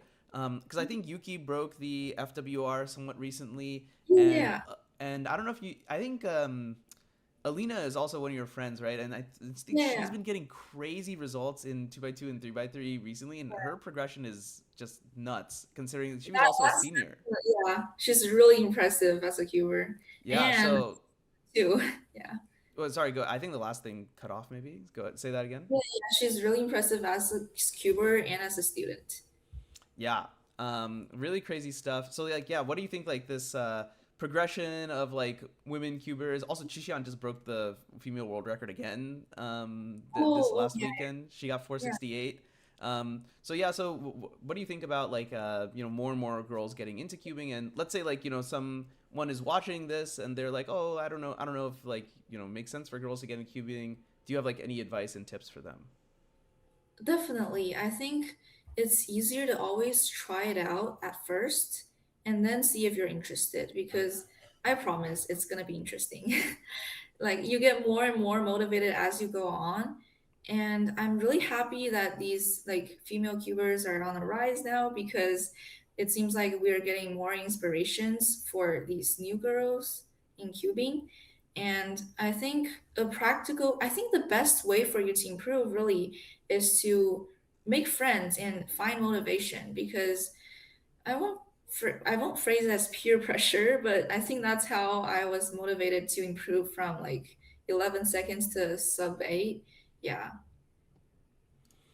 Yeah, I think that's something that sometimes I see like Alina and Yuki's stories, and they're always just trying to like beat each other. And Wait, really? yeah, Yeah. and I guess it works out for both of them because they've been getting really good results recently. So I think it's not actually peer pressure, but it's like friendly competition, I guess is Yeah. That's much better way to put it. yeah, no, totally. Do you have anyone you look up to like in cubing or like in sports or otherwise? Like what's like your source of like inspiration? right now, I think I'd say it's from one of those like you would say like older cubers like Felix or Max because I really like how they're so consistent and they've been cubing for so long but still persist in cubing even though they're like new cubers coming up. I think that's my goal eventually is to be active in this cubing circuit and then really try my best for all the solves. I might not always be the best like solver like on like a ranking wise, but I will definitely enjoy my entire cubing career. Yeah. Yeah, totally. And I mean, yeah, Felix and Max, those are guys that everybody looks up to. So Hmm. they're great role models for our Yeah. community. And you know, you're right. Felix just got OCR. And also a female cuber I really, really admire, Mhm. Juliet. Yeah. Oh yeah, yeah, yeah, yeah. Juliet, I think she recently won the French championship again for like Yes. the third Really, time in a row. really impressive. Yeah. Yeah, yeah, very impressive. No, she's awesome. I got to interview her at Worlds also, and she's very well spoken. Mhm. And plus she's done so much stuff. Like, so I'm learning some ZB on the side, and like I have like a tab open on my computer that's just permanently Wow. open. That's Juju's ZBLL sheet. And Yeah. yeah, I mean her How's learning? resources are super helpful. How's learning ZB? Um, Well, okay. There's no real point in me learning ZB because I just stink. But I like learning algs. I doubt that. Yeah. So like recently I learned the L2 GLL set, which is some of the algs are like all the algs are good, but the recognition is hard. Um, Yeah, yeah, learning that's why U was way easier. start with like easy ones, like the Yeah. ones that are easy to distinguish. Yeah. Yeah. There's also a couple of like really short ones. There's like 11 movers and 10 movers. Those are definitely like way easier. I recently got a smart cube. So it's a lot Oh, easier to practice on the smart cube, yeah, at yeah, least for doing like algs and stuff. hmm Cool. yeah. Nancy, tell the audience a little bit more about yourself, like outside of cubing. Do you have any like hobbies or interests, or like what are like your favorite subjects in school, stuff like that? Yeah, yeah, yeah. Let me start with school because so basically I think I have a lot of interests and that's a little worrisome to me right now actually because all my friends are saying, oh my God, I'm gonna get into this major. I have this whole thing planned out for my 4 year of high school and I'm like, how did you do that? Like because I feel like for now I don't really have a specific area that I'm like very interested in because all my interests are scattered out on this thing. Like, for example, I like math, I like science, but I also like speech and debate and like history.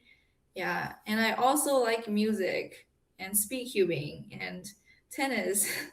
So, yeah, I think it's important for me to explore these subjects early in high school and then try to like find a real like I don't think it would be a true interest, but like the one I'm most interested in and also the good at, like the best at. So yeah. And right now I would say speed cubing is still my favorite. Awesome. Obviously good to hear. No, yeah, I mean, first year of high school, you got a lot of time to figure it out. It's funny because when I started high school, which was, oh my gosh, that was over 10 years ago at this point. Mhm. Back then, people were like, high school, you could just have fun. You can kind of just do whatever. Yeah, But yeah, right. That's so much changed over there. Like my parents told me that when they were in high school, like there was nothing like this. Mm, yeah, it's very competitive these days. So, Yeah, yeah. especially in areas like SoCal, the students Definitely, are yeah. very, very, very bright. I do understand that a lot of people can like find their true interest or like even major in freshman year, but I feel like a lot of them are still from like family pressure, you Mm. know. Yeah. Yeah, no, definitely. But Mhm. you got a lot of time, so you don't Mhm. need to worry about it, in my Yeah, yeah, yeah. opinion. I'm trying to relax. And now cubing is really very relaxing for me. Like it used to be one of like my main pursuits, but Hmm. now it's like just like a relaxation tool. Yeah, that's actually kind of cool. I guess because also with the timing of when Westerns comes this year, it's not before school starts. It's actually like basically at the end of school. I assume you probably don't have like exams or anything. before the finals, but yeah, Oh, it's still. before your finals. Okay, so Yeah, that's a little bit stressful, perhaps. But it's at fine. least you have the Memorial Day on Monday. Yeah, You yeah, have the day off to do some cubing, and then you can get back into school. yeah. Yeah, I was gonna say, yeah, with school starting up, yeah, do you find cubing to be easier maybe because it's less pressure? Mm-hmm. Definitely. I think I'm also more able to enjoy cubing itself, rather than trying to get, oh my God, these PRs in. I need to get this PB. No, Mm, now it's just like, okay, I'm gonna make some friends today. Yeah, and then yeah, see if I can get a PR on the way. yeah, awesome. Mhm. Cool. What kind of keeps bringing you back to cubing? Is there like anything in particular that's like motivates you to get better? I think you just always want to get better once you are like at a certain level, especially when those like nowadays people are getting faster too, and like every time I pick up a cube after I haven't been practicing for a while, I suddenly get faster for a little period of time. And I call that like hallucination because because I think that's the way cubing, like the cubes are trying to tell me, okay, you can get faster because like usually you can try that too. I think I've done this a few times.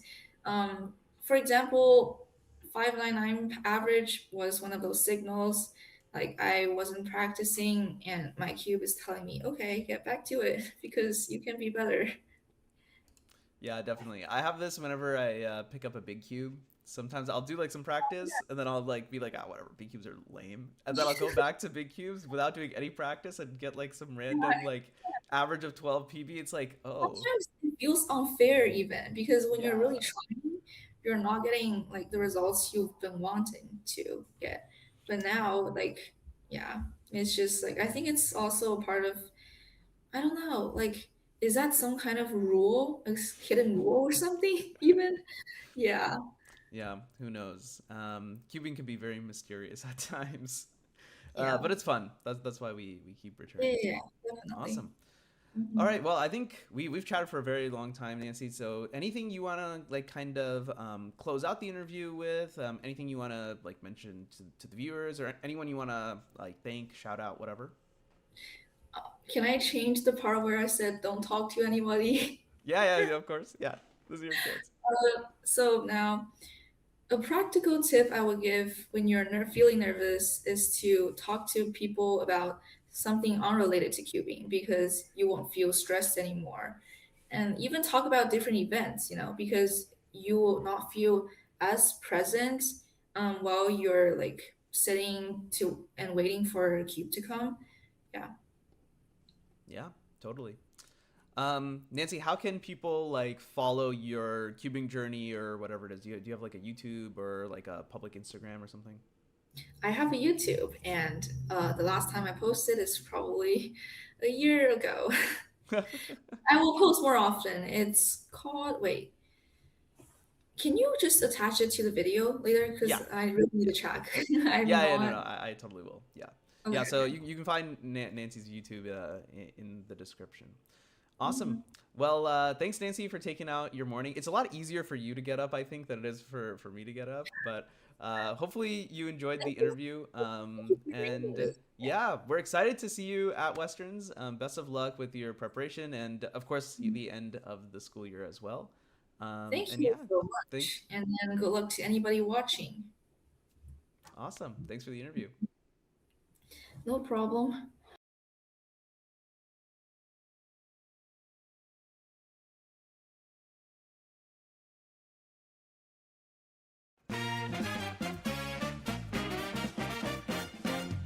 Hello, everyone. Welcome to another episode of Westerns Warm Up. This is Manu on the WCC YouTube channel. Today, I am joined by Zaruri Cheng. He is the fastest 3x3 solver in all of Northern California and just recently entered the top 100 worldwide. Hello, Zaruri. Welcome to the WCC YouTube channel. Yeah, please introduce yourself for the audience. Hi, my name is Ari, and I'm from Bay Area. And I'm like 12 years old, and I just started middle school. Okay, Awesome. Yeah, it's very exciting. Yeah, thanks for being on, Zuri. So let's start the interview with like it's a pretty basic question. How did you get started in speedcubing? Like, how old are you when you started, and what kind of motivated you to start solving? So like when I was like 7, I was watching this Chinese show called Super Brain, and I saw like people just like cubing there. It was like I found it like very cool, so I decided like try myself, and I found it like very fun. So I just continued like cubing. Yeah. Yeah, totally makes a lot of sense. On a Chinese show, okay. How fast were those solvers that you were watching? It was like in like 2020, like 2022 and 21. So like they weren't as good, but they were like 10 seconds and like 12 seconds. You know? Okay. Okay. I mean that's still like that's like decently fast. Although you're way faster. Yeah, that's like a long time ago though. Yeah, yeah. One thing that I think that's really cool is you got fast really fast. At least to me, it felt like it was really fast. Because if you, yeah, those people might remember, I used to live in the Bay Area. And I remember, like, I had never heard about you. And then at some point, I'm like, man, I keep hearing about this kid Zuri. Like, he's really good. And then, like, you just kept getting better and better. And just a couple of weeks ago, you got 589 average and entered the top 100. So, did you, like, practice a lot? Was there, like, anything special you did?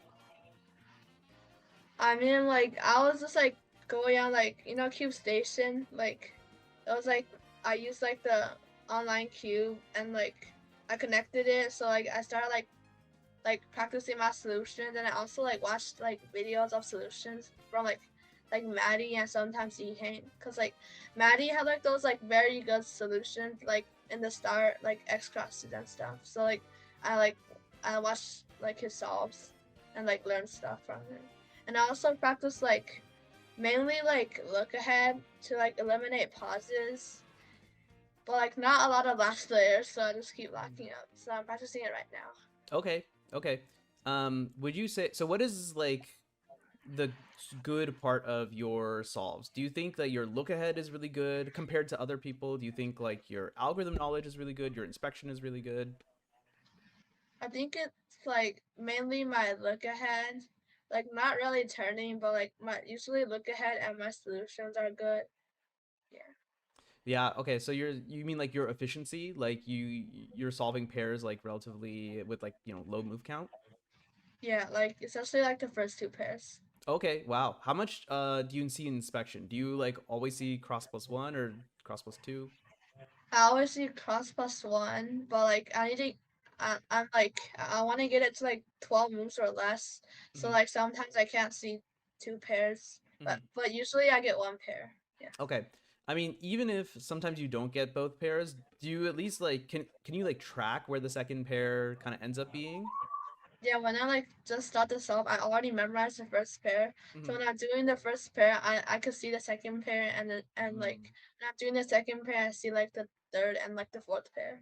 Okay. Yeah, makes sense. Okay, yeah, so very like fluid look ahead to avoid pausing. That's actually really impressive because I think when I started solving, and I think what a lot of kids do is they just want to turn as fast as possible. Yeah. But then you end up like pausing and stuff like that. So how did you train your look ahead so much? So like it's mainly coming from like how much I plan. Like if I plan like just cross, then like I have to like put my TPS to very slow just to see first pair. But like if I plan like 1 pair, then like I have way more time to see the second pair. So like I don't need to put my TPS to like that slow. Okay. Yeah, makes a lot of sense. Just like lower your TPS and like get more efficient. Yeah. Okay. What would you say like your like average TPS like over a bunch of solves is?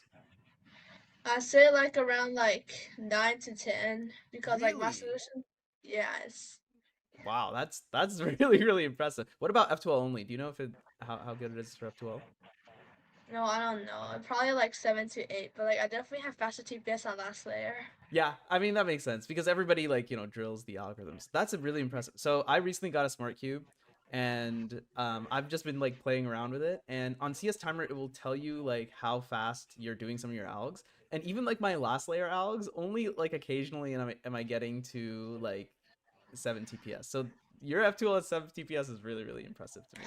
That's good stuff. Yeah. What about like last layer? Was there anything like special you do for last layer, or do you just do like, you know, OLL, PLL? I just like do it, but like I pause way too much during last layer, and I just like lock up a lot. So like I'm training that right now. Okay. What are you doing to kind of train these how to get rid of these lockups? So like I practice LSL or last slot last layer. Okay. Like you just have like CS timer like generate like last slot last layer or something. Yeah, like yeah. Okay. Cool. Well, that sounds really exciting. Do you think that's like the worst part of your solve, like the part that needs the most improvement? Yeah, I think like my episodes are around like 3.5 to like 3.8, but like my last layer sometimes get to like 3 seconds. Like Okay. it's supposed to be around like 2.5, but it's just like not very consistent. Yeah, that makes sense. I think I heard a long time ago that your F2L should be like, I think like 2/3 of the solve, and then like your last layer should be 1/3 or something like that, 60%. That's like very hard. Yeah, but it's I think at your speed it's probably pretty hard. Do you have any plans to like learn like any big algorithm sets like OLCP or even just like some edge control basic ZB stuff?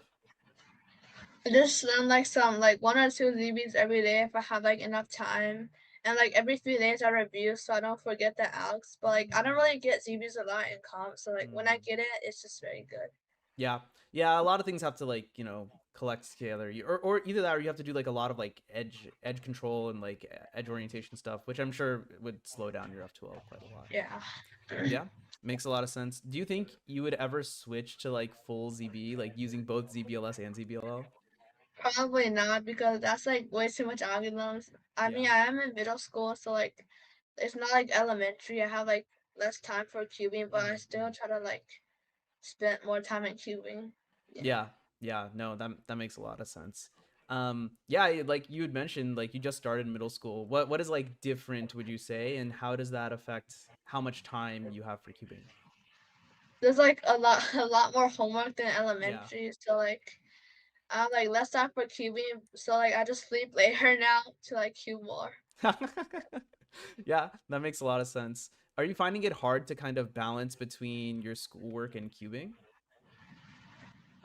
Sometimes when I have a lot of homework, I might like do cubing like just at school for like some time, or like on the car when I'm going home. So like I just use like those pieces of time to like cube, because like I Yeah. don't have like No, that's really smart actually. To use like, because in the car you kind of can't do anything. It's like too hard to do homework in the car, right? Yeah. But it's easy to, you know, pull up Cube Station or whatever and just do cube. Yeah. No, that's pretty cool. What are some of your subjects that you like in school? I like math and like physics because they're like very interesting. Physics? You're taking physics in middle school? Yeah. Really? Okay, wow, that's really impressive. I studied physics in college. So that's why. Wow, I guess the kids these days, you guys just learn so much new stuff. I mean, the physics are like easy. It's not like very hard. It's just easy. Sure. No, that's pretty impressive. No, that's awesome. Good to hear. Okay, let's talk a little bit about Westerns because that's the whole point. We're leading up to Westerns. You're gonna go to Westerns this year in Southern California. It's a long drive. Have you ever been to Southern California before? I think like 1 or 2. Yeah, like not much. When did you go and like what why were you there? Were you like visiting Disneyland or just hanging out? I was just like going to like sometimes to like just hang out there. I mean, like I think I went to a competition there and like it was like very fun. Okay. Yeah. That's awesome. Yeah, what are your like but are you like gonna do anything different for practice right before Westerns? I think school is probably still happening right now. So I don't know if like anything looks different as you you know, are trying to prepare for Westerns. I mean, I'm probably gonna do like less like full salts, but like more of like last layer, LSLL, and like some like pair planning and look ahead because like I have a school exam like right after Western, so like I need like a lot of time for that. Yeah, no, definitely. Yeah. No, that makes a lot of sense. No, that makes sense to focus on like very specific things rather than just doing like, you know, a ton of solves. That's pretty cool. What are your goals for Westerns? Do you have any goals?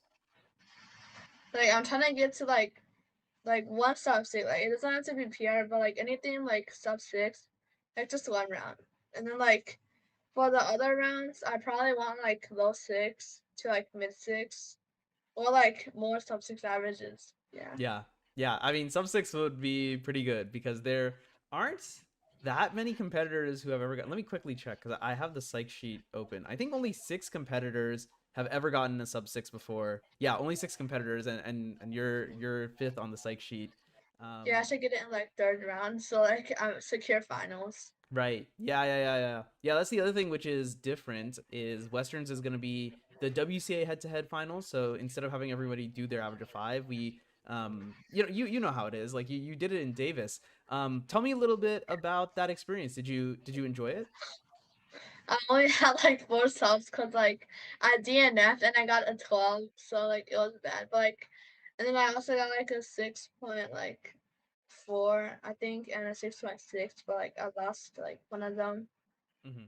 Yeah, I mean it was pretty fun, but it was just like a lot of nerves. Yeah. Was it your first time like being on like such a big stage like that?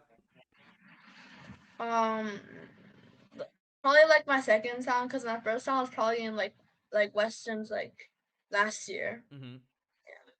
Yeah, that time I almost PR'd. It was like 6.4 average. Yeah. I think I remember that. That was in Vegas. That was pretty cool. Okay.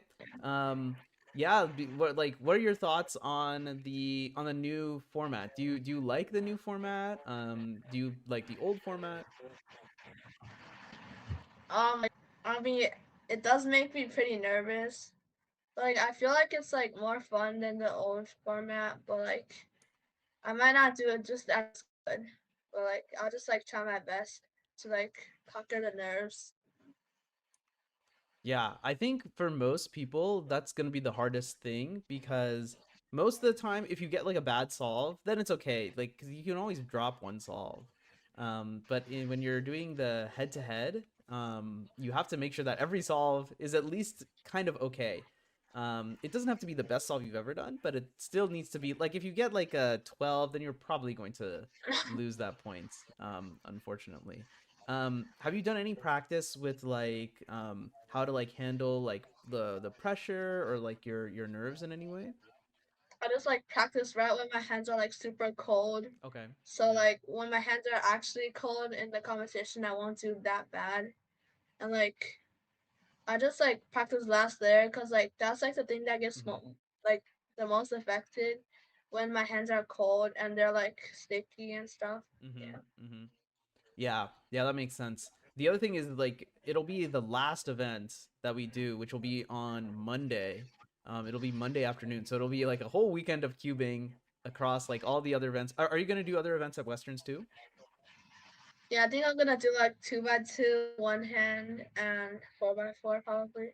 Okay. Yeah. Yeah. So yeah, like there's a lot of other events, and then we have to get to 3x3 at the very end. So yeah, I think it'll be interesting to see like how people do in like the different types of pressure.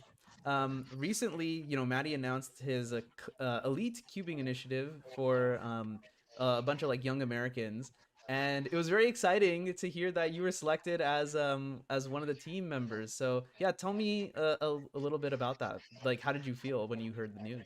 Like I was like very happy because like I could finally get coaching from like Maddie, and it's like so many people like want that, and like I'm literally getting it for like free, which is yeah, I'm very excited for it. And like I could also meet like other like young kids who are like sub 7. Yeah. Yeah. It seems very exciting. The whole program seems very interesting because we have all of the kids in China who are doing really well, but we didn't really have any of the Yeah. American kids. So you might be one of the best American solvers. Who knows? No, probably Caleb though, cause like Caleb Chen is definitely like very good.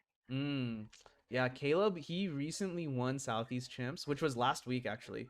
I think he won that with a 530 average. Yeah, he won by like more than 1 second. Yeah, which is like really impressive. So it's good to see because I've heard that sometimes Caleb is also he used to have a lot of problems with like being nervous. So now I'm glad to see that his nervousness is like getting fixed. Very good to hear. Yeah, that's very exciting. Tell me a little bit about your 5.89 average that you got in Davis a couple weeks ago. Just like kind of walk me through like your emotions as you were like doing your average. Like in the first slot, I remember it was like 6.3, I think, or 6.1, but like that slot wasn't too good. I had like a few lockouts, but it could have been like sub 6, but like, and the second slot was 585, like that was like decent, and third slot was also decent, and then my fourth slot was like 4.9, which was like crazy, and then like I had a chance for like sub 6, and then in the last solve, I just like the nerves didn't get me this time, so like I started like turning very well and had no lockups, and then I got an A perm and I was kind of cooked. But then like I still like executed it very well, so yeah, I got a 560 in the last song. Yeah, no, I didn't realize that you had NA, and NA is so bad, but that's really impressive. Did you know that you were on sub 6 pace when you got the 4? Yeah, I already knew. I Okay. kind of calculated it. Yeah. Okay. Oh, okay. Yeah. So you calculated. Well, yeah, because I have the average open now, and you were right. It's 585 was the second solve, and the third solve was 614. So you basically needed to get a sub 6 in order to get sub 6. And Yeah. then 569 is like sub 6 by quite a lot too. So that's very impressive. How did you feel Yeah, like very. how did you feel like after getting 589? Were you like, oh my goodness, this is like amazing, or were you like, oh yes, finally? Like very excited because like I missed like so many chances. Like I got like 6.3, like 2 6.3 averages, one 6.19, and then like two 6.4 averages. But like they were all so close. But like I messed up on the last solve, so I didn't get it. Like I was really excited. So like I just like checked my ranking, and like I was like very happy to be back in the top 100. Yeah, no, it's very exciting. I think it's awesome to we have so much representation in the top 100 in the West, and I think it's very exciting that we have a young competitor like yourself in the top 100, because Nancy, I think Nancy and Brendan, they're both in high school. Maddie is obviously in college, and Max is older, so it's very exciting. I think you are probably the youngest American in the top 100, which is also like, yeah, congrats. Like that's so cool. And I didn't even realize that. yeah, which is isn't that very neat? And then I also think I think I introduced this also, but you're also now the fastest solver in NorCal, like because you beat Ethan. Ethan had a 599 also. Yeah. So yeah, that's very exciting. Yeah, I mean, yeah, congrats on that. I'm excited to see where that goes. What do you like global at home, would you say? I say like around like 5.9 to like, actually no, probably like around like anywhere from 5.7 to like 6.1. Okay. At home. Yeah. Okay. That's actually pretty tight. That's a really tight range. So that means that you're pretty consistent, at least at home. Of course, like doing it in competition is very different. At home, it's like without nerves. Mm-hmm. So like, yeah, with nerves, then like it might be like slower, but like not by like too much. Like I'm trying to like decrease that value. Yeah. Yeah, makes sense. And a lot of it sometimes comes down to not necessarily making your good solves even better, but it's making the really bad solves just a little bit better. Like, you know, instead of getting like 8s, like if those 8s become 7s, then all of a sudden your global moves up quite a lot too. Yeah. Yeah, no, that's awesome. It's good to hear. One thing I wanted to ask also is like, yeah, do you do other events? I mean, you have a bunch of events on your profile, but like apart from 3x3, what would you say is your next favorite event? I can't really decide between 4x4 on one hand, but like I did get a 9.3 in one hand, which is like very crazy. Nice. So like probably one hand. Yeah. Yeah. Yeah. Do you do the same like types of solutions OH, or do you do like any different algs or different methodologies? I just do like normal OH with like 3x3, just like 3x3. like I just do like the same solution. I just be like very creative during OH, cause like if I have like a 50 move solution, and I have like a decent TPS, like let's just say like 5, then like I'll have a 10. Right. But like when my solutions are bad, then like yeah. Okay, yeah, so it's like bringing the move count down more than just like turning faster. Yeah. Cool. Awesome. Outside of cubing, like what are like some of your other, do you have like other hobbies, other things you like to do? Like do you play any Oh sports yeah, or I'd like anything? to like I used to like I mean I roller skate, I play chess and like play games and stuff. Yeah. Okay, cool. Um what when did you get into chess? Are you like really good at chess? No, like I don't have like high rating. It's just like around like 1,800. But like I'm not like that good. But like it is a decent rating. So like I think that's pretty good. Like especially for, I don't know like how good like, kids are, but I think for an adult like 1800 is pretty good. yeah, I So mean it is pretty decent. yeah, that's awesome. Do you go to like chess tournaments and things also? No, like I have a friend who's like very good at chess. He goes to tournaments, but like Mm. I've never been to one. Okay. Okay. Would you want to go to one? Do you think it would be fun? If I had to pick from like a chess tournament and a cubing, probably a cubing tournament. But like Mm. if I can, I will probably go to one. Okay. Yeah, totally. Um what do you think makes cubing like fun? Like what makes cubing different than chess? Cause like in a cube, there's like more than 43 quintillion like scrambles you can have. So like basically in your lifetime, like it's literally like impossible to have the same scramble twice in your entire lifetime. So like yeah, it's just very fun. And like every time you break your record, you just like wanna like break it again and stuff. And, yeah. Yeah, yeah, definitely. Cubing is, I like that, especially with smart cubes. You can just like pick up a cube and you can just like continue to do like practice forever.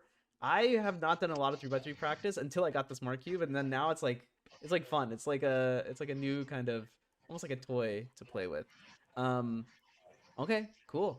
Um, do you have like anyone in cubing who's like your inspiration, someone you look up to, or someone who like you're like, this person is really cool in cubing?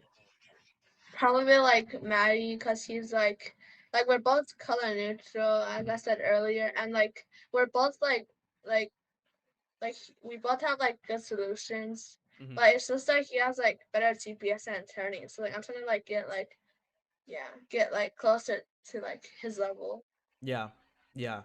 For what it's worth, I think it's hard to improve, like improving solutions is feels like it's hard because it's like you have to study almost. But improving TPS is like sometimes if you just practice, you can improve your TPS. What Maddie is really good at, I feel, is he has like no pauses between, like especially between OLL and PLL.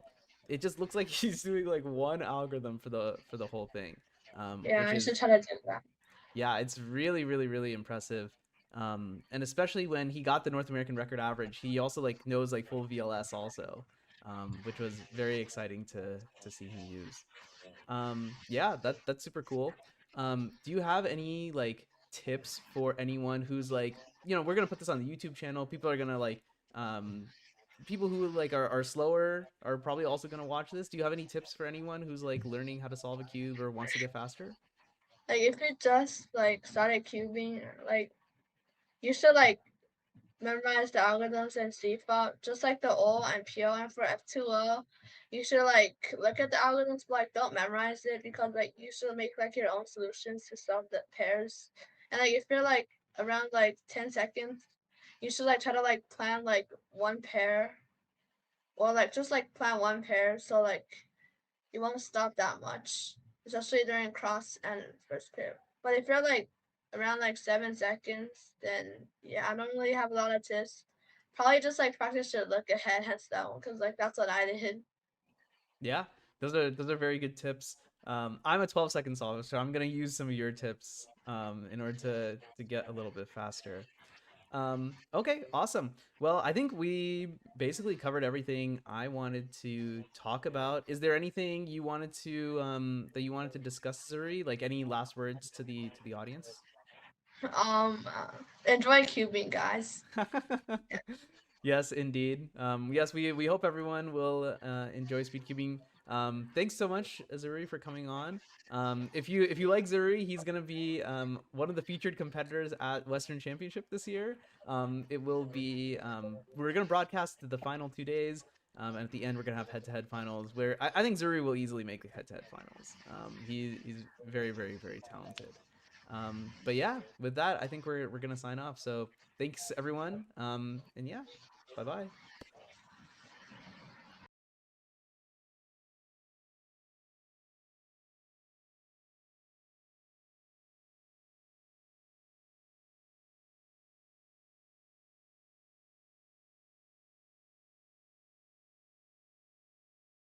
Okay, no, we're good now. Now we're live. Now you can hear me. Hello, everyone. Welcome back to Western Champs 2026. It's been a fantastic Western Champs so far. We're still doing lunch, but I didn't want to just like leave the screen on ads because who likes to watch ads? So instead, I brought over the little lime cuber, Emil Lazariev. How's it going, Emil? What's up, guys? What's up, Manu? Yeah, how has your Westerns been so far? Oh, it's been awesome. I've been filming with my dad quite a bit. We've been going up to cubers, asking them who they think is going to win Westerns, and it's been really fun. My results have been pretty average. I did really good in 3x3. I almost PR'd, so I'm really proud of that. Oh, yeah? Tell me about that. We can actually take a look at that a little bit. Yeah, it was 7.85. Yes. Yeah, 785, yeah. Yeah, it was very good. I started with 3 7s, and I was on crazy PR pace, and then I got 2 8s. I counted an 8.22. And if that last solve, I kind of messed up a little. I started very good, then it didn't go as I wanted, but it's still PR3, still very good. Okay, yeah, I mean, pretty solid stuff. I feel like you've been doing a lot of 3x3 recently, and you've made like a lot of good progress in 3x3 as well. Yes. So, yeah, pretty solid stuff. I guess what is like the most exciting thing about like kind of like Westerns? What's like the most exciting thing you were like looking forward to about it? Well, I was looking forward to seeing my friends again. I mean, I see them a lot at comps, but you know what? It's always more fun when you see so many people in such a big environment. You get to compete. People are supporting you. Your friends are there. Like, especially when I did blindfolded, all my friends were supporting me, and I just love that. And I think this is one of the coolest communities to be a part of, so it's really fun, Is this the biggest comp you've ever been to? The biggest Western comp. Westerns, yeah, 100%. Okay. Yes. Yeah, because I guess like aside from like NAC and everything, like like your big major championships or like Worlds, like this is kind of like the biggest it's gonna get. It is. It's a lot of competitors. 370, right? If I'm right. 370 people registered, and like 320-ish people did 3x3. Yeah, that's still. I think the previous record was also about 320 people. Oh, okay. So we're like just right there. It's still like close to record breaking. Yeah. Definitely record breaking the number of people who registered though. Yes, that's big. 370 people registered is pretty big. What is it like going to a big competition like this, where it's like it isn't a major, because at a major you don't really know anybody, right? But at a competition like this, you kind of know especially since it's here in SoCal. Yeah. So what is that kind of like for you? Like knowing everyone? Yeah. Yeah, well, I think it's a lot better because like everyone you're with, it's not like, let's say you travel somewhere and you go to a comp that you don't know anyone, and it sometimes can be a little awkward, and you're like sitting alone at a table or something. But here, you know everyone. You can sit with anyone at a table and they'll be like, "Oh yeah, go ahead, sit down," and everyone knows each other. It's so easy to get along with people here. Since everyone is just so familiar with each other, we've been to everyone has been to so many comps together, and I think that's really like good and special because people can form a bond just by like saying, "Hi, can I sit at your table?" And I think that's really cool. Yeah, totally. Yeah. Tell me about some of your friends who you're excited to compete with at this Westerns. Oh, at this Westerns, oh yeah. Shout out your friends, basically. Shout out. All right, so shout outs to Zach Rubio. Dude, Zubio. That is my day one. Yeah, I've known him. I met him at my first comp ever, actually. He was the first person I ever cubed Oh, with. really? Wait, that's awesome. That was really cool, yeah. And shout out to August Barnard. He's the second cuber I became friends with. August, you're the GOAT. Shout out Dominic Shoji. Dom's the real one. You are the GOAT, especially at 2x2. You're way too fast. Like, slow down a bit so I can catch up to you, if that's possible. Thank you. Shout out, and then 2 more. Shout out actually a couple more. Shout out Shiloh Diespine, Ryan Roth, Zach Couch. Here, I think that's it. Yeah. Am I missing anyone? And Caden Pascal. Oh, I'm so sorry, Caden. I can't. Hey, you I snuck can't him in forget there. you. Yeah. No, which is a great group of guys, by the way. Mhm. It's been really fun for me to getting to know all you guys over the last like 2 years, as I've been here in SoCal, and it's been just cool and exciting to see like you all are like bringing like your A game. You guys bring like a great energy. What is it? I guess like kind of about. Okay, actually, let's go to this. What are you most excited to do for the rest of Western? So we're about we're about 50% of the way through Westerns, right? 30. We had a day yesterday, and then we're halfway through today. What is left that excites you the most? I think probably honestly the finals. I'm really excited to see 3x3 finals. Yeah. And to see who's gonna win, because personally I think it's between Max Park and Dylan Miller. I think it's gonna be fairly close between them.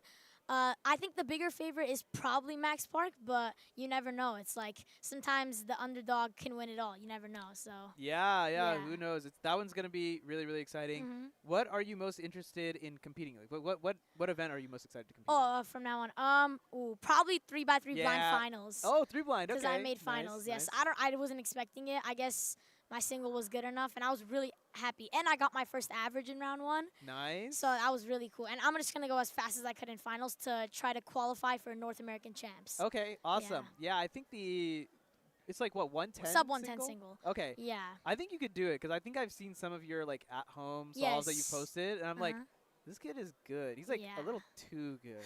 I have a 52 as my PB. Really? Which was insane. You know, I don't even have a sub 1 attempt at home. Actually? Yeah, you know, well, now I that have a 101. Now that we just talked about it, you're getting it the next time you do blind at home. Hopefully. Yeah, we'll see. But unlike you, I am qualified for 3 blind at NAC. Oh, so you're you know what? That makes me the better cuber. And I'm gonna take it. Guys, I one-upped you. I can't argue. But I didn't make finals. I actually didn't get a single. I didn't get a single attempt sub 140 actually. Yeah, I did terribly. So bit disappointed. But no, 3 blind. That's gonna be really exciting. Yeah, I'm excited. I also think like a lot of people think that like 3 blind is impossible, and I know you recently picked it up. Yes. So what kind of like do you have any tips and tricks for anyone listening? Oh yes. Yeah, as a lot of people that like think of 3 blind as something like impossible, I always thought it was impossible. I never thought, I was like, I can't do this. And then I started learning it with the help of Graham Siggins. Shout out Graham. He is the GOAT. I owe him so many thank yous because he's just the GOAT.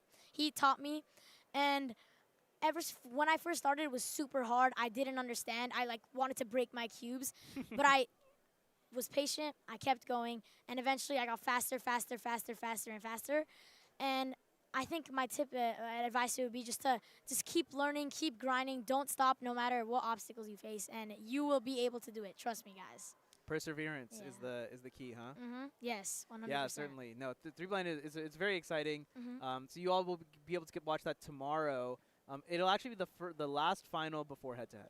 Oh, really? Yeah, so we'll do 3 blind, and then we'll have like a little bit of a break so that we can set everything up, make sure everything looks pretty, and then we'll do head-to-head finals. Yeah, that's awesome. Okay, last little thing here, Emil, while we have you. Yep. There's a lot of people who are watching who either don't know about speed cubing, like they're watching it for the first time, or they're like watching it but they've never like gone to a competition. So what kind of like words of encouragement, if any, do you have for anyone at home who wants to like learn how to solve a Rubik's Cube or go to a competition? Yeah, definitely. If you want to learn how to solve a Rubik's Cube, it is, trust me, it's not as hard as people think. Pick one up. If you're scared that you're not going to be able to do it, don't be. There's so many people that do it, come to these comps. You can do it. Look up a tutorial on YouTube. You learn. And to find competitions, go to WCA.com or the World Cubing Association.com, and you will find a list of so many competitions all around the world, a lot in the U.S., lots in SoCal. So, yes, please, if you want to come to a speed cubing competition, don't be afraid. It doesn't matter how fast, slow you are. What matters is that you show up and you do your best. There you go. Wise words from a guy. Dude, this guy is so little. He's like half my height. I know. But he's got a lot of wisdom in him. We call him Little Lime. Yes. Well, you call yourself Little Lime. Yeah. And we just all call him Little Lime. that's just. Oh my goodness. Well, you're gonna see a lot of Emil on the stream. I think you're probably gonna make a lot of other finals too. Like maybe like 2 more or 1 more maybe. I yeah, don't know. okay, bro. Yeah, like I mean, I'm just gonna make I'm just gonna make finals at my regional championship and it's whatever. Okay, I see how it is. Anyway, it's been Emil Lazariev, everyone. And yeah, this is Manu. I'm gonna send you back to ads. We're gonna get started with the afternoon here at Western Championship in just a couple minutes. Do not go anywhere because you're gonna miss some fantastic solves. We'll see you all in a little bit. See you all.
There we are. Now we're hot. Welcome back, everyone, to Western Championships. Once again, it's Manu Singhal. I am joined on the mic by the one and only my good friend, Chris Yen. Chris, how is it hanging? Welcome to Western Champs, my friend.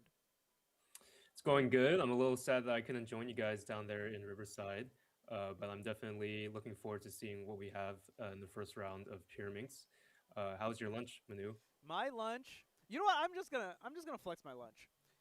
This is our staff lunch. And apparently, I have the best lunch out of everybody. Apparently. Oh, actually, I don't even know if that's on the. Oh no, there we go. That's on the stream. And we have tiramisu, which is fancier than I think my my paycheck calls for. But you know what? I'll take it. So it was a good lunch. We had a nice long lunch. We're running ahead of schedule. And yeah, we're ready to go with Pyraminx. I'm glad that you guys are getting a good lunch, better than the typical pizza and random things that you get throughout the day. You guys deserve a really good lunch every now and then. Oh, yeah. Look, here's what I'll call out. It's for the staff members, right? I previously shouted out the delegates, but also a big shout out to the staff members who are helping, run the competition. And as a little thank you, they get a nice little lunch, which is well deserved. Staff members help us in lots of competitions across the West. So a little thank you to them as well. As we're getting right into it, Chris. The pyramid puzzle is certainly a very interesting one. What can you tell us about Pyraminx for those who are used to watching like 3x3? Yeah, obviously, well, as the name would suggest, it's not a cube. And as you can see already, we're already having a tightly contested possible +2 here. It's a little bit different in terms of how you grip. Obviously, the method is going to be different. I'd say in recent years, the methodology for Pyraminx solving at the top level has changed quite a bit from when I first started. I think maybe 5 to 10 years ago, everybody was using top first methods, but more and more, the V first methods have taken over and has proven to be extremely, extremely fast. Yeah, exactly. Top first, man. What a blast from the past. I feel like the last time I heard about top first was. Do you remember Cubing World? Absolutely, yeah, Cubing World. They had a series called How to Get Fast, and that was the last time I heard about top first method. So kind of shows you how the event has evolved since those days of old. As we watch Jack Stewart get a 4.26. One of the things that's really weird about this puzzle is the turning. I feel like I still don't really understand how people turn this puzzle so fast. Yeah, the turning is something that I think a lot of people struggle with, especially if they're really used to turning a 3x3 or any other cubic puzzle. I think the same goes with other puzzles that aren't necessarily a cube shape. So Megaminx or even Square One, the turning is definitely something you have to get used to. And another interesting thing about Pyraminx is the tips. I think the tips on the Pyraminx are very unlike any other puzzle that you have to solve. They twist on their own, and it's kind of akin to if you were solving a 3x3 and at the very end you have to twist a bunch of corners by hand. It's really, really weird to do it on a Pyraminx. And I think for people who aren't so into the event, we can kind of joke about how the tips are a really weird part of the event. And they are, but it is very much a part of how you solve it. And something that you need to be really good at if you want to solve at a high level. Yeah, I think a lot of people, okay, me included, the tips are a really interesting part of this puzzle because they are like probably the easiest pieces to ever solve on a twisty puzzle. Is that an exaggeration? No, I don't think so, because it's really straightforward, right? Like you just turn them. But I think it's the actual turning them fast is certainly difficult, and it's really interesting to see how some competitors deal with it. I remember there was like a big thing in the past of like, is it optimal to do tips first or do them last? And now you see like the solved by Shiloh. It's kind of like I feel like people are just like, well, just trying to work it into their solution wherever it makes sense. Yeah, it's almost like its own solving style. Everybody has what they do for the body, the centers, like the actual pieces that you think about, but then the tips, whether or not you do it at the beginning or where you work it in the middle of your solve, if you do them at the end, and even the finger tricks, people have their own styles for them. And I think that's what really makes this event unique, even though some people say that the tips are kind of silly. I think it's one of the best things about Pyraminx, in my opinion, is seeing how people deal with tips, because everybody's also dealing with the same tip scrambles, and so it's really awesome to see how people solve them differently. Right. Yeah, and you talked a little bit about scrambles, and scrambles are going to be a big thing here. Now, me here in the venue, I don't want to talk too loudly about the scrambles that we're receiving, but Chris, you can talk all about the types of scrambles that the competitors are getting. What do you see here? Well, I'm not the best at kind of identifying what what a good Pyraminx scramble would look like, just because of what I see from a very beginner's perspective. As far as I'm aware, just like any other puzzle, if you see large blocks, then it means an easier start. But I think even beyond the typical intuitive V first, there are a lot of things similar to 2x2 that people can at the top level can see a lot of different solutions. I'm not exactly sure how that's going to end up playing out, or how, for 2x2 you can get people with very, very similar solutions. But I don't think that's the case necessarily for pyramid solving, because there's so many optimal solutions that you can get, and some of them may be more executable than others. But yeah. Yeah, I think that's something that we're actually probably going to learn a lot about ourselves, my friend, as we go through this round. This is Dom Shoji now. This guy is one of the fastest solvers of like these short puzzles, like the 2x2 and Pyraminx in SoCal. So he's definitely going to be one to kind of track. He looks like he actually kind of made a mistake there. You saw that like last green edge he had, didn't quite understand where it was supposed to go, or at least maybe like mistraced it somehow. He ended up with a 377, which is still pretty fast. I mean, not bad. Yeah, and I wouldn't be surprised if we hear Dom's name in a lot of the podiums during the award ceremony at the end, because, like you said, he's really good at a lot of the faster puzzles. Oh yeah, absolutely. He's gonna be making a lot of finals, and yeah, expect to hear his name get called out a lot. This guy's Daxton Westlake. He is also a SoCal solver. Ooh, I like the alliteration, SoCal solver. And Pyraminx is his main event. I mean, you saw him get the 195 earlier. That's the fastest solve that we've seen on the stream thus far. 381 for him. Here's Shiloh now back onto the stream after starting with a 252, like a very, very solid solve. Kind of giving 2 back here. He's gonna count a 4.5. 4.5 I feel like is not really gonna get it done, Chris. Yeah, and I think Pyraminx is especially prone to this, where the variation at the top and the podium is really unpredictable. We have, let's see, we have 15 solvers that are sub 3 and only one solver who is sub 2. So I think anywhere in that plus or minus 1 second range is really in contention, or has a realistic shot at getting a podium this weekend. And so it's always just about the nerves and how you respond to each scramble. It's going to be interesting to see like what the variation looks like compared to the psych sheet and everything, because when you're down to that 1 second, it really is just about luck and how everyone's solving that day. So yeah, not only is it how everyone else is solving, I feel like sometimes it's like for an event like Pyraminx, right, where all these puzzles, they all have like magnets in them now, right? So if you twitch a little bit, sometimes you can accidentally do like a full turn. And it's one thing to do that kind of like on like your typical layers, but the tips in particular, I feel like we've seen many, many, many times where like a tip +2 kind of can just like ruin an entire average if you have one bad solve already going in. So Dom's going to be trying to avoid stuff like that. This looks like a pretty good solution. 3 flat, he's not very happy with it. But I mean, there's something there on that scramble. Yeah, I think it's just a little shaky at the end. I mean, Pyraminxes nowadays are really fast, and the turning style with the kind of flick U-turns wasn't something we were seeing very often. It wasn't that long ago, I feel like, when that was kind of frowned upon, using the flick U-turns, but now it's absolutely commonplace. So I think that, combined with how fast Pyraminxes have become, it can lend itself to a lot of lockups, especially for such a short event that can really kill your solve. But it looked like it was a pretty minor lockup towards the end there. Nothing too crazy. Good. Yeah, that's the stuff that we want to avoid. Of course, the competitors have, they hold themselves in extremely high regard. They have very high standards for themselves. So you'll see like a lot of like head shakes throughout. Those, everyone is shaking their head because they're trying to beat their PR. They're trying to make it into the next round. Of course, we actually have 3 rounds of Pyraminx, so it shouldn't really be too much of a problem, especially for our top solvers that we're watching. We're kind of just like watching to see how they're like getting used to the environment and stuff like that. Chris, as a U.S. national finalist, you've kind of experienced the difference between, going to your local competitions in like the Bay Area, where you're just hanging out with your friends and you're kind of just like doing official solves on the side, and then being at literally like the pinnacle of the sport. Talk to me a little bit and give the audience an idea of like what that difference is like, and like what the competitors might do to kind of overcome that gap in expectations and just the eyes that they have on them.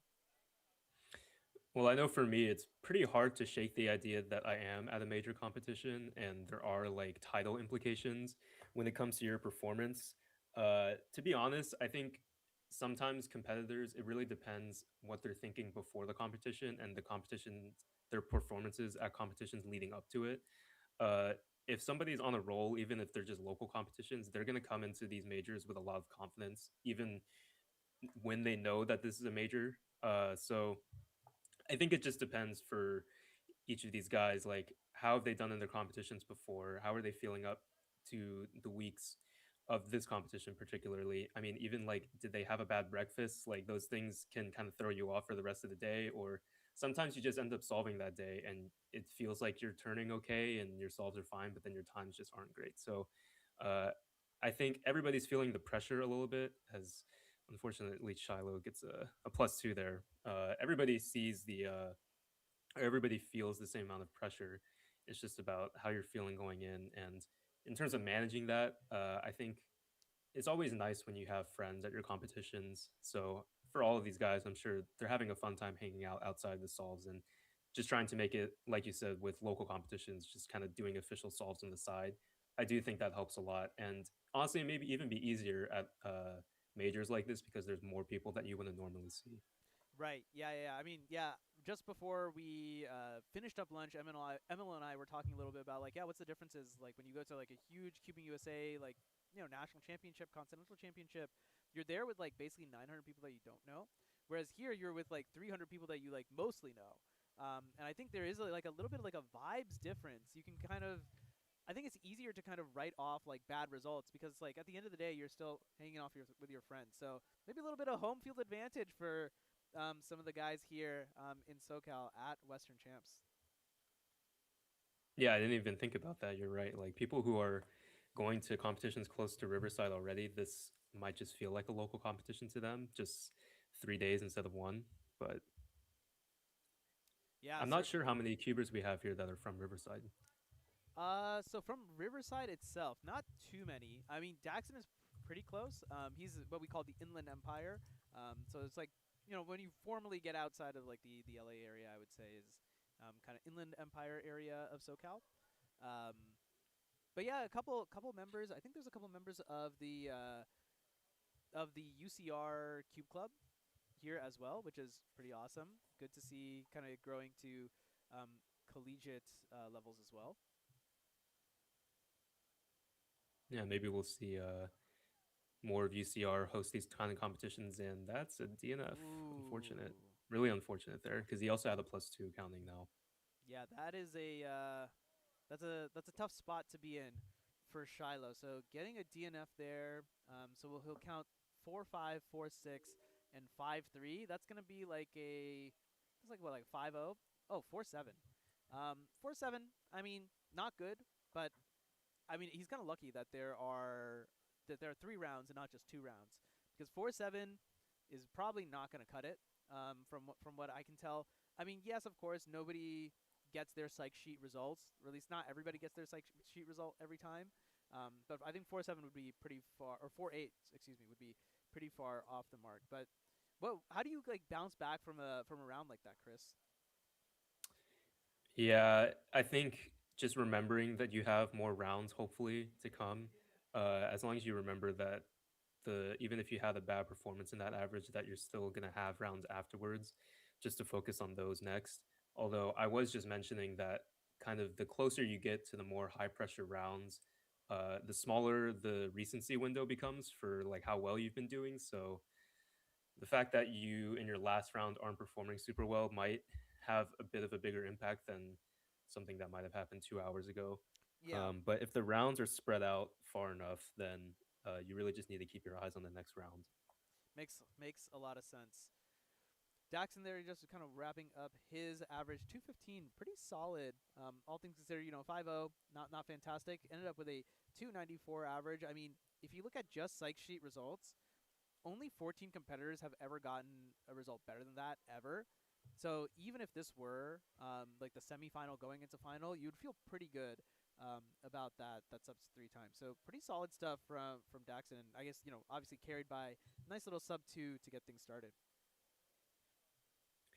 Yeah, and I'd say Daxton and everybody else on the psych sheet above him are kind of getting close to being in a separate level as everyone else. I think once you get to the low twos is when you start to see a little bit more consistency. For like Shiloh, like we just saw, Shiloh is still kind of hovering around the mid twos, so it's not super uncharacteristic to see when he's getting a bad average that's in the 4-second range. But for solvers that are 2.3, I'd say, or lower, I don't think you'd see averages worse than maybe like a low 3 from them, even in their bad rounds. Right, yeah. And I feel like, actually, yeah, correct me if I'm wrong. I feel like that's kind of what separates really, really, really good solvers from just people who get a little lucky, is kind of like how you deal with like bad scramble sets, bad starts to rounds, how often you BPA versus WPA. It's kind of like, when we look at like the results that are on like the WCA or whatever, you see like kind of like the best that you've ever done. And I feel like sometimes that's a little bit misleading because most of the time you're not going to do the best you've ever done. And I feel like a lot of competitors, I think that's what really separates like the best competitors from just kind of everyone else, is how do you do in like average case scenarios as well.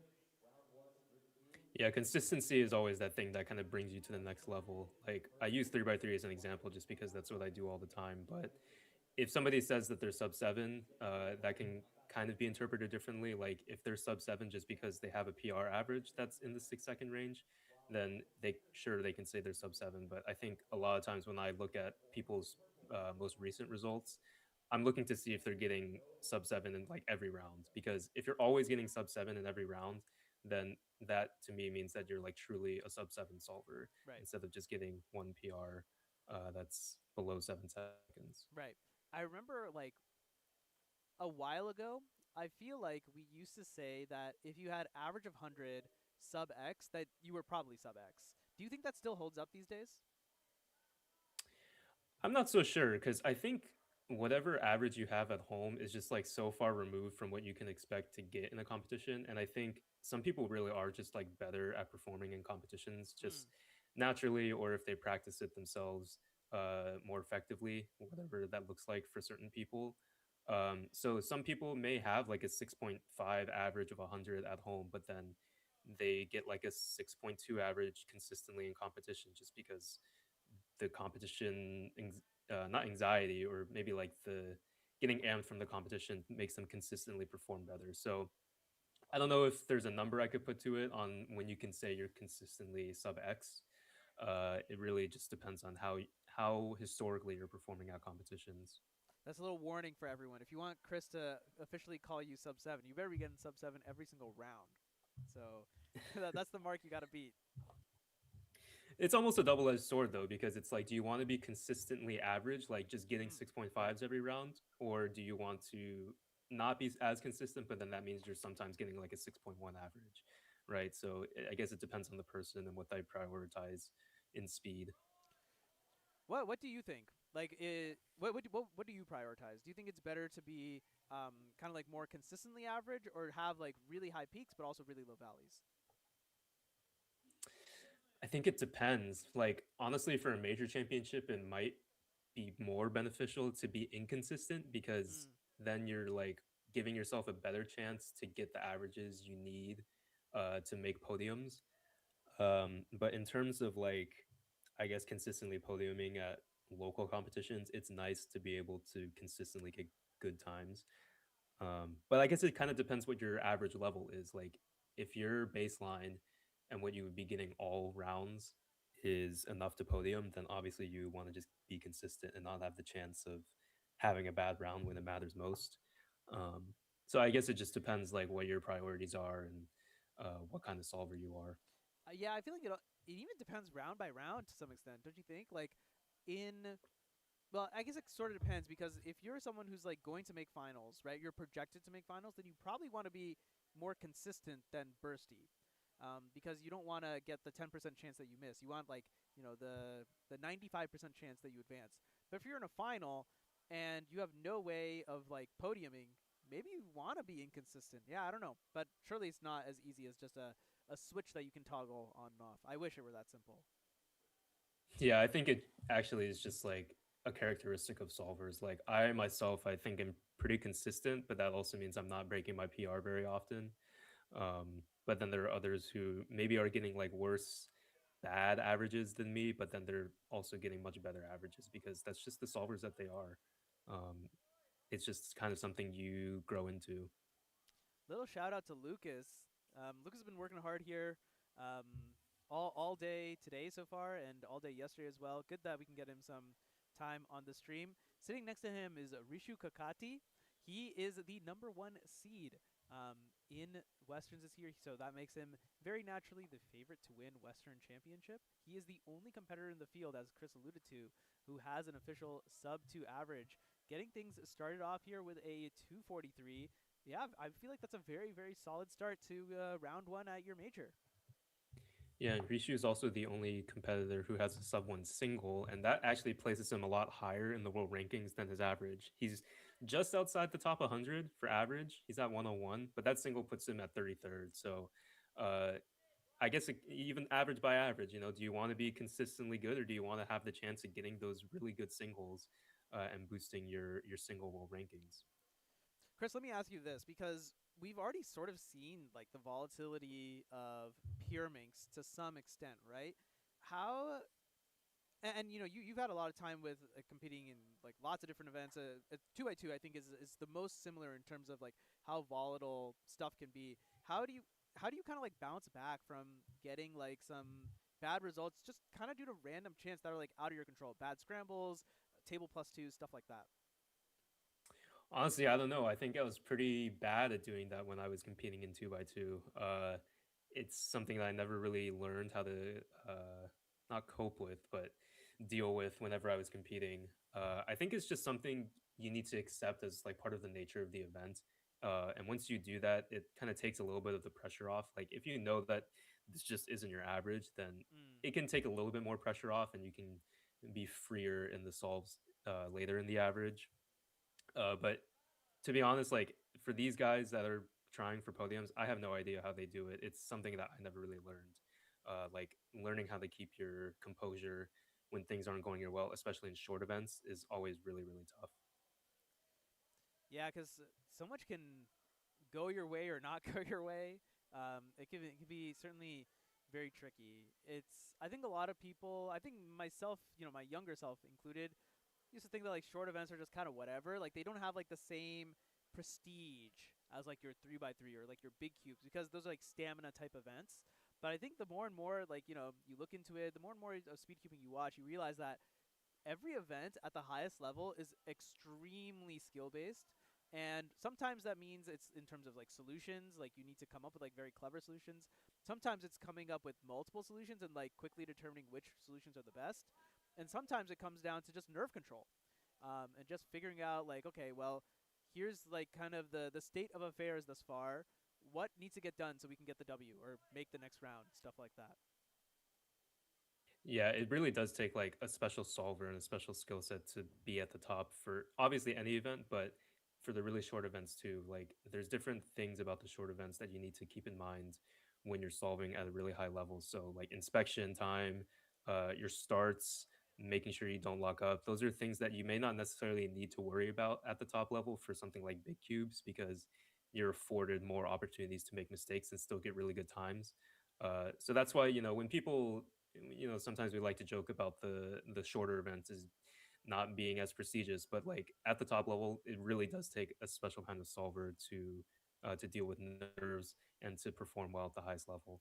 Nice solve by Roy there, 190. I mean, you could see he was pretty upset with, the 4 that he got in the solve before this, but nice little bounce back. He's definitely one of the better solvers in the field. I mean, there's a reason why he's on the stream station after all. So good to see him kind of get back here. Yeah, that was actually only 0.08 off of his PR single. Funnily enough, his single is like very like close to his average. He has a 262 average and a 182 single. I think you would expect him to be closer to like a 1.5 single. So I wonder if he's really gunning to break that this weekend, because it's always really interesting when somebody's single is like not as highly ranked as their average. Usually it's the other way around. Right, yeah, because in order to get a good a single, you kind of need to get lucky once, or at least, you can get lucky once, as we see Sid get a 202, pretty nice. But to get a good average, you either need to get lucky 5 times, or you just need to be good. And clearly, one of those is a lot harder than the other. Yeah. Nice. So I think all 3 of these guys must have gotten the same scramble here, which is intended. Of course, everybody is in the same group is supposed to get the same scrambles, especially for scramble-dependent events. You want to make sure that we're kind of measuring a skill as opposed to just like scramble luck. But that was a case of some pretty good scramble luck. 135. That is the fastest solve that we have seen all day so far. And I think only like 4 competitors have ever gotten a solve better than that. So Rishu putting his name out there right here in round 1. Yeah, that must have been a good solve for him too. He seemed pretty happy with it, even though it may not necessarily be close to your PR. It's always really nice when you get a good solve regardless. Here on the flip side, we got Sebastian Stone. You're also going to hear his name a lot. He's going to show up in like a ton of different events. Not a particularly great solve for him, 443. Yeah, he'll look to bounce back from that, but I think he should be okay for now. Yeah, and we were talking about singles being more highly ranked than averages. I think Sebastian, for quite a few events, his single is over 100 rankings better than his average. But his average is definitely still in contention to podium this weekend. He's 5th on the psych sheet with a 2.45 average. So definitely like in the range of like consistently being sub 3, even though we didn't see it there. Yeah, most notably, Sebastian had a 408 single when he didn't even have a sub 7 average, which was just kind of insane. I remember at some point he was joking about how like there's no point in going for single anymore because there's no way he's ever gonna break 408 official single in 3x3. Yeah, that 408 came at a time when like 408 was not the norm. Like it was insane when I heard that news. And that scramble was also insane, but he got the best solution on that scramble for sure. So yeah, he definitely has that. Is that almost state record single? Well, the state record single is 313, the WR single from all those years ago by the one and only Max Park. I think, does anyone else have a sub 3 from sub 4 from California? I don't think so. I don't think so. So like not for non-Max Park solving basically means state records. So ooh, and a 216 for Sebastian. Good solve from Sebastian. Okay, not bad. And yeah, I mean, good to see him kind of bounce back a little bit after getting that 4. Yeah, I mean, I feel like we're seeing a pretty up and down round, which, as it kind of to be expected for a round 1. Kind of just is what it is, but not too bad. I think the competitors are doing pretty decently. Yeah, I'd like to ask a lot of these competitors like how prepared they feel for round 1s, because it's also right after lunch, and in the early days of a major competition, you may just prioritize hanging out with your friends over like getting good results. So I wonder how prepared these guys really feel. Yeah, especially if you're at the top, right? I think actually a lot of people are going to advance to round 2. It's some percentage, I'm pretty sure. Let me quickly look this up for you all. Top 50% of competitors are going to advance, and there's 260 competitors who are entered. So, a nice sub 2 from Rishu. So it's like essentially a lock that they would advance anyway. I'm realizing Rishu counted a sub 2, which is pretty darn good. I don't think there's many other people in the field who have ever done that before. Pretty good stuff. Yeah, and I think maybe he was a little bit annoyed with that because maybe he was on pace for PR, or he just thought that solve could have been even better. But yeah, counting a sub 2, we haven't seen that yet. So definitely a good first round performance for Hishu, at least by our standards. I don't know if it was by his standards. Yeah, I mean, Rishu's just putting his name on the map, which is also kind of not a bad thing to do. I think if you're a kid these days, you might call it aura farming a little bit. Is it aura? I guess it kind of is aura farming, right? Because you're farming the aura so that you can use it later for some. Okay, never mind. I clearly have no idea what I'm talking about. But in any case, he's put his name on the map now, and like now when we go to Pyraminx round 2 tomorrow, you all having watched the stream today, because you're gonna watch tomorrow, right? You better watch tomorrow. You're gonna know the name, and I wouldn't even need to tell you. You're gonna be like, whoa, this is Rishu Kakati from NorCal. Like, he's projected to win. Like, you already got the download. That's the greatest part when you listen to Chris Yen, because he gives you the download. He tells you exactly what you need to know so that you can be informed going into future rounds. I think that credit goes to you. You're the one who's calling out everybody's name. I mean, you know some of these guys too. Some of these are NorCal faces, so. That is true. Okay, so Rishu has one more solve at least then. So I really wonder if he thought that last 1.97 could have been a lot better, and maybe like would have locked in PR for him. Maybe that's why he's annoyed. But we'll see what he gets here. Yeah, I actually was not tracking Rishu's times because it is just round 1. But once he's done here, I'm gonna have Lucas get me the scorecard, and then we can kind of rattle off the times that he did get. Because, okay, he almost counted another sub 2. I mean, if he had gotten that one, it would have been absurd. So let's see what he ended up with. So he counted the 1-9. He counted this 2-3. And I'm blanking on what else he had, but I mean, he had a potential for like a 2-0 maybe.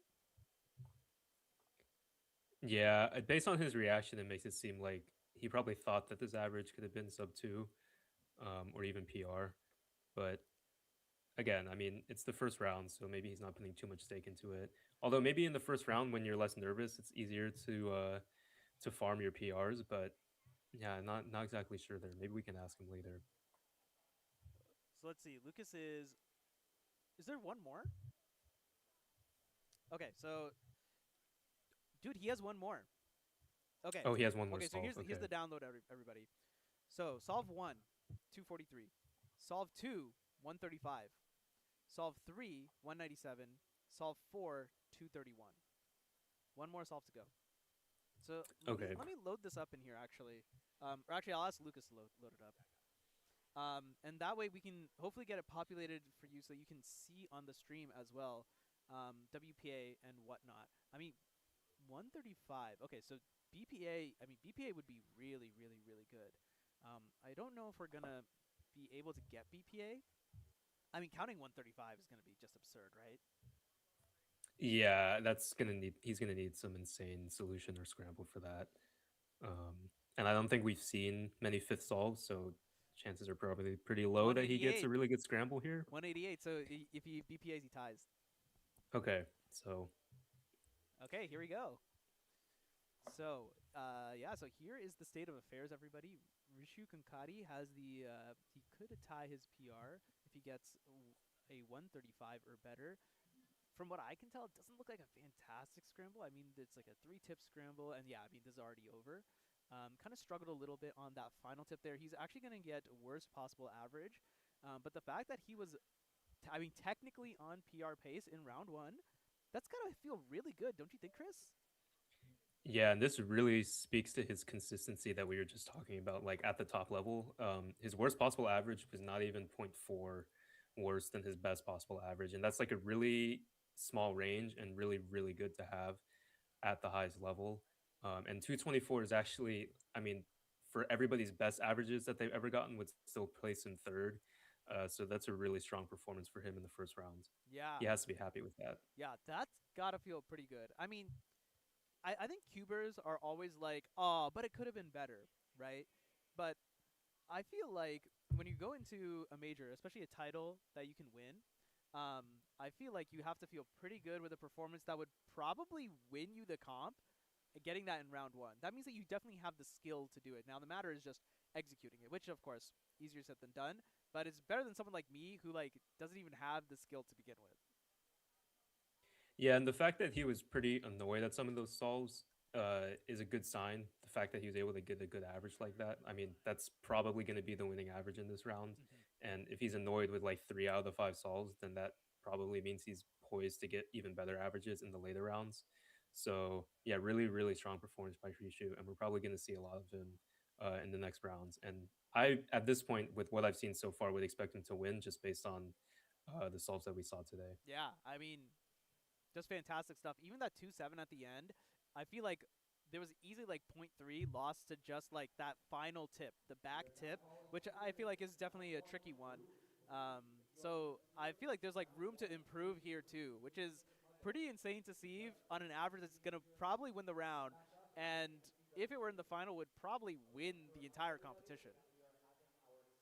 Yeah, and we're gathering a lot of information here about like how everybody's feeling coming into the weekend, or at least their first Pyraminx round. So the fact that he was able to pull that off, I think, means that he's feeling pretty good about himself. You know, sometimes people come in and they're first on the psych sheet, but then you can tell during the rounds that they're just like not going to be getting those times the whole competition. But that's definitely not the case here for Rishu. So I think he's going to perform very well for the next rounds. Awesome. Well, we always love it when the competitors are feeling good because that means that we get to see them at their peak performance, and that's exactly what we want to see. We got one more group of Pyraminx for you. I'm talking about peak performance. I think in this group we are going to see the top two seed. The second and third seed rather. We're going to see Brendan Dunnigan and Mariana Lee compete in this group. We're just kind of getting everything started. We're getting all the competitors to submit their puzzles and such, and then we should be good to go. Actually, yeah, no, the group is actually starting already. So shout out organization team for the fast turnaround. I think this is Lucas Kim on the screen now. I think he's a solver from NorCal. I will wait to get full information on this, but 2:14 is a very solid time. And yeah, I mean, that's just a kind of glimpse of what to see because, I mean, must have been some pretty decent solution. Yeah, Lucas, I believe, is top 10 on the psych sheet as well, and that's well below his 2.60 PR average, so great start for him. Manu, I'm not going to lie, I thought when you said you were mentioning peak performance, I thought you were going to make a joke and say that you were including yourself in that, and that you were going to compete in this group. No. There's a reason I'm still sitting here. It's because I am not going to compete in Pyraminx, mainly because I don't care. So you're skipping Pyraminx. No. I'm too bad of a solver. I don't even know if I own one anymore. It's sitting around somewhere, I think. Well, we tried to shout out Kaushik on the stream. Unfortunately, he ended up getting a DNF, so a little bit of the technical director's curse, perhaps. But at least we got another delegate sitting next to him, Jason Ostig, and then you see the guy with his back turned around. That's Michael Larson. Fantastic group of delegates out here in the West. Yeah, a bit of a commentator's curse there. Okay, well, from my ear, which I'm sitting like basically like right behind the competitors, which is pretty cool. I can hear that Mariana is going to be coming up to the solving station. Now, she actually doesn't live in the West Coast. She has like family here, so she's actually just here pretty often, but she actually lives in New Jersey, so she is not going to be eligible for the title of Western Champion. But of course, all are welcome here, and everybody is eligible for the for a shot at part of the prize pool. So certainly, we are welcome to have her. 2:27, very solid time for her. As we have Bendy on the other side, it's kind of nonstop action after a little bit of a lull. Lucas got a good time. Mariana's got a good time. And Bendy, couldn't quite make it 3 in a row. Third time is not the charm, unfortunately, as he gets a 3:11, kind of locky on that one. Yeah, unfortunately, Bendy, out of the 3 top solvers that we've seen so far, is the one getting the most disappointing time by his standards. But again, it's only the first solve, and he is the second seed for a reason, so I'm sure he's going to bounce back at some point. Yeah, I mean, for someone like Bendy, who is an all-rounder, right? We were talking about this with Rosenkrantz also. As an all-rounder, it can be really tricky because you need to balance all your events, not just in practice, but when it comes competition day, as competition like this, where we have 13 of the 17 WCA events, you need to manage like your time and like practice as well. Bendy's competing in basically every single round today because he's going to be making every final as well. So it's going to be pretty tough for him. But I mean, if what Lucas is showing us is real, he is on a bender right now. He's counting 2:14 already, which I think, as you pointed out, Chris, is that's way below his PR. Yeah, really, really strong performance here. I don't know if it's like the scrambles or something. He doesn't seem like very bothered by the fact that he's starting really well. But for Lucas, I mean, looking at his past rounds, he hasn't competed very often in Pyraminx in the past couple of years. Like his last Pyraminx average was all the way back in 2025. Um, and we're midway through 2026. So maybe he's improved a lot since his PR average. And maybe these times are just like what he expects now. And he's just looking to get a really good PR. Here's Joel Kim. He's also a pretty prolific solver from here in SoCal, from San Diego, that is, 335. Yeah, not too bad. I mean, Joel is also expected to make it into the final. 281 is his PR average. So 3-3 is, not too far off the pace for him. Let's go to Mariana now. 227 on her first and 212. So she is also on pace. Chris, I think we might have a case of some cracked scrambles incoming.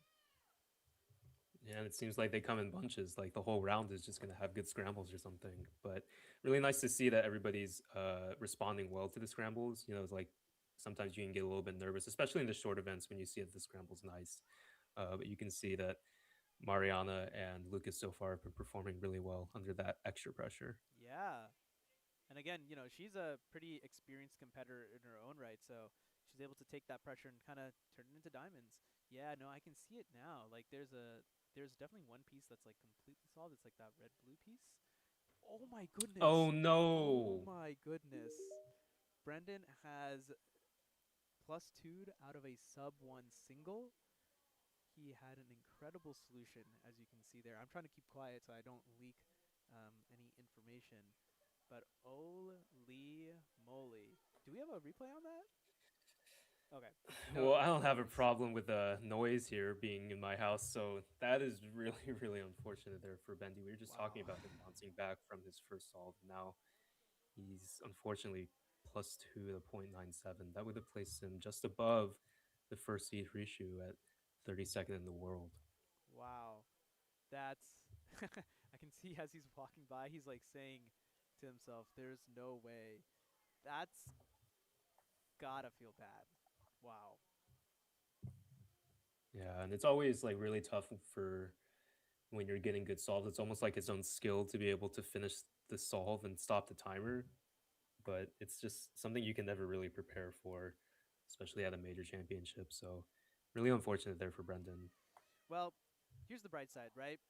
Again, if you're a competitor who can put yourself into these types of positions, you still need to be able to take some positive away from that, because not everyone, I mean, literally there's like 40 plus people, 80 people actually, who are getting similar scrambles, getting the same scramble, and they are not going to be able to, solve up to that caliber. I mean, we saw Lucas Kim didn't get a sub-1, and maybe he turned a little bit slow to make sure he had a good solution. Oh, wow. Another great solve from Mariana. Mariana is killing it this round. On pace. Yeah, I mean, she's on some really good pace. But back to what I was saying, because everyone's getting the same scramble, and not everyone is putting themselves in a position to get that type of time, right? So the fact that you're in that spot, I think, is a good thing regardless. Yeah, clearly he saw something there that nobody else saw, because we didn't, even though people were getting good scramble or good times on the second scramble, like nobody was getting close to sub-1. So interesting to see, or interesting to hear what he was able to see there. All right, let's welcome Lucas Kim back to the solving station. He is on a tear of his own, 214, 191. If that solve from Mariana is any indication, we could see something really nice here. Can he find a similar solution and execute it as well? Two-tip scramble. Ooh, looks like he was close, actually. I wonder if I don't think he found the same solution from my feeble Pyraminx mind, but a 232 is still a very, very, very solid time. I mean, he's well under PR. Yeah, and that I think is indicative of like what his bad solves would be. He had a rotation and it was just a bunch of moves. He also had multiple tips to deal with there. So I think this is actually like what we can come to expect from Lucas. It seems like he's improved a lot from his last rounds in 2025. Yeah, I mean, this is pretty impressive stuff. And I guess he had a lot of time to potentially practice and, make his old times just kind of obsolete, which is good. I mean, we love to see it. Being able to set your PR in round 1, again, that's got to feel good. Again, it's got to feel good knowing that you have the caliber to PR on a stage. All right, solve number 3 for Bendy. Yeah, again, not able to find Sim's solution. I feel like he's just turning a little too fast here. 390 is going to be his time. I think for him, this is just going to be kind of like a reset average, and it's just kind of whatever. Yeah, for sure. I think the win can be taken out of your sails a little bit, as unfortunately Mariana there, I don't think quite clinches her PR average with a 2.7, but I believe, still has one more solve to do it. Maybe she thinks that she could have done it on that scramble because she's pretty disappointed, but we'll wait and see for the 5th solve.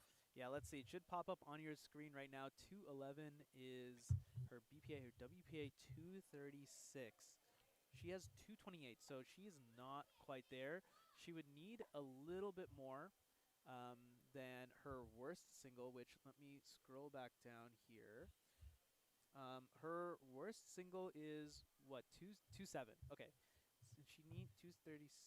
I'm trying to do the math in my head. I think she needs like 2.5 maybe?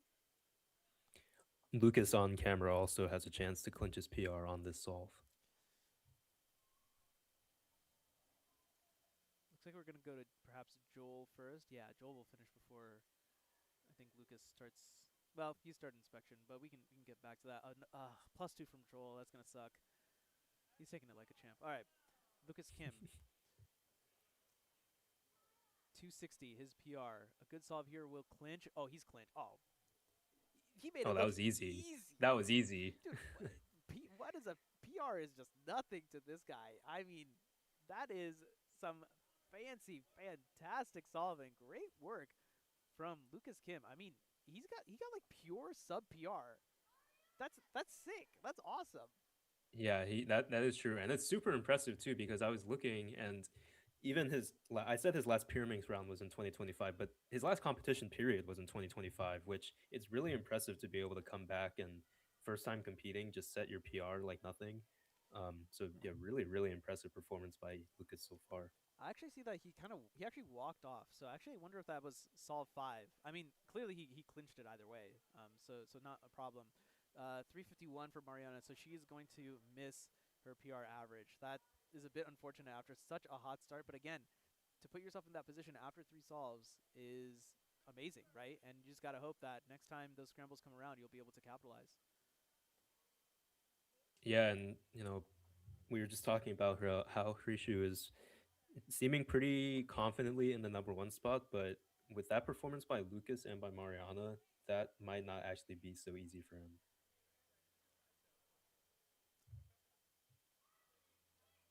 It's actually been a pretty exciting Pyraminx round so far. I feel like usually I'm not this invested, but I guess that's what happens when you get the collection of some of the best solvers in the country to show up to one spot to compete.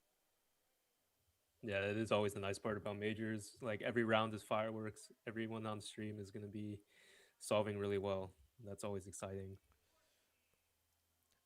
All right, so at some point I'll let you all know what the result from Lucas Kim's final solve was. I mean, all you need to know is that he got PR, which is pretty good.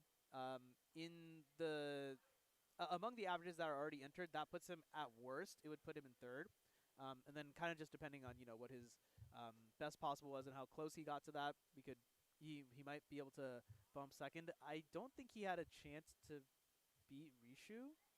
I mean, unless he counting the 1-9, I don't think it would have been possible.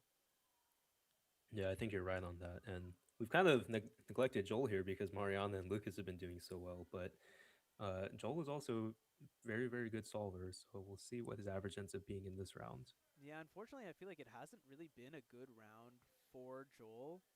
And yeah, this is just kind of exemplifying it a little bit. Just, I feel like, yeah, he's just been like behind the pace, not fully able to lock in, but that's also the advantage of having 3 rounds is you can kind of toss one round, especially this one where 50% of competitors are going to advance. Like, you shouldn't have any problem there, even with some bad solves, and gives you an opportunity to look back on the footage and kind of reset, look at the tape. Did Joel count a +2 and a 5-second solve though? Well, okay. Lucas says yes. I mean, Lucas has been watching apparently a lot closer than I have. So yeah. Yeah, so hopefully that those aren't like so bad of times that it knocks him out the next round. I don't have a good grasp on what the top 50% of the performances will be. But that Yeah. is always like really tough. Like at least he's not DNFing, right? But Right. No, that's a good point. You don't want to be like me and DNF out of clock final, and potentially PR average, which happened yesterday. That was not great. Um, but actually, I think like top 50% of competitors, like I think I was in the top 50% on the psych sheet, and like I've been saying, I kind of don't really know what's going on. I don't even do I even have a 6 average? I don't even think so. So I think it should be comfortable. He solved the puzzle 4 times, which should be good enough. yeah, and I've been there before DNFing in 3x3 before finals, and looks like a bit of a malfunction here for Brendan. He choked on his water before his last solve. If anything, of course, if anything else needs to go wrong in this round for Brendan, it's choking on his water. Oh man, poor Bendy. Yeah. Yeah, it is not been the round has not been kind to Bendy. +2ing out of 0.97. I mean, that's gonna be one of the highlights / lowlights of the round for us. What could have been, couldn't have been, whatever. It's all in the past now. Last solve of his average, and let's just put this to bed. Unfortunately, yeah, whatever he was planning didn't quite work out. But as I was talking about, I mean, he's just a funny guy. He just has fun, and that's good to see. I mean, he still ended up with like a 3 average somehow after all that nonsense. Yeah, I mean, counting a 2.97, like he's, even though he's gonna be 0.97, it's still a sub-3 solve. So. He was like walking down, and he walked past me, and I'd hit him with the shrug, and he hit me with the shrug back. He's just like, whatever, man. Fair enough. Good to see that. I mean, and then he instantly ran off with Reed. So, it's kind of like the thing you were talking about, where it's like, yeah, it's major, but it's also local because you're just competing with all your friends. Yeah, competing with more friends than you're used to seeing too. Maybe some of them you haven't seen in like a really long time, so it's always really fun. Yeah, definitely.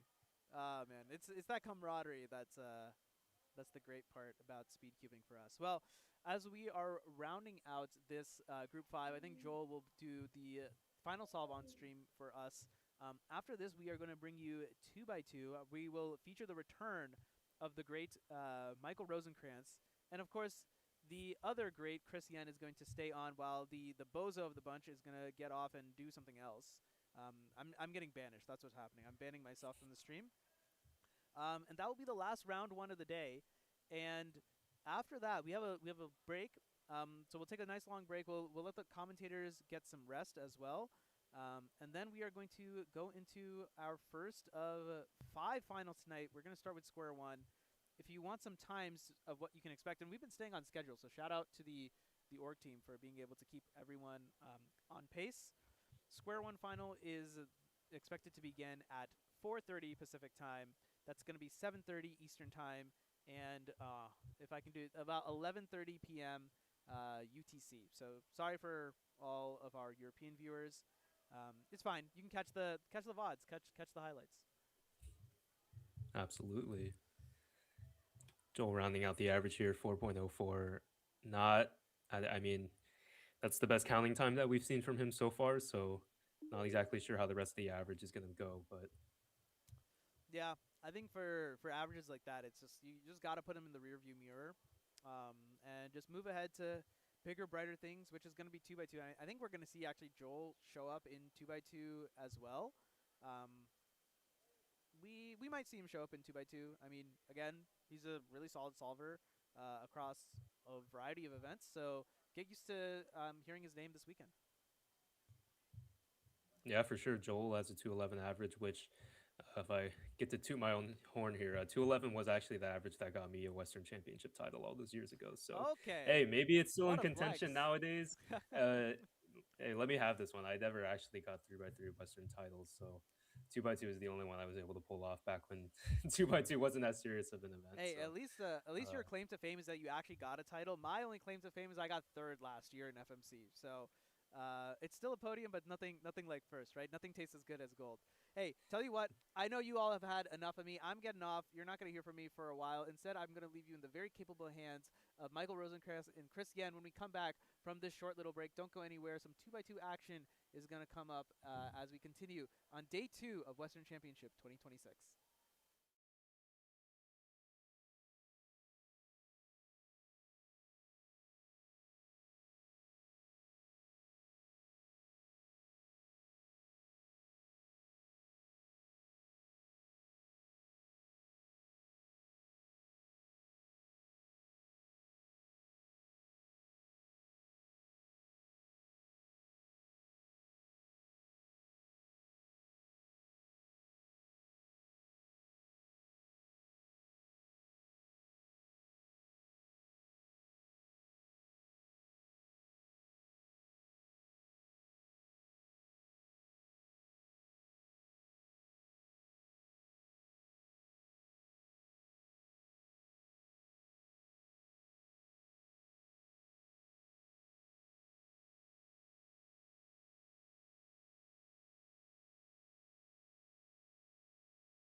Welcome back to the Riverside Convention Center for our continued coverage of West Coast Cubing Western Championship 2026. Michael Rosencrantz alongside the 45-time gold medalist and 2019 2x2 Western champion Chris Yen, I might add. 2018 too. 2018 too. 2018 too. Yes, can't forget that. So we got ourselves a two-time Western champion in the broadcast booth with us. I absolutely love it. Well, Chris, we're getting ready to start 2x2, but before we get to that, we just want to say a big thank you to SpeedCubeShop for sponsoring Western Championships this year. And SpeedCubeShop, they are providing the cash prizes towards the prize pool split among the top 3 finishers of each of the official events at this competition.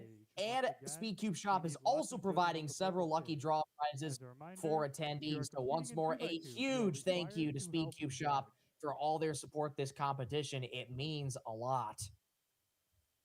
But here we go, getting ready to get started on 2x2, getting our first look at Dan Tran here, native Arizonan, getting things started on 2x2. And for those who might be new, expect 2x2 to go very, very quickly. An early block on green for Dan starts off his average of 5 with a 295.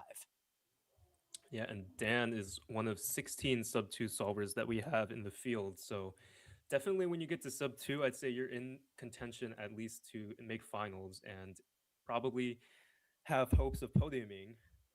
But for Dan, of course, the 295 is not what he's looking for in the first round. But, you know, talking with Manu, like maybe the first rounds are just kind of getting your feet wet and figuring out how you're doing with the conditions of the competition.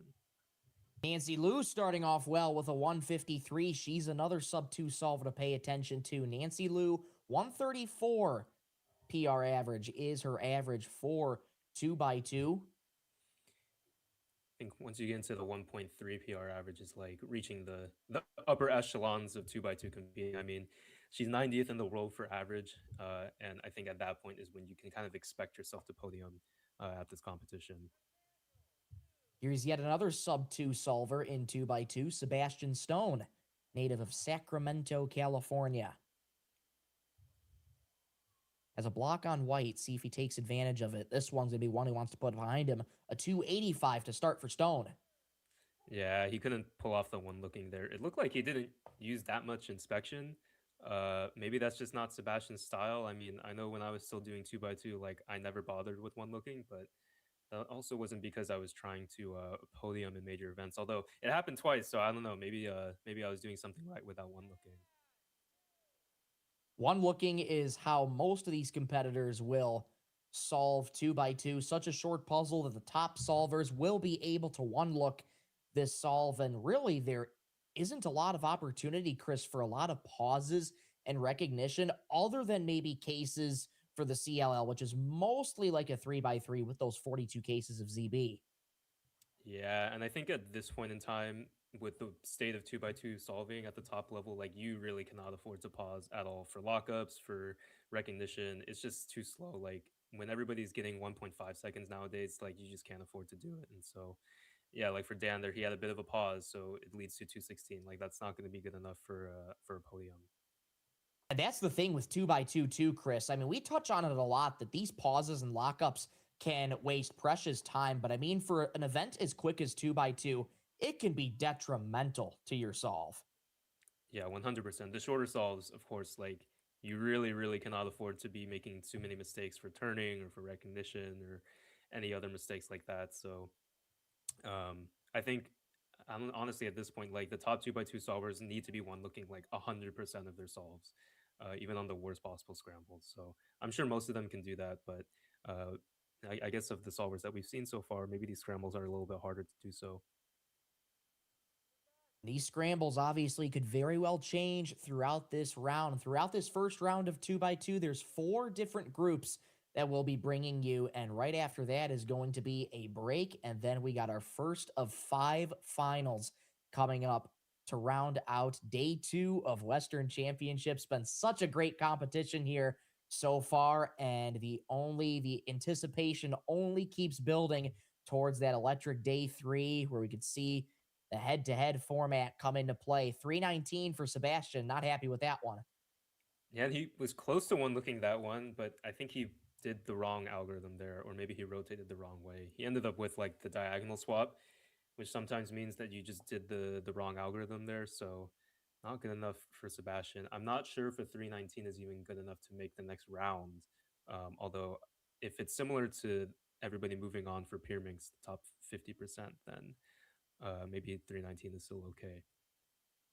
Yeah, and correct me if I'm wrong, Chris. I think the EG2 is with those diagonally swap corners. You have EG1 and EG2, but I think the 2 is with the diagonally swap corners. Yeah, I think he might have just done like the wrong CLO there. And 138, that's pretty good.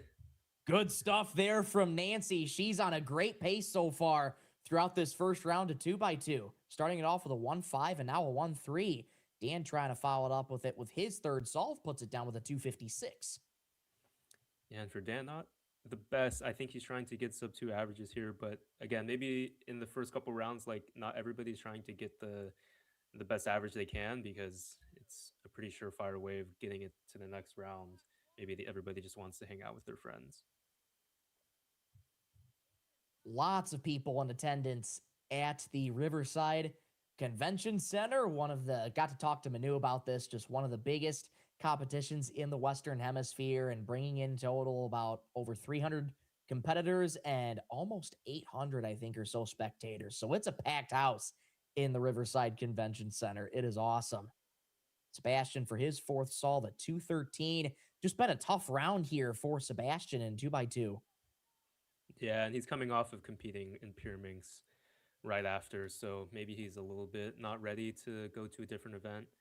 Speaking of Pyraminx, though, we were going to give you the updates on the standings from the last round.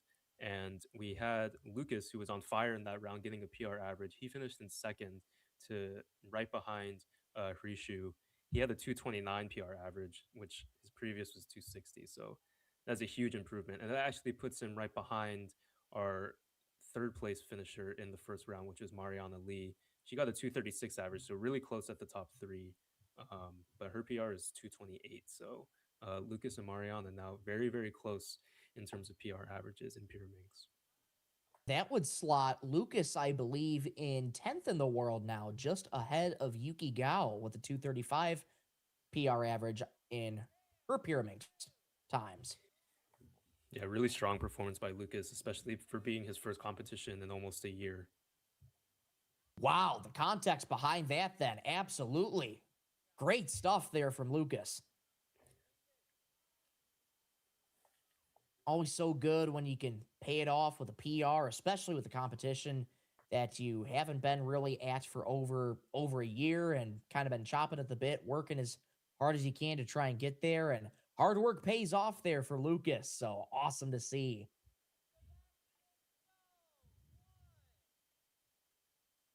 Goes Dan on his next solve for 2x2. 284 here for Dan.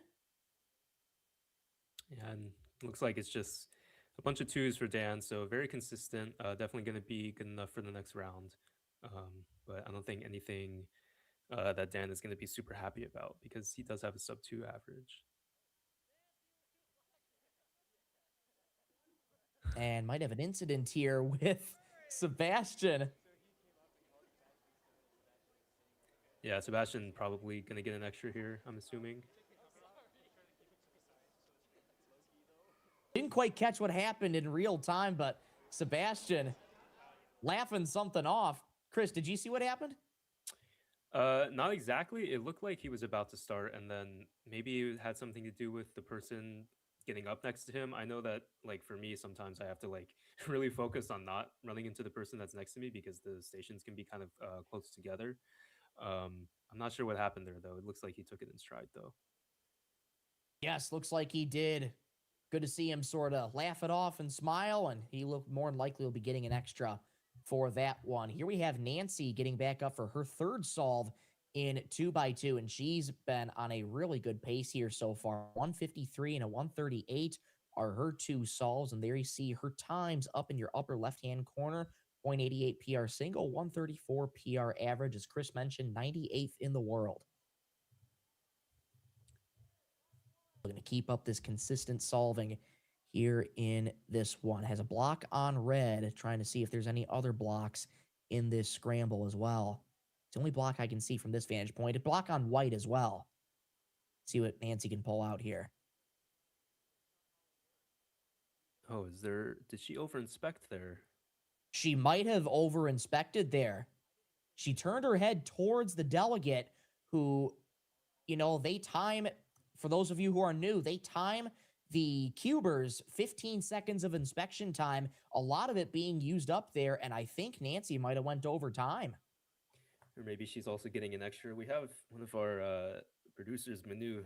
He's actually a delegate, so he's going to give us the scoop for sure here on what exactly happened. But looks like back-to-back incidents here going on in this round. So this is just the round of incidents, I guess. I guess it is, and this could be a big question for Nancy. She started off great so far in this round of 2x2. As we switch over to Dan, cube fumble, and just putting that one down with a 395. So a rough fifth solve there for Dan as he's going to close it out, I believe, with worst possible average of 277. Yeah, 277, so easily going to make the next round here, but it didn't look like Dan was particularly pleased with that average at all. So we head to Sebastian here. These scrambles, from what I can see, are like not very good at all.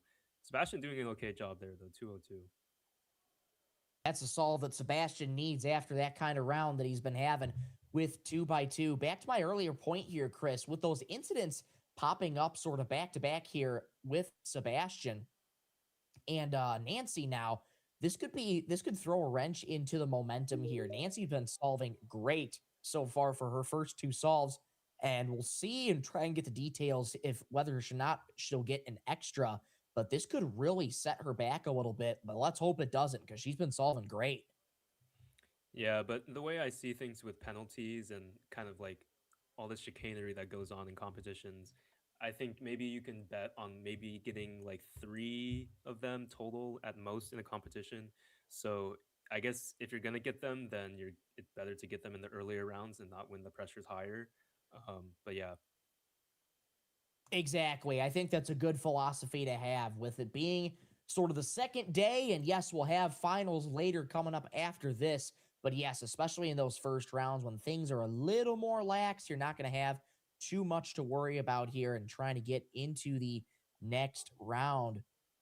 Good way to get those incidents out of the way. And we're just getting official word from Manu right now. Nancy is indeed going to be awarded an extra solve due to a judging error. So this should be her extra right now, I would believe. Yeah, and judging errors happen, especially with really fast events like 2x2. Like, there's just it goes by really quickly, so easy to make mistakes. It's a block on white there for Nancy. Might have saw a block on green there as well. See what she can come up out of this. Just such quick turning. Puts it down with a +2. It was looking to be a great solve at 163, but instead it's a 363 for Nancy. And it looked like she was a little bit not super confident in her last letter case, whether that was a CLL or EG1. I can't exactly tell, but you could tell like at the very end of the algorithm, she wasn't completely sure what the AUF is and took a guess there. It was the wrong one, and that gives her the +2. So there you go. There's your answer for if that incident We're now throws calling off her 2x2 momentum. round 1 group 2. If you are in Take a look 2x2 back round at 1 group this 2, one here. please submit your puzzle. If you just I think competed in 2x2 just round on 1 that group first 1, look, we need you Chris, to come back up Nancy and take might an have empty had judging it for a station. second. I Once can't again, tell if if she you just made an extra competed in turn. She 2x2, might have, come back up out of and take an impulse, empty judging that's what station. resulted in the Make sure to +2. check that the purple Yeah, and and sometimes orange you just kind of stages have are like those also ticks. filled. I know for me, Those when I look stations at my often own have solves, empty judging spots 'cause sometimes they're at the after I edges do of like the a room. sledgehammer, I'll just do a U prime, like every single time for no reason. It's just one of those habits that I've picked up over the years, and so everybody has them. It's hard to get rid of them under pressure. So it looks like that's exactly what happened with Nancy there.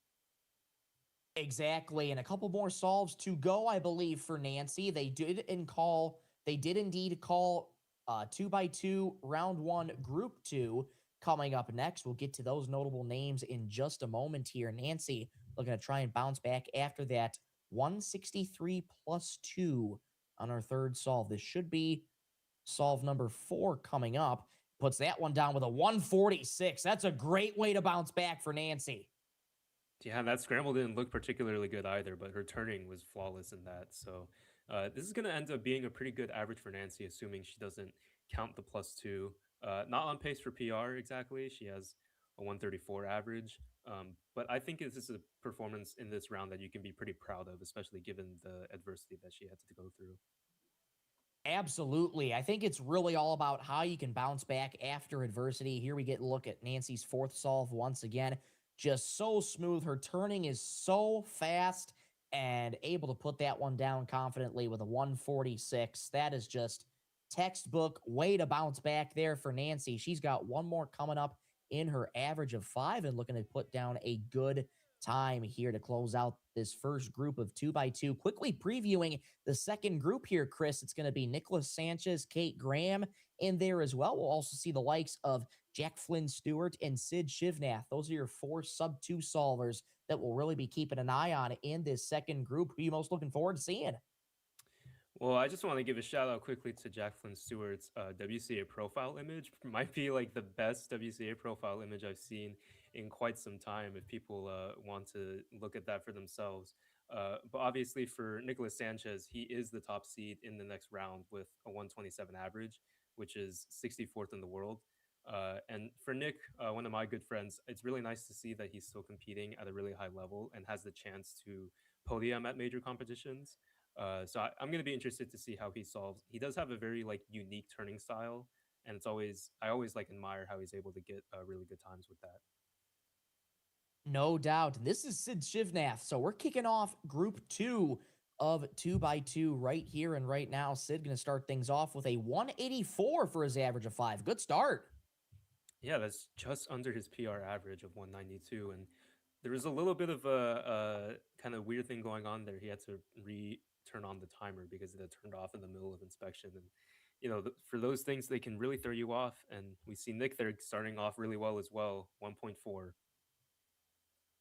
Yeah, what a great start to this second group of 2x2. We were unsure regarding Nancy's 2x2. Unsure if that was her 4th or 5th solve in the average. We'll try and get you that final time for her average as we go on here in 2x2 round 1.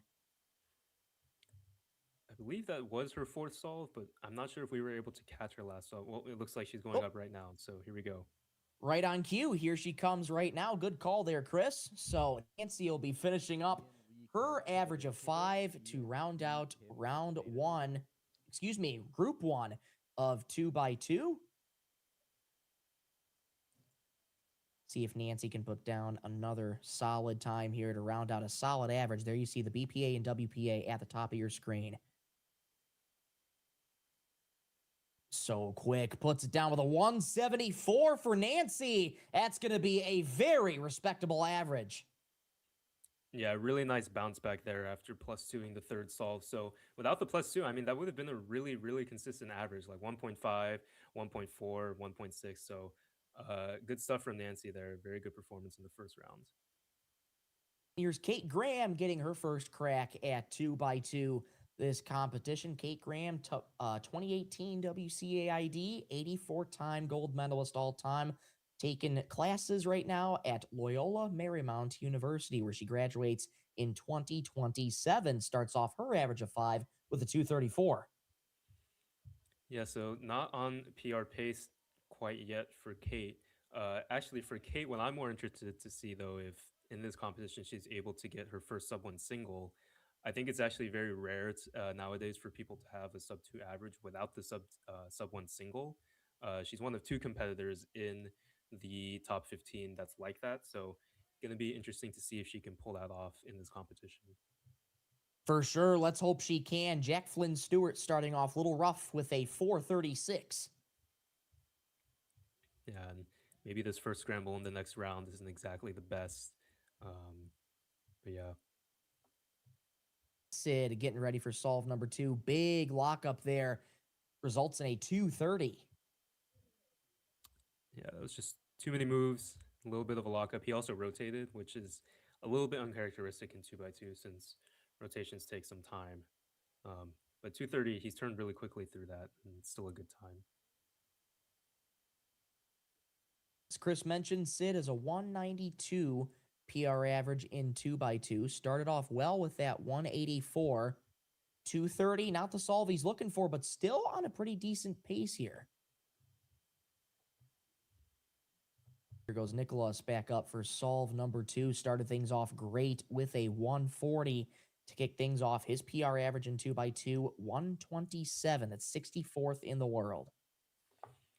Nick definitely looking to podium this weekend in 2x2, although he's ineligible for the Western title representing Georgia in the South. Indeed, this is going to be a solve he wants to put behind him. Soft tap of the timer with a 431. Yep, and it happens. Interesting hoodie that Nick has on there. I know, I'm trying to make out what exactly that face is on the hoodie, but I mean, I can't comprehend it pretty well. Oh, I think plenty of our viewers will know exactly what he's got on that hoodie. Maybe Triple T can bless Nick with a good average here after that 4.3. That just speaks to maybe I'm just the uncultured broadcaster on this competition here, Chris. I think that might be to your benefit. Kate Graham wanting to put this one behind her as well, a 728. Okay, so yeah, it looks like the scrambles in this next group might not be the best. If this was her second solve as well. So yeah, it looks like the Triple T on Nick's hoodie was able to let him get that 4 instead of the 7. Good to see her and Jack Flynn Stewart. High five, have a little fun, pump each other up before the next solve. Always great to see the camaraderie between the community. Stewart started things off with a 456, 436, I beg your pardon. Looking to get back on the rails here. Little slow pickup, trying to make up for it in his turning. Relatively not as ergonomic of a solution, 367. It was interesting. I don't think he knew the EG1, which, like, I would assume that he knows the EG1 because he's a sub-2 solver, but he just went with a classic Ortega solve there. So I wonder if that scramble, like, really is just that bad. We haven't seen anything below 3 seconds on that scramble yet. Now that the second scrambles are done, we'll now get a first look at the third scramble. Sid coming back up. 184 and a 230 to start things off in this second group of 2x2. Just past the 3 o'clock hour in the Pacific time in California. Just past the 6 o'clock hour in the Eastern time zone. Sid for solve number 3. Fast turning 103. Solid from Sid. Yeah, it's a really, really good solve from Sid there. Pretty close to sub 1 there. Really fast turning, and that's got to feel pretty good for him. Especially after that second scramble. It seems like the second scramble is like really, really bad. Chris, if he can remain focused and not count that 230, we could see potential PR watch for Sid coming up here. Just depends on that pivotal fourth solve. Absolutely. Nicholas trying to get back on the rails. 0.8! Okay, so I guess the next scramble after that awful one is really, really good. 0.8 for Nick. That is pretty dang close to his PR of 0.66. And now all of a sudden, I mean, when you get a sub 1, it's like you have pretty good chance if you end up counting another really good solve for a really good average. I mean, that looked really, really short of a solution. Folks, blink and you might miss it. That was instantaneous from Nicholas there. 0.8, as Chris mentioned, 0.66 is his PR single, but scramble number 3 in this one could be a good scramble for these competitors if they can find a really quick solution. And that is our first sub 1 of the competition so far.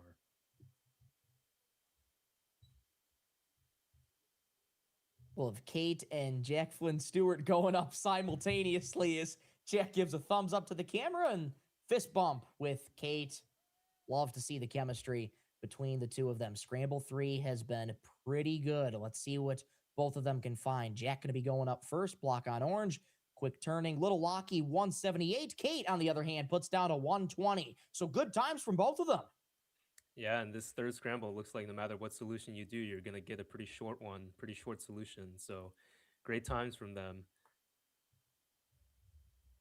And Chris, you feel like in 2x2, it was only a matter of time before you could finally see a potentially really good scramble here. I mean, out of all the scrambles that are possible on a Rubik's Cube, that's a good way to get your times back in order here with that third scramble. How will scramble number 4 pan out as Sid goes up for a Pretty pivotal fourth solve here. This will give us a good indication of whether or not he is on a PR watch.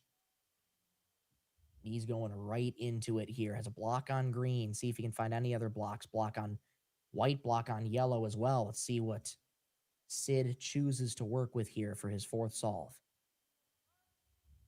Good to pick up. Big pause in between.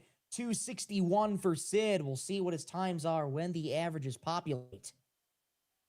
Yeah, and it looks like he had a lot of options there. There were blocks in basically every color, and it maybe looks like he chose the one that he couldn't one look.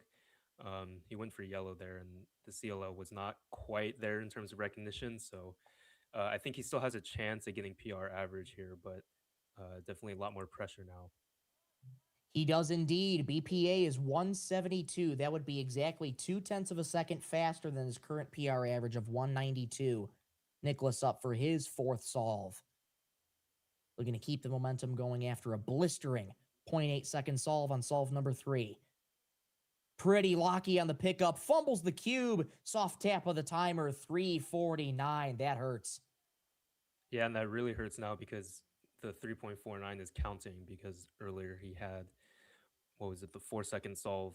Yes. So not great from Nick because, you know, coming off of a 0.80, you want to continue to get really good times, and it looks like it's not coming together for him. His BPA still pretty solid at 1.9. Here goes Jack on solve number 4. Quick turning for him. 147 and a pump of the fist for Jack. Yeah, and I think that's his best solve of the average because for the third scramble, he got the 1.7.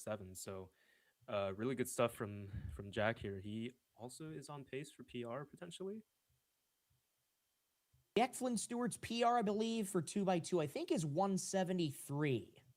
So not quite PR pace for him here. But please correct me if I'm wrong.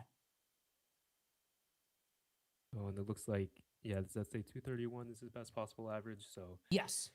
Okay. Sid going up for solve number 5. Kate going up for solve number 4. Try and keep track of both of them. Things going to move pretty quickly here. Kate going on solve number 4 now. Good to pick up. Little Locky, 194. Looks like that one will be good. Yep, I think it is good. That was a really good save there because that was almost a +2, and it's still a 194. It was. Big pause for Sid. Puts it down with a 397. I think this is going to be worst possible average for him here. Yeah, really unfortunate because, again, he was on PR pace. So it looks like in this round, the highlight is going to be the third scramble where we saw the 0.80 from Nick there. But it looks like when it's all said and done, Nancy Liu is going to be the only sub-2 solver that we've seen so far. She's very, very far ahead of the field with a 1.58 average, slotting her into first place. Absolutely. Nancy just so decorated. Got to see her solve a little bit earlier on 3x3. A little bit earlier. Didn't have the best round of 3x3, but we're hoping to save it up for 2x2. And she is dominated so far in her first 5 solves. Nicholas coming up for his 5th and final solve. 190 best possible average. 307 worst possible average. See if Nicholas can put down a good time. Block on yellow looks to be block on green as well. See what he can come up with here. Good to pick up. Pretty fluid turning. Puts it down calmly with a 193. That's a good ending for Nicholas. Yeah, and really good for him to get a good solve on the last one because he didn't want to count another bad time there. His best possible average versus worst possible average was a really large range. So good to see that he was able to get on the lower end of that range. And, you know, strong performance for him to bounce back after counting a bad time. No doubt. We're wrapping up the second group of 2x2 round 1. And just to get you an early preview coming up here for... I was going to say the preview of 2x2 round 1 group 3, but it looks like Kate and Jack Flynn Stewart going to have some fun here. Yeah, what a coincidence that they've been on stream at the same time 3 times in a row. Great shot by our production crew. Jack puts his down with a 234. Kate puts hers down with a fumble of the cube with a 368. Good to see them smiling about it. Yeah, fun round, and a lot of crazy stuff going on. You know, bad scrambles, good scrambles, lots of shenanigans going on with hoodie wear and who's getting called up to what station and everything. So that was a really fun round. It sure was. Jack Flynn Stewart finishes his round, looks like with a 260 average, and Kate finishes her round with a 265. So pretty close averages between the two of them. But as Chris already said, Nancy well ahead of the pack with a 158 average. The next closest to Nancy is Sid with that 225 average. So, I mean, again, Nancy well ahead of the pack by just about a high 0.6, 0.7 seconds. Yeah, and I was alluding to earlier that Nancy being the slowest competitor in the 1.3 area, I think once you get down to the 1.3 times is like when people's like bad averages start to look really good. So getting a 1.58 average may not be like the best by her standards, but when you're at that level, that's kind of like what you can come to expect as your worst average. So really strong performance from her and really easily in first place at this point. Absolutely. Well, we have 2x2 round one, group 3 coming up next. And let's get you some of the names to watch out for. Once again, 4 sub 2 solvers: Dominic Shoji, Zane Kreshe, Isaac Madro, and Dylan Miller as well. You'll get a look at him in 2x2 as well. Dylan didn't start off with a particularly good round of 3x3 at all. So he's looking to bounce back in that round of 3x3, but getting his first crack at here in 2x2, Chris. Yeah, and for Dylan, I know that like he probably doesn't care the most about 2x2. Like his 1.91 PR average like may not even be indicative of the times that he gets on a regular basis. But for rounds where for events that you don't necessarily care as much about, it's really important to still get good performances because it gives you the confidence you need to perform better in events that you do care about. And it sounds like Dylan is really going to need that coming off of his pretty poor 3x3 performance in the first round. For sure. Well, I'm excited to continue to this next group of 2x2. Unsure if we're going to go to ad break or not, but just in case we do, we can step aside really quickly and hear a word from our partners as our coverage of Western Championship 2026 continues. Hey there, I'm Michael Rosencrans. If you care about speed cubing, you have got to check out SpeedCubers Digest. SpeedCubers Digest delivers the weekly news that defines competitive cubing, competition previews, full recaps, athlete storylines, and everything happening across the global scene all in one place. It's built by people who compete, organize, and cover the sport firsthand, so you're getting real insight into what actually matters. Support the sport and stay informed. Find it all at SpeedCubersDigest.com.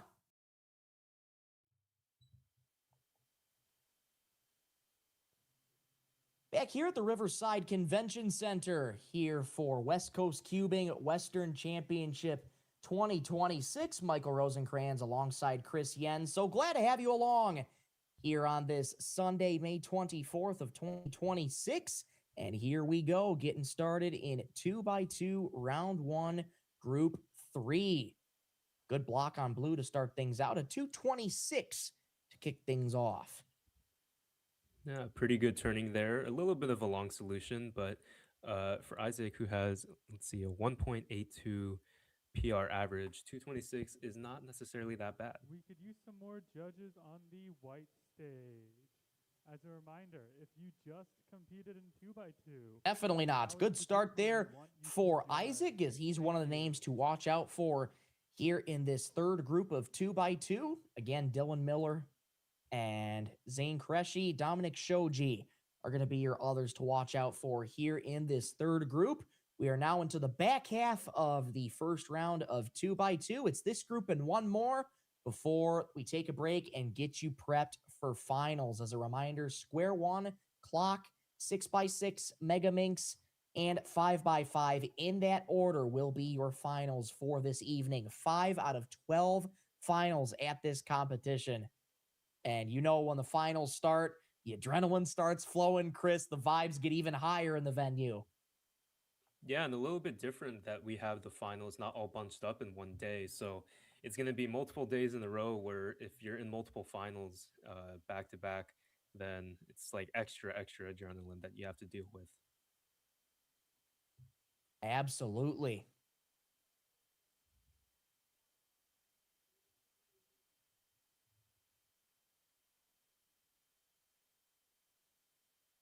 Big pause there, working through the solution. 383. Yeah, the AUF, it's always hard to predict the AUF when you don't one look for that R2, F2, R2. Little Locky, but puts that one down with a 177. I think the lockup, that was probably why he was a little annoyed. Looks like it could have been like a 1.3 or 1.4 without it. But, you know, that's part of 2x2. Lockups are going to happen. Indeed, they are bound to happen at some point, right? Isaac going up for his second solve in his average of 5. Sets down that GoPro on top of his 2x2 that he uses for practice, by the way. I've been telling myself, Chris, I've got to get a GoPro one of these days. They are just so fun to use, and for as small and compact as they are, they really serve you well. Yeah, and they become so popular in cubing because it's really easy to record your own solves like this. For Isaac, 206, not bad. Pretty consistent so far for Isaac, bettering his last solve by exactly 0.2 of a second. And as Chris mentioned, 182 is Isaac's PR average in 2x2. And here you're getting your first look at Dylan Miller for his first solve, I believe, of this round of 2x2.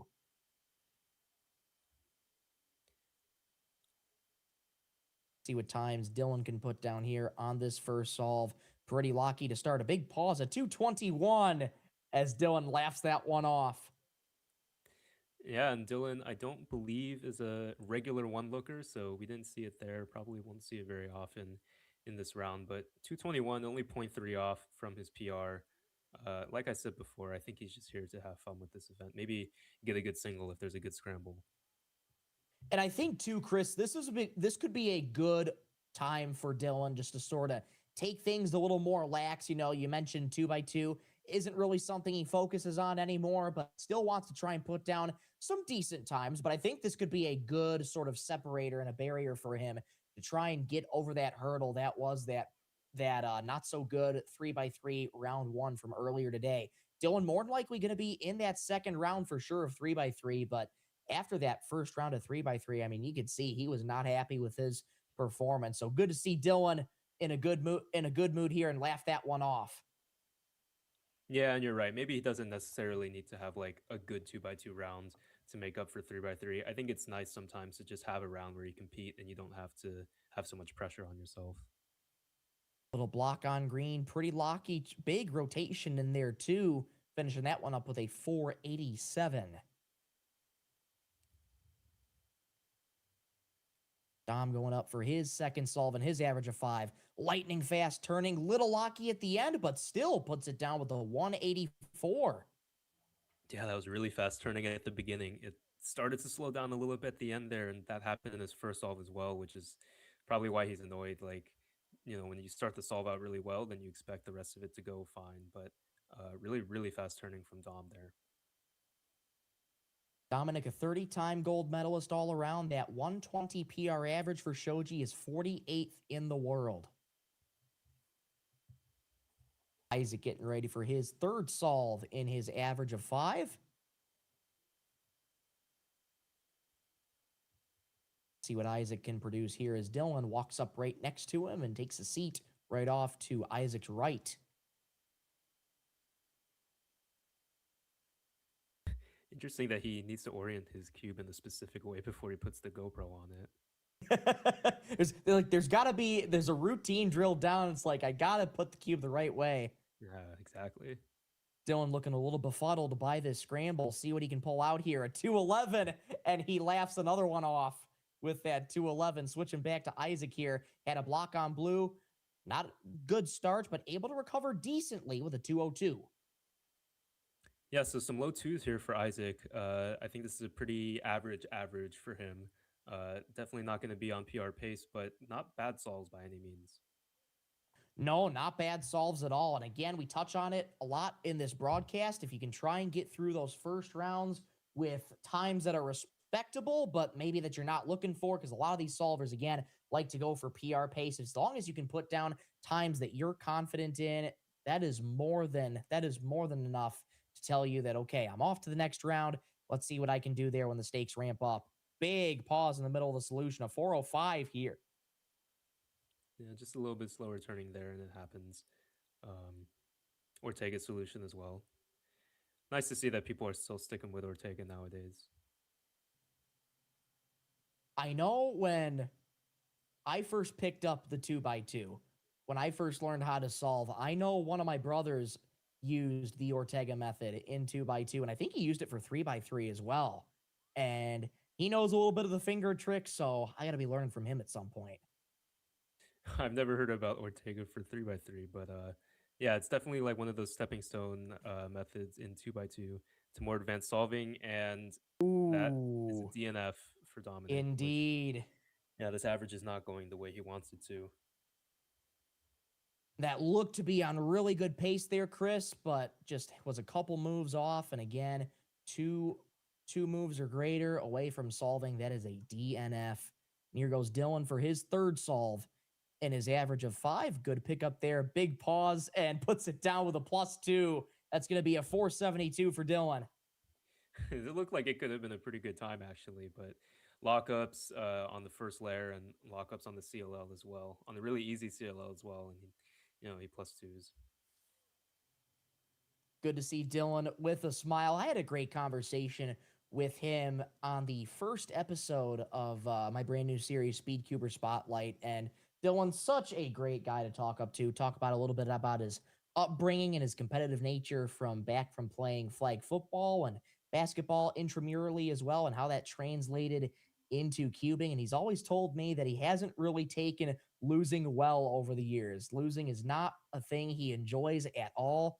And good to see Dylan still with a smile. That's another thing you got to love about Dylan, is just his personality, ebbs and flows. He loves to have fun out there in the community, and being 11 years into his competitive career, he's certainly seen a lot, and great to see him with such high vibes and great energy throughout.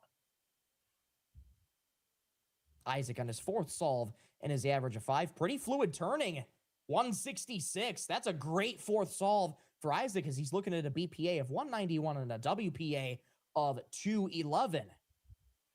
Yeah, definitely going to be looking to get into the sub 2. Again, we still haven't seen a sub 2 solver after Nancy Liu in the first group, so going to be very interesting to see if we can see another one.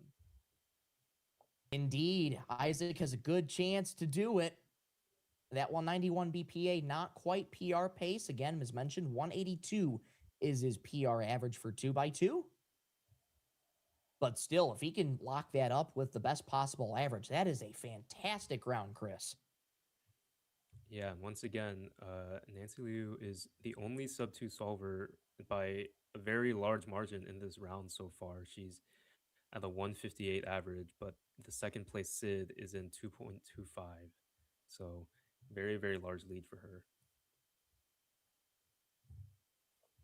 Absolutely, that separation there, if I can do mental math, if that's working properly, I believe is 0.67 seconds. Yes, kids, 6.7. I said it. Here goes Dylan for his next solve and his average of 5. Well, we had Nick with his interesting hoodie, and now he imposed the 6.7 on us. Oh my goodness. Dylan up for his fourth solve after getting that +2 a few moments ago. Puts that one down with a 185, a pump of the fist emphatically for Dylan. He's very happy with that one. Yeah, it was a rare one look for him. Able to pull it off nicely. Dom up for his fourth solve. A little bit of a rough pickup. Soft tap of the timer. Not happy with that 230. Yeah, and for Dom, once again, not a very characteristic average for him. We were talking that when you're in the 1.2 second range for your PR average, that, you would expect that your bad averages would still be in like the 1.6 or 1.7 range. But it doesn't seem like that's the case for this round for Dom. Dom also has a chance of being another potential sub 2-second solver in the average of 5 for this round of 2x2. And another one who has a shot at that is the man you see right here, Isaac Madro. 191 BPA, 211 WPA. See if Isaac can put down a good time here. Yeah, it's been that blue face in the background, the orange face sort of in the towards the back, the orange face sort of facing off to our right, his left. And that's how he orients the cube before he puts the GoPro on it. Block on blue there for Isaac at the bottom. See what he can make of this solution here. Go to pick up, quick turning, a big pause right in the middle of it though, a 251 for Isaac, and that might solidify, I believe, WPA there for him of 211. Indeed it will. Okay, so 211 is a good average. That scramble looked like it was hard to one look for him. It was 3/4 of a layer, it looked like, and he spent a long time trying to figure out what the case would be and didn't quite get there. And it didn't help that the case also wasn't the best. So kind of a hard scramble there, I guess, to one look. It's only 4 moves, but maybe the lefty moves are a little bit harder. But not a bad average at all for Isaac. Certainly not a bad average. That slots him in second place as of right now, moving ahead of Sid Shivnath. It's now Nancy Liu at the top with 158. Isaac in second currently with 211. Here's Dylan going up for his 5th and final solve and his average of 5. Hoping to round out this with a good time and hoping to get that best possible average of 206.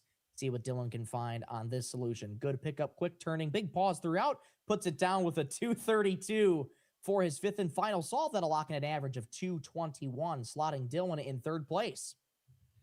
Yeah, not a bad average for Dylan either. I mean, that's only 0.3 behind his PR, and looks like he had some pretty short CLLs there, so maybe getting a little bit lucky on the scrambles. But you know, that's kind of the name of the game for 2x2 sometimes. Certainly is. It really just depends on the scrambles and just the solutions that you can find, and not just a solution you can find to try and make it as ergonomic as possible, especially for an event as quick as 2x2. Off screen, Dom looked to have been walking up to his station for his 5th and final solve, and indeed he is. 197 best possible average, has a DNF worst possible average. Quick inspection. Let's see what Dom can pull out here. Good pickup, fast turning, 124. Took an extra second or two to stop the timer, but a great final solve. That solidifies 197 best possible average. Dom now moves up to 2nd place.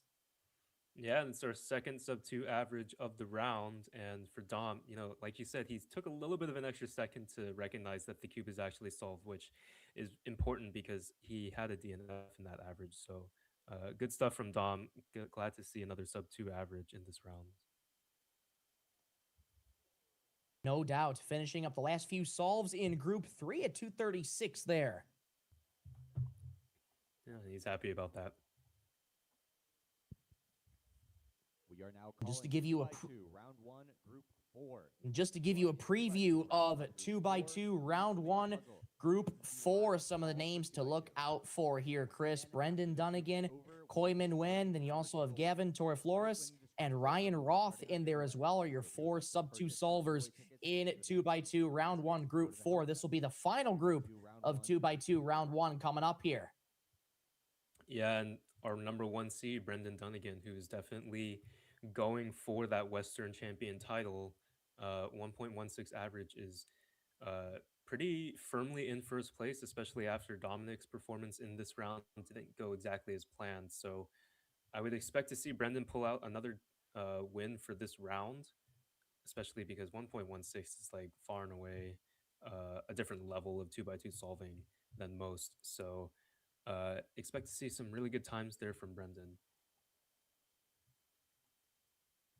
No doubt. Super excited to see Brendan here in the final group of 2x2 round 1 here. Well, again, just to give you a preview of what's coming up, it's this final group of 2x2, and then we'll take a break here, and we'll be getting you set for the first of 5 finals throughout the night. Again, those being Square One, Clock, 6x6, Megaminx, and 5x5. In that order we'll go. So the first of 5 finals is going to be beginning in just a few short moments. But first, we take you to Group 4 of 2x2. Brendan has had a great competition so far. Pretty good round of 7x7 in day 1. But Chris, you mentioned it. You know Brendan's looking for more. Yeah, I think Brendan in this competition is probably looking for the most podiums of the Western titles. Maybe not looking for so many wins because, of course, we have guys like Max Park who are going to be getting the wins in 5x5, 6x6, 7x7. But for Brendan and everything else, I think he's looking to get some podiums. He did it last year, and I'm sure he's looking to get even more this year. And 2x2 is one of those that he can definitely expect, I think, to get the title, not just a podium. So 1.16 average. I'm really excited to see what we're going to see from him. No doubt, Brendan Dunnigan, notable competitor in these Western Championships as well. Believe he was the Clock Megaminx and Pura champion. I want to say 2 years ago. He might have been that last year as well. Yeah, I don't exactly remember what the podiums were from last year, but I do remember last year announcing, and Brendan's name just came up in basically every event, the podiums.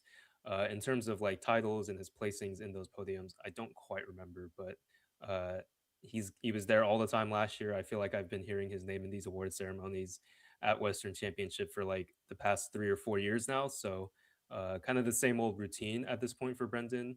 But I'm sure he's looking to perform just as well as he has in the past Western champions.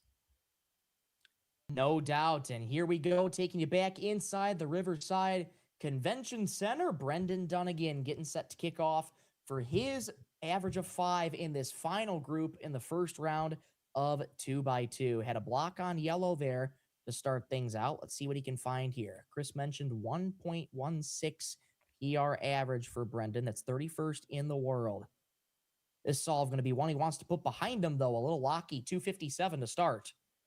Is Brendan wearing the same hoodie as Nick? I believe he. I don't know if they are wearing the same hoodie or if they both have their own that they decided to wear. I was gonna say they either have their separate hoodies or Nick said, "Hey, wear this for your round of 2x2." That's fantastic.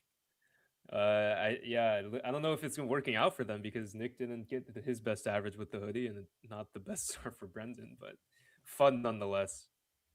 No doubt. You're getting your first look. I believe this is Ryan Roth going up for his first solve in his average of 5. It's a block on yellow on the back. Let's see what he can produce here on this first solve. A 234 to start things out for Roth. Nearly a 1 look there. Not quite on the AUF, and I think he took a little bit of extra time just to confirm that the CLO that he was doing was the correct one. So those really small like pauses there and slowing down a little bit adds up to 2.3. But you know, you obviously rather get a 2.3 good solve as opposed to a +2 or DNF. Absolutely. Koyman Nguyen now getting your first look at him. Wanted to say a big congratulations to him that at this competition just surpassed 500 career solves in the WCA. So a big congratulations to Koy for getting this milestone, and he's looking to kick things off in 2x2 with a bang. 201 there to start for Koy. Yeah, and it looks like just a bit of a lockup on the final turn there. And F prime can be a little bit tough to execute as your last turn because it's kind of a weak finger, so it's easy to underturn on that.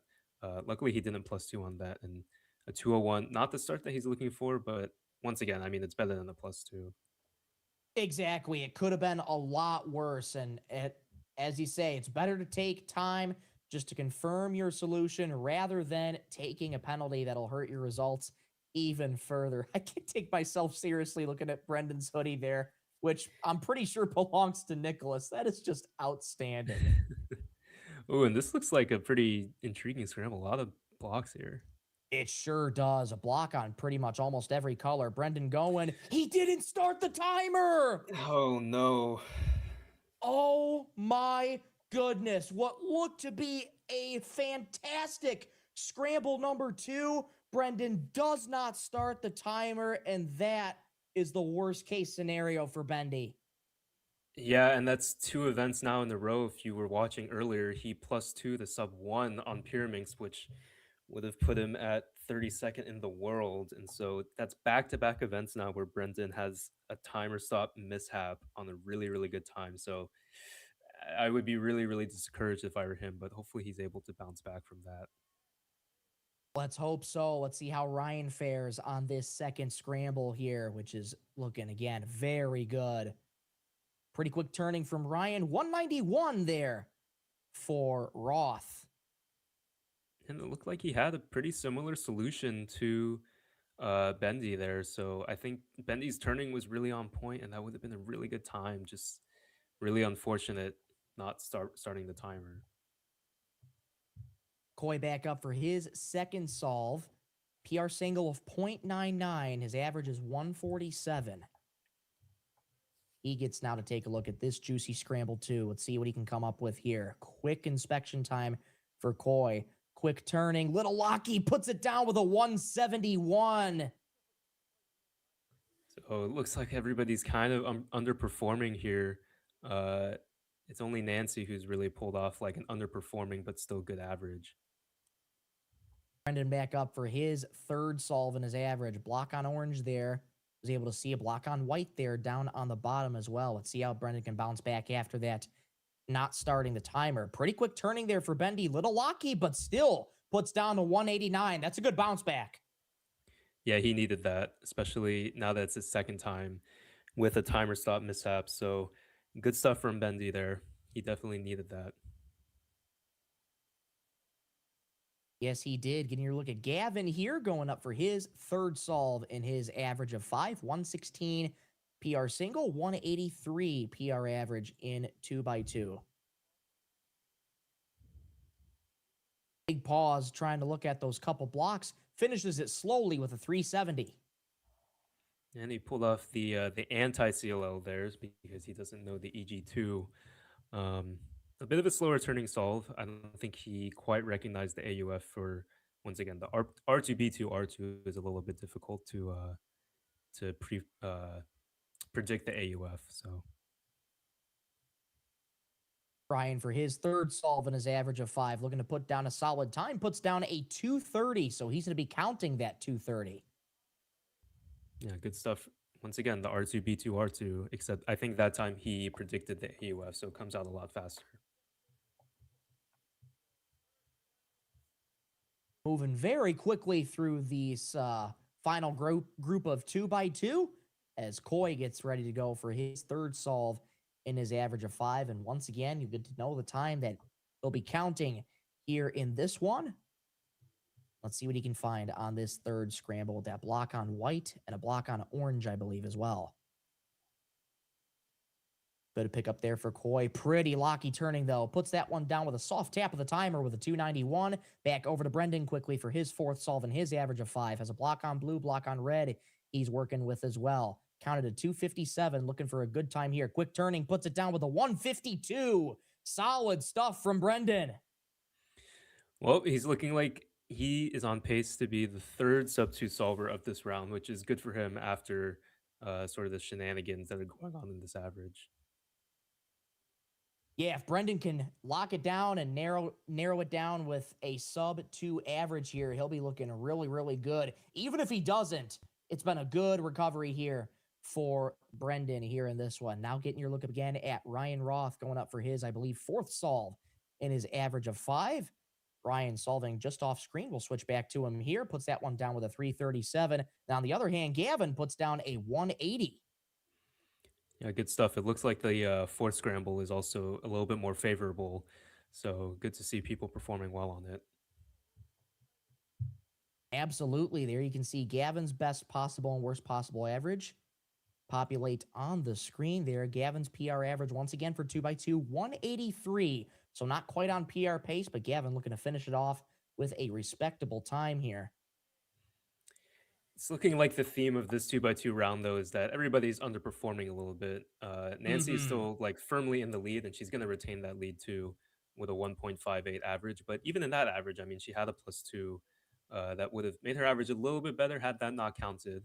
But yeah, really everybody not having the best rounds by their standards. Exactly, Chris. The only outlier in that average of 5 from Nancy, as you mentioned, was that third solve, that +2. And still, her average is 158. I mean, that is pretty remarkable. Yeah, and I think it's something I would have come to expect from like Brendan and Dom as well, both being in the very low 1 second range for their average. But you know, it's the nature of 2x2. Sometimes like the entire round ends up going awry instead of just a couple solves. Exactly. Just getting your look around the rest of the venue, getting the rest of these solvers. And here we'll switch back to the stream stage. Brendan Dunnigan saunters back up as he sits back down for getting ready for his 5th and final solve in his average of 5, 199 best possible average, and the worst possible average being a DNF average, courtesy of that second solve. Couple of blocks on white and blue. See what Brendan can come up with here. Pretty locky as he finishes his turning. 247 for Brendan. He'll finish that off with a 2-second average of 231 to be exact. And flaunting the hoodie once again as we don't take it off, Brendan. Gavin finishing up his average of 5 with a 364 there. To round things out for Gavin, he'll close it out with a 336. Well, for Brendan, you know, not the round he wanted, but very, very glad that he didn't DNF there, because obviously being the 1 seed and then getting a DNF average would like really take the sales out of you. So not the best average. He had fun with it like he did in Pyraminx. But again, really unfortunate that he +2, or he DNF'd that solve. Indeed, top 70% to the next round here in a 2x2. Ryan finishing up his average of 5 with his 5th and final solve. Puts that one down with a 229. Doesn't seem to be too thrilled with that, but a 231 average as well. So neck and neck with Bendy. Yeah, and it looks like very methodical turning here. I don't think anybody wants to like really risk their chances of making the next round here. Exactly. Most of these competitors looking to just safety these last few solves and get through the next round. A 198 for Coy. Not sure what is that Koi's 4th solve. Yes, it is. Okay, so he also has a chance to be sub 2 in this round, which is kind of rare, which I'm a little bit surprised about. Yeah, the sub 2 averages have been a rarity. Only 2 have done that so far. Nancy Liu and Dominic Shoji. The rest of the competitors are falling with the just the low 2 averages, which are still very respectable times. But in terms of these high class cubers that we've been seeing, it's only been 2 sub 2 averages. Boy has a chance to do that on his 5th and final solve as we're wrapping up the remaining solvers here in group 4. Well, while we have a moment here, Chris, before we get back to Coy's 5th solve, well, we're taking a quick break after this, and right after we take that quick break to get everything set up, we have our first finals of the evening, Square One finals. Who are you hoping to see? Well, Square One is probably one of my favorite events after 3x3 and the big cubes. Once again, the name that we're probably going to be seeing a lot this weekend, Brendan Dunnigan, absolutely blew away in the first round. He was the only solver under 9 seconds, and he got a 6.61 average, which is a very characteristic average for him. Like, I think Brendan absolutely expects to be getting sub 7 averages on a regular basis. And I don't think anybody else in this competition even expects to get sub 9 averages that often. So I think Brendan can sort of walk his way to a win here. I think the 2nd and 3rd place is also pretty set in stone between Calvin and Jack Flynn. It may be up for debate whether or not it's going to be 2nd and 3rd. I mean, it was really close in the first round. They were just apart by 0.02. But they were the only other sub 11 solvers. So I think the podium is pretty set there. Here goes Coy, 5th and final solve in his average of 5 for 2x2. There you see the BPA and the WPA at the top of your screen. Let's see what he can pull out here on the 5th solve. Pretty quick turning. Little Locky puts it down with a 199. That's a good ending to his average of 5, and Coy is going to solidify it with a 199, the 3rd sub 2 average of this round 1. Yeah, really fast turning there. He has really, really fast turning in general. It just looks like there were some lockups in his average, which cost him maybe a half second on average, but still 199. He becomes, what is that, the 3rd or 4th sub 2 solver in this round. So good stuff from Coy.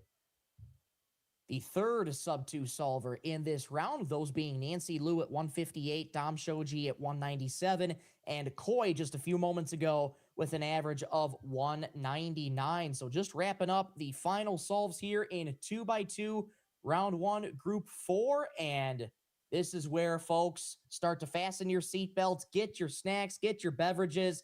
We got finals coming up for you after we take a quick break here, but that's going to do it for me in terms of broadcasting, at least for today. I'll be back on with you tomorrow, and we'll take a quick break here. And Chris, always a pleasure to commentate these competitions with you. Great to talk to you again, as always. And just to give you a preview of the finals, square one coming up after this break, Manu and Kevin Hayes will be on the call for you for the square one finals. They'll be taking you through the final rounds as we round out day 2 of Western Championships. Don't go anywhere. We're going to take a quick break, but stay tuned. Square one finals coming up at around 4:30 Pacific time. Well ahead of schedule, so it could be even earlier than that, but stay tuned. Coverage of Western Championship 2026 returns right after this.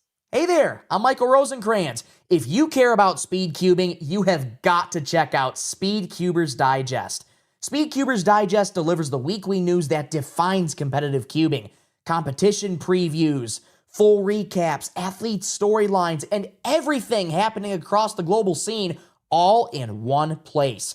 It's built by people who compete, organize, and cover the sport firsthand, so you're getting real insight into what actually matters.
Yo.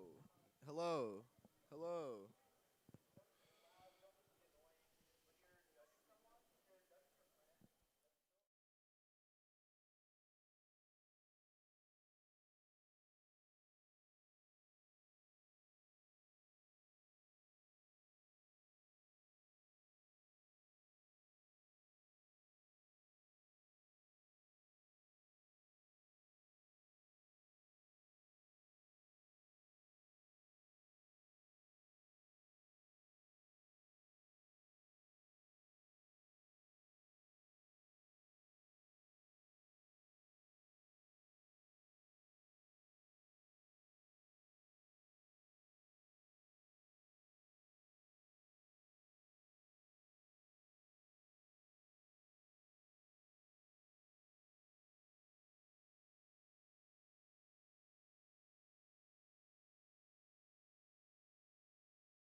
Okay. Well, how's it going, guys? I'm Dylan. I'm here with the goat, Lucas Aubin. Yo, what's up? We're just here. We're just gonna be yapping for a little minute. I mean, Aubin, what have you thought about the comp so far? Yes. I haven't been watching most of it. I've been working the Cubing GG booth, but you've been here kind of watching the whole thing go down. Yeah, I mean, we're a little short-staffed on the stream, but it's been going great. Yeah. It's been a little tight here and there, but yeah, we're making it work. What's been your favorite moment of the competition so far, yesterday or today? I mean, yesterday was just sort of setting it up. Today's been good. It was fun. I don't know, just seeing everybody have a good time, and because I feel like the pressure isn't on, so people can be more relaxed and just sort of have fun with it. We're not going to mention the Max Park world record. Like, that's not. I mean, I guess that's important. I sort of flubbed the recording for that. But no. Dude, people were giving Matthew some flack on the commentary, bro. That was good. That was good. That was pretty funny. I do love to see Matt get his rightful jabs. Yeah, I mean, he just sort of came in and we were just recording for just a test, and it was like, wait a minute, we got a world record, and he didn't even realize. Yeah, he's just like, pretty fast time for Max. So, I guess. Yeah, it's like, dude, it's so silly. You were mentioning like not feeling the pressure. I don't know. Yeah. I don't know if you saw my 3x3 round 1 average, but yeah, that didn't seem quite optimal. No, it was not optimal in any way, shape, or form. I did very poorly. Scrambles were actually pretty solid. I just solved really bad. But if you did see, I competed in a few events so far. I got like a 50 on 5x5. I got sub 35 average on Mega. That's a return to form. I've been solving bad in Pyraminx for the longest time. Somehow popped off. That was pretty solid. And then, dude, 2x2 round 1, dog. I got 5th place, 2-2 average. This guy does not one look. This guy does not know AUFs. This guy is chopped and unk, and yet we did okay. Like Dylan Miller 2x2 Western Championship podium, bro.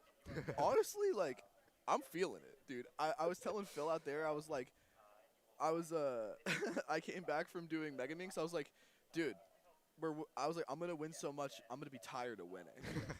and then I came back from 3x3. I was like, I'm tired of it. And then 2x2, I was like, I can keep winning. I feel great. My strat in 2x2, I think I've talked about this. You do the worst layer that you can find. You do objectively the worst layer possible, and then you get the best CLL case that you can. And it works out. It either works out or it doesn't. It works out 50% of the time. Yeah, it worked out today, right? Dude, I was 5 for 5 on good CLOs. Hey. And it's like, it's such a fun game to play. Solve 1, I did like a rotation, and I got a Nicholas case. And I was like, oh, yeah. Nice. I was like, yeah, dude, this is fire. But, yeah, I don't know. 2x2's been goofy. I mean, we've got Nancy Liu in first place right now, 158 average. Pretty solidly in the lead ahead of Dom. Yeah. And Brendan, our first seed, in 8th place with a 2-3 average. Wonder how that went down. 0.8 in that round on 3rd. That's cool. Yeah, because Brendan, his DNF, that was like gonna be sub 1, low 1, and then after that, I mean. Oh, sorry. Nicholas Sanchez got the .8, not Brendan. Yeah. Oh, okay. Yeah. Interesting. Yeah, it seems like people didn't solve particularly great. Nancy seemed to be doing solid. Yeah, Nancy just locked in. I think because Nancy wasn't in the same group as like most of the other people in the top 8. I see. So yeah, it is what it is. 2x2 is such a silly little scramble-based event. I don't understand it. I don't understand most events, but you understand it enough today. So. Oh yeah, we'll take the win. We'll take the win. Yeah. You got any finals coming up today? Yes, I have Mega Final and 5 Final. And Mega Final, I'm a little nervous. Yeah, it's close, I'm a right? little You nervous. and Michael Muthing? Yeah, me, Michael. Shiloh got 36 average. Apparently he like almost counted to 31. But you always take Cubers coulda, shoulda, wouldas with a grain of salt. Some of them are legit. Some of them are like, But I trust Shiloh. I know he's been grinding a lot for Mega for like the last year. So, you know, glad to see him finally get a solid PR. He said it's like not great for him at home, but in comp he's like relatively happy with it. So I don't know. Maybe he pops off in finals. Maybe Michael and I have had a few comps in the SoCal area where like we've kind of gone back and forth. So I don't know. I've done no Mega today. Like I said, I've been working the Cubing GG booth. I have been doing presentations. I just been talking to people all day. I have not been practicing, and that's my cope for 3x3. I mean, sounds like you're having a good time though. Oh, I'm doing great, man. It's nice hanging out with everybody here. All the people are so sweet. Signed a bunch of stuff. Talked to the parents. You know, I've explained coaching to a lot of people, which is really cool. That's good. Like, just getting the word out about how coaching works and, you know, the fact that it is like a real part of the community in other areas and is a growing thing in the West as well. Yeah. That people can do. That's always really cool. And the parents are always like, oh, wow, I didn't know this was a thing. And, like, you'd be surprised at the amount of parents that are like, yeah, like, I'll get you the course. Like, you want to learn? Okay, shout out Timon. Like, you know, that's great. That's all we're doing. So yeah. I mean, there's definitely a lot of. I talked to a couple people that were like, "What do I do now?" And then it's like, "Oh wait, there's coaching." Like, cause like 5 years ago that wasn't a thing. No. You know? And so it's really cool. I had a bunch of people ask like, "Hey, what do I do to get faster if I'm at this speed?" And I was like, well, it's a loaded question. Like, I could. You know, I could give you like a blanket answer, but it's not going to be great. But if you sit down and watch some solves, and like I watch some solves with you, then I could probably give you a good answer, and we could figure something out. Dude, it was fun doing the demonstration with Kevin today. Oh, yeah. Yeah, I don't know, dude. Kevin, I think he actually learned a little bit. I think I lit a little bit of a fire under him, because I was like roasting him on stage. Not roasting him, but I was pointing out where he could have done better on stage. And then as I'm like still answering questions from the crowd, Kevin's just like he turns on the stack mat next to me, and he's like I'm actually looking for first pair now.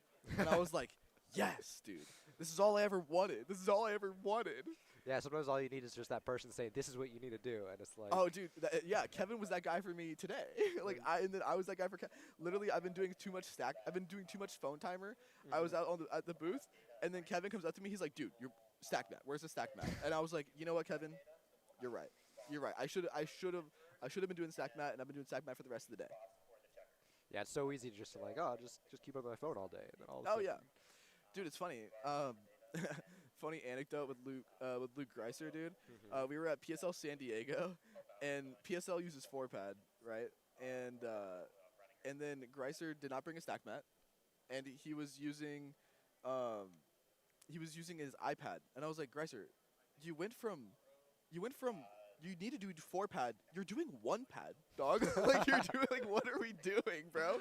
Like, come on, man. Like, let's be for real here for a second. Like, this is not optimal practice. Yeah, trying to get that sort of like the reverse of trying to get practicing similar to the competition. Yeah, it's literally the exact opposite. It's like practice how you compete, and he's like, no. But I was doing the same thing. But yeah. Anywho, no, the comp's been fun, man. I'm really happy about it. Like, I just moved back to Louisiana, being in SoCal again. It's like the weather's good. I'm seeing familiar faces. You know, it's a good lead up into like the major season we got coming up with NAC in like a month. Yeah. A little over a month. Yeah, just over a month. Dude, crazy. I cannot believe we're already there, dude. It feels like last NAC was the other day. Yeah. And it feels like Worlds was yesterday. Like the season's just going by so fast, man. Shout out the staff right next to us. They're all getting ready for Square One finals. Yeah. Yeah, our first final of the day. What do we got results-wise for Squan? For Squan, let's see here. Obviously, we got Brendan. Yeah, we got, let's see. Brendan in the #1 seed with a 661 average. And then second place is Calvin. Okay, so with a Brendan is going 912 to mop the floor with everyone here. But the battle for second between Calvin and Jack, it's 912 and 914 averages respectively. So that could be close. And then Not Kevin. Not Kevin could sneak into there maybe. Maybe. If one of them does bad, he does good. Yeah. We And can then see some things get shaken up. So it looks like we sort of have a first place is Brendan, and then a battle for second between Calvin and Jack, and then a battle for third among the next few. Yeah. I mean, okay, Square One's going to be hopefully a eventful final. Yeah, it should be fun. Assuming Brendan does well. We'll see how it goes. And then what else? And then after Squan is we have a few more finals today. I just know I'm doing Mega and yeah, let's see. We got the schedule right here. So we got Squan and then Clock, 6x6, Pyraminx, and 5x5. So yes, you'll see everyone's favorite host Kevin Hayes coming on for 6x6. Clock will be cool. We've got Reed, we've got Brendan. Those are the only two I really know that are cooking. Sebastian Stone. Oh, Sebastian Stone. Yes. How dare I forget? Yep. Oh, yeah. We got Sebastian didn't do what does. No, we got Seb, and then yeah. What is that name? Dominic Shoji also underperformed. There's a lot. Yeah, DNF on solve too. You got to safety the rest of them. I mean, that kind of makes sense. So, we'll see. Yeah. But all right, man. I think they're just getting ready to set up for Square One final. So, we could. I think so. Are we starting a bit yeah, early? we could keep yapping for a bit. Alrighty. Well, sounds good. I'll be real, chat. I have nothing I can contribute to Square One, so. Yeah, I mean, either. There was a time where I was gonna get into Square One, and then I just didn't. Yeah. Dude, I always cope. I have like the toxic trait where I think if I did any event, I would be a goat turner. Like, if I did Squan, I think I'd be able to. My SPS would be crazy. I feel like you could. But like Scube is just like different. Yeah, I was like, gonna say Scube, but I thought I could do it, bro. I saw the could? Drew Brad's rotationless U-turn back in like 2014, and I was like, oh yeah, we got that. And then I tried it, and I was like, no shot, no shot. Clock, I tried to turn a clock. I look like a newborn deer, bro. I'm so uncoordinated. It's terrible. Fun fact about Clock: I have only ever solved Clock officially. Really?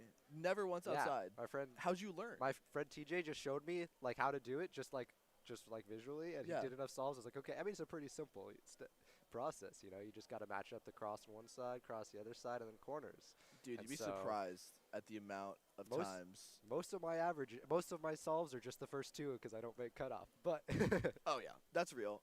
Dude, I remember my first comp I did Clock. I got a 49 average, and the kids at the Louisiana local were like, "I finally beat Dylan." Yes. I got like last place in the round, and I was like, ugh. Not my best. I think it was actually a 49 single. Let me Wow. take it back. It wasn't even an average. I did not get an average.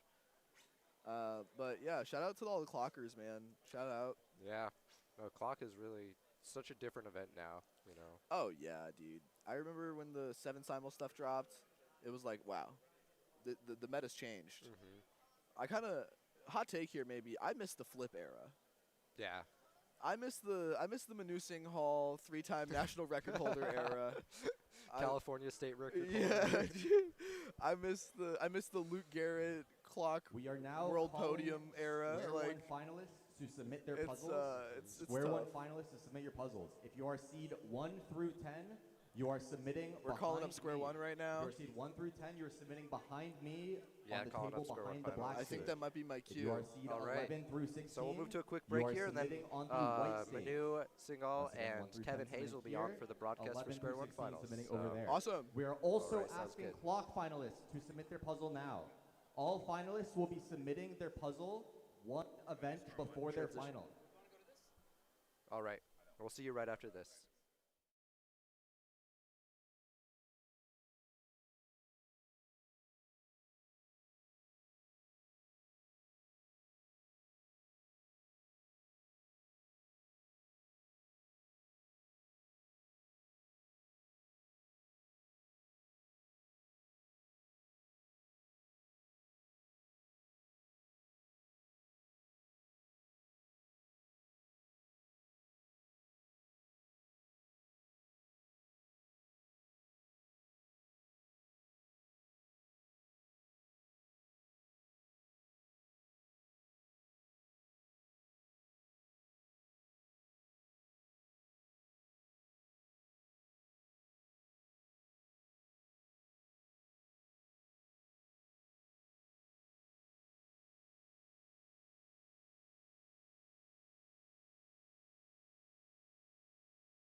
Hello, everyone, to Western Championships 2026. It is time for our first finals block of the stream. We got 5 incredible finals for you. Manu Singh Hall, Kevin Hayes, we're going to bring you through the square one final. That's going to start us off here. Kevin, it's been a crazy competition so far, and I think we can expect some pretty crazy results from this field. Yeah, I mean, I think it's going to be a big Brendan Dunnigan night. He's in every final tonight? Is he in Megamix? Yeah. He's square one. He's the clock defending 6. champ. Oh, he's got. Oh, okay. He's got. Brendan Dunnigan's got a rapid fire. This is when you get the all-star, all-rounder at your regional champ. He's going to be absolutely burning the rounds. We'll be testing him out to see. I mean, he's the all-rounder, but can he be switched on almost no prep? Probably. Well, probably do pretty well. Probably. I think he's kind of used to this. He did move through. So not all of these events he's going to be the favorite for us. I mean, for 6 and 5, he doesn't really need to care about the Western Champ title. 6 and 5 is a race behind Max. It's, exactly. You're battling for pride against me and Kate. Yeah, should be good there. But he did podium in the 2 events that are going to be coming up first, Square One and Clock. Getting 3rd place in Square One at the World Championship last year. You'll hear that as Dylan does the introductions. You don't need to hear that from me. But yeah, I mean, Kevin, let's talk about one thing. This is a final, and technically this is a local competition. There's no official title at stake here, but it is the regional championship, and this is something that we've seen kind of crop up recently. How do you think the competitors should take this final as compared to like their usual local finals? Oh, you should treat this like a final. There's like your NAC finals. You should treat it like a full final. Like, I mean, we're on the cast right now, but I was like, okay, I want to do well tonight. Like last night I was a little tough. I'm like, oh, we're gonna do well tonight. We're gonna take iron cube all day today. After like in the last 6 hours, did a little warm up, only doing one solve every few minutes. Like, this is a perfect opportunity to get that rep. We have a great setup. Thank you, Manu and the Western Championship organizers for this amazing setup. We got the walkouts, we got the stream. We got the environment. Like, this is phenomenal practice. And like, if like, honestly, generating a little bit of that, like, oh, I really do care about this. Maybe for this one specifically, you could like a little trick yourself into thinking maybe it's not something I'm really super focused on. Maybe you could, but you know what you're not going to be able to do. You're definitely not doing that at NAC or like a world stage. Like, also this is a big event. Like, this is a mini nationals. I've been to nationals since 2009, and this feels like we're at Nats like 2018. Like, it's so professional. We got all the bells and whistles. It's just like a great event to really like kind of elevate things. I'd totally come in. I'd use this not only as a chance to practice for bigger stages. I mean, if you're a Brendan, if you're a Max, yeah, your sights are going to be set a little higher. But this is a great opportunity to really compete, especially Brendan in his maybe not so primary events. He's going to be competing. He's going to be going for those podium spots. It's just a great opportunity to really get that practice and to showcase your skills at this level. Well, I'll take all the glaze on behalf of the organization team. I guess we ran a pretty good event after all. I think so. I walked in. I was like, oh my, this is nice. Oh, I forgot to tell. We should turn those 3 lights on. Okay. I did notice in the orange. We can look into that. Yeah, I remember Roman looked it up and I was like, oh, that's weird. Certainly will be a thing that we look at for tomorrow. But I think now Dylan is ready for the walkouts. Let's introduce you to the 16 finalists of Western Championships 2026 Square One finals. Let's hand it over to Dylan. Of today, we are going to get started with our Square One finals. Oh yeah, sorry, I was supposed to mention that earlier. In our 16th seed from Northern California, Lucas Kim.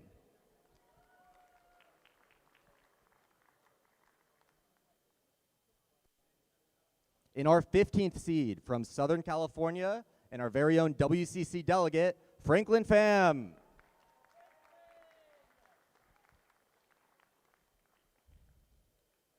In our 14th seed from Northern California, Micah Yo.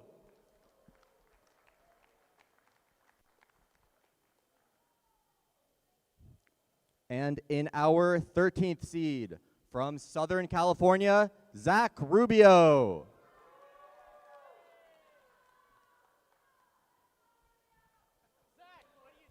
In our 12th seed from Southern California, Kate Graham.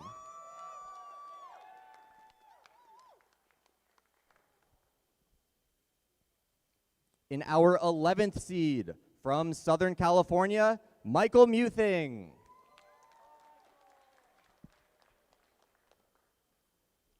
In our 10th seed from Northern California, Paul Mavi.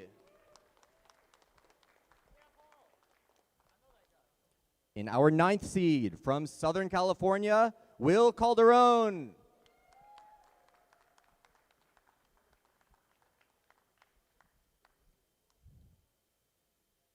In our 8th seed from Southern California and our very own WCC delegate, Andy French.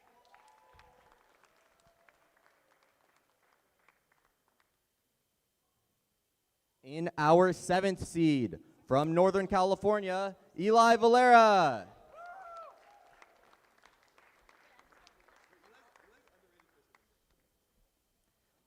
In our 6th seed, visiting the West Coast from Indiana, Reed W. Richardson.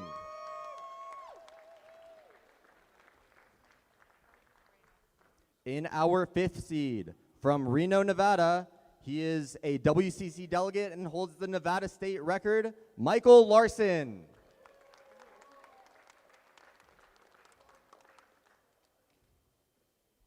In our 4th seed from Southern California, he's a WCC delegate, our region leader.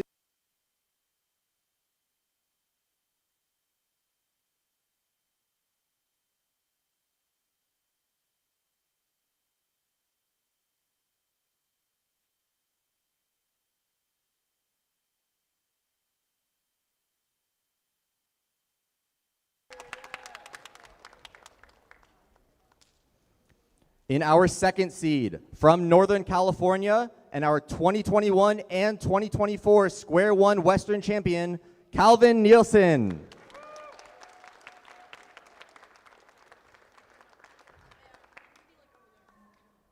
And our 1st seed, he is our defending Western champion, our 2022 Western champion, and got 3rd place at the World Championship from Southern California, Brendan Dunnigan.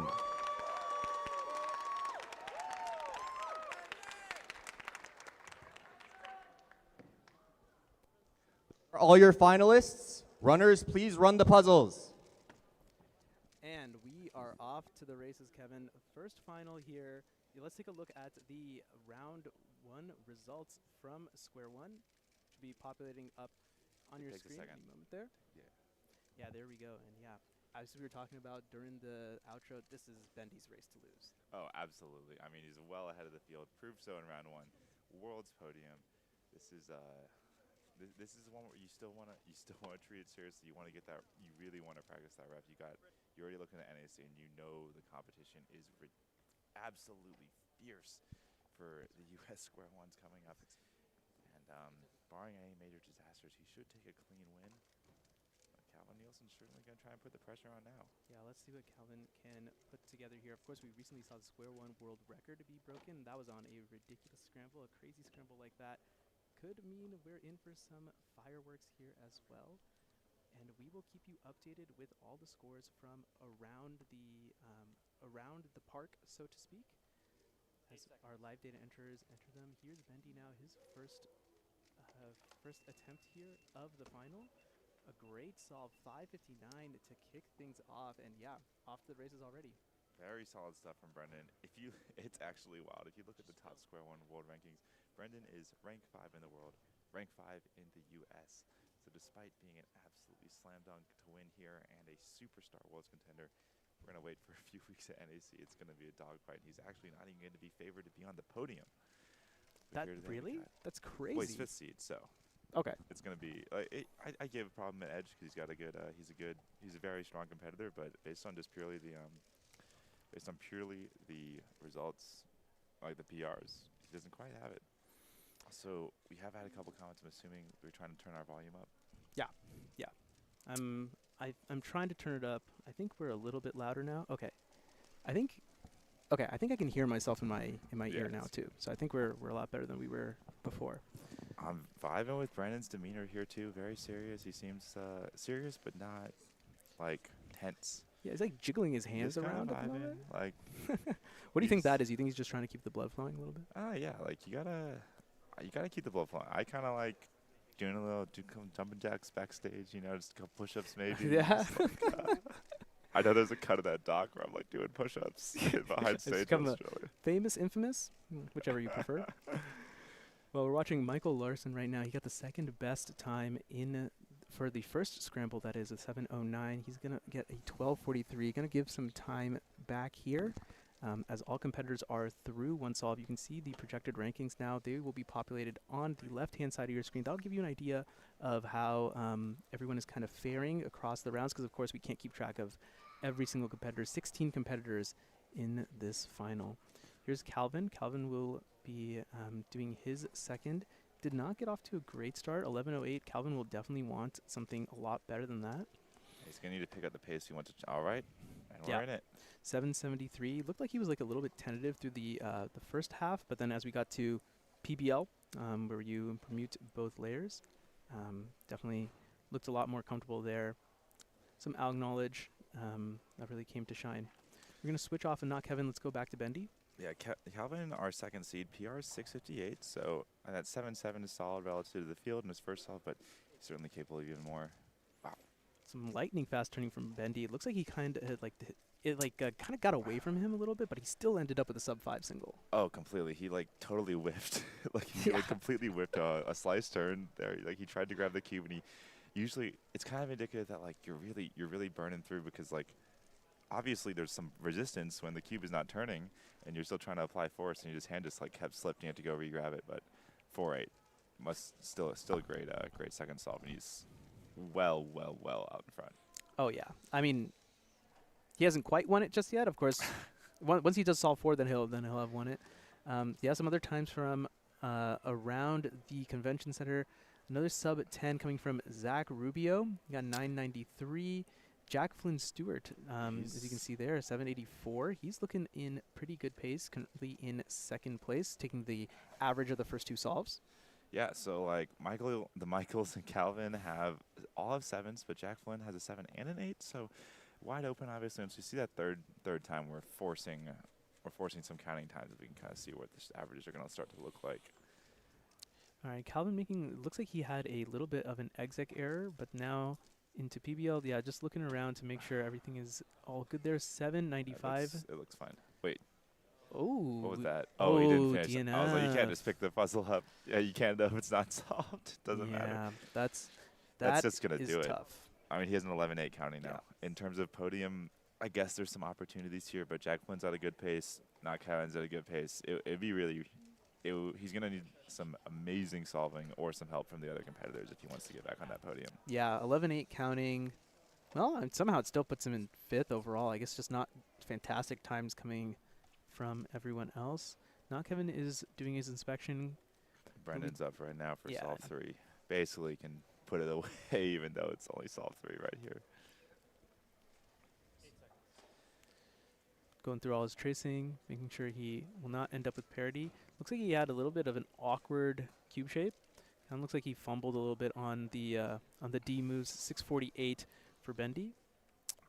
Not a bad result. I would like to see just on those rough solves, just like kind of like with not a rush, but just a little more urgency when you're finishing the solve. Like you had a couple tenths there, and like it's not going to matter for the win today, but you always just want to put your best foot forward. Here's Jack now. Jack currently in second place in the projected rankings. Yeah, it looks like some hardware issues, just not quite able to turn through, but some smooth turning coming out in the end, just barely missing out on sub 10, 10:06. Just a note to our graphics operator on the live tracker. There's an option for the number of people you can show. You can bump that down to 16 if you want.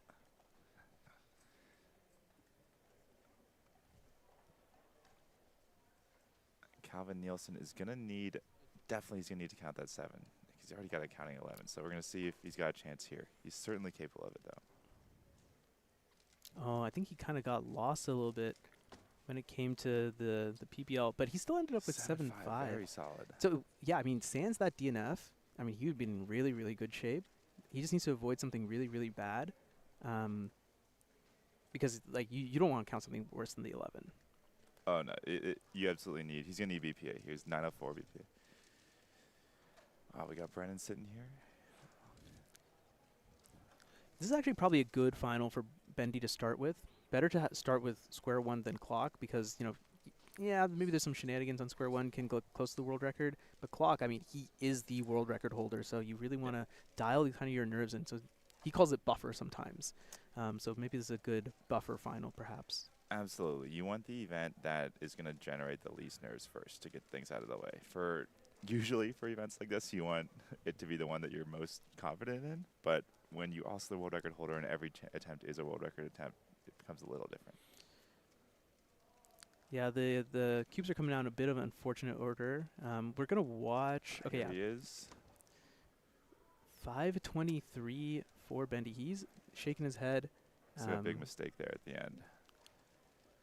And then it looks like we were previously watching Not Kevin. Not Kevin is going to get a 14. That, I think, is probably going to knock him out of any sort of contention. Yeah, not possible for him to podium unless Jack, like, double DNFs or something. Counting 12, counting 10 for Not Kevin. Speaking of Jack, here he is on his 4th. He's also using the black and yellow Bumblebee color scheme. Good solve from Jack. It's solid. As he pops, as we get the WPA, BPAs in. Obviously, Brendan, congratulations, Western champion. Already locked at the win. Worst possible, 5.7. Yeah. Jack, worst possible, 9.8. It's looking like he might actually. We need Kate. Oh, Kate would need something crazy. So. And here's Calvin, the only other person who can chase him, right? Yeah, Calvin looks like he's gonna actually get on this podium, but obviously he's got that DNF looming. So, wow, great solve. Wow. You know what that means also. It's probably pretty easy. That's what I'm saying. I was like, Brendan's coming up. That's so what I'm saying. Good job, Calvin. Is actually, despite that DNF after the 11, he's pulled himself all the way back up into 2nd place. Yeah, great work from Calvin. And Jack is going to need to get something pretty decent. I mean, maybe something like that. The graphics have a 4-second tab that could pop out, maybe.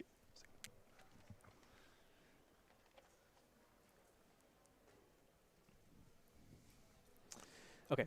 Brendan's here on the Solve 5, which we just saw Calvin get a 5.7 on, so might be some fireworks coming up. Let's see what we have here. Obviously, I'm not going to give you any info on the scramble because I have no idea what's going on. You can see in his fingers that's him counting the parity. Really shaky hands here.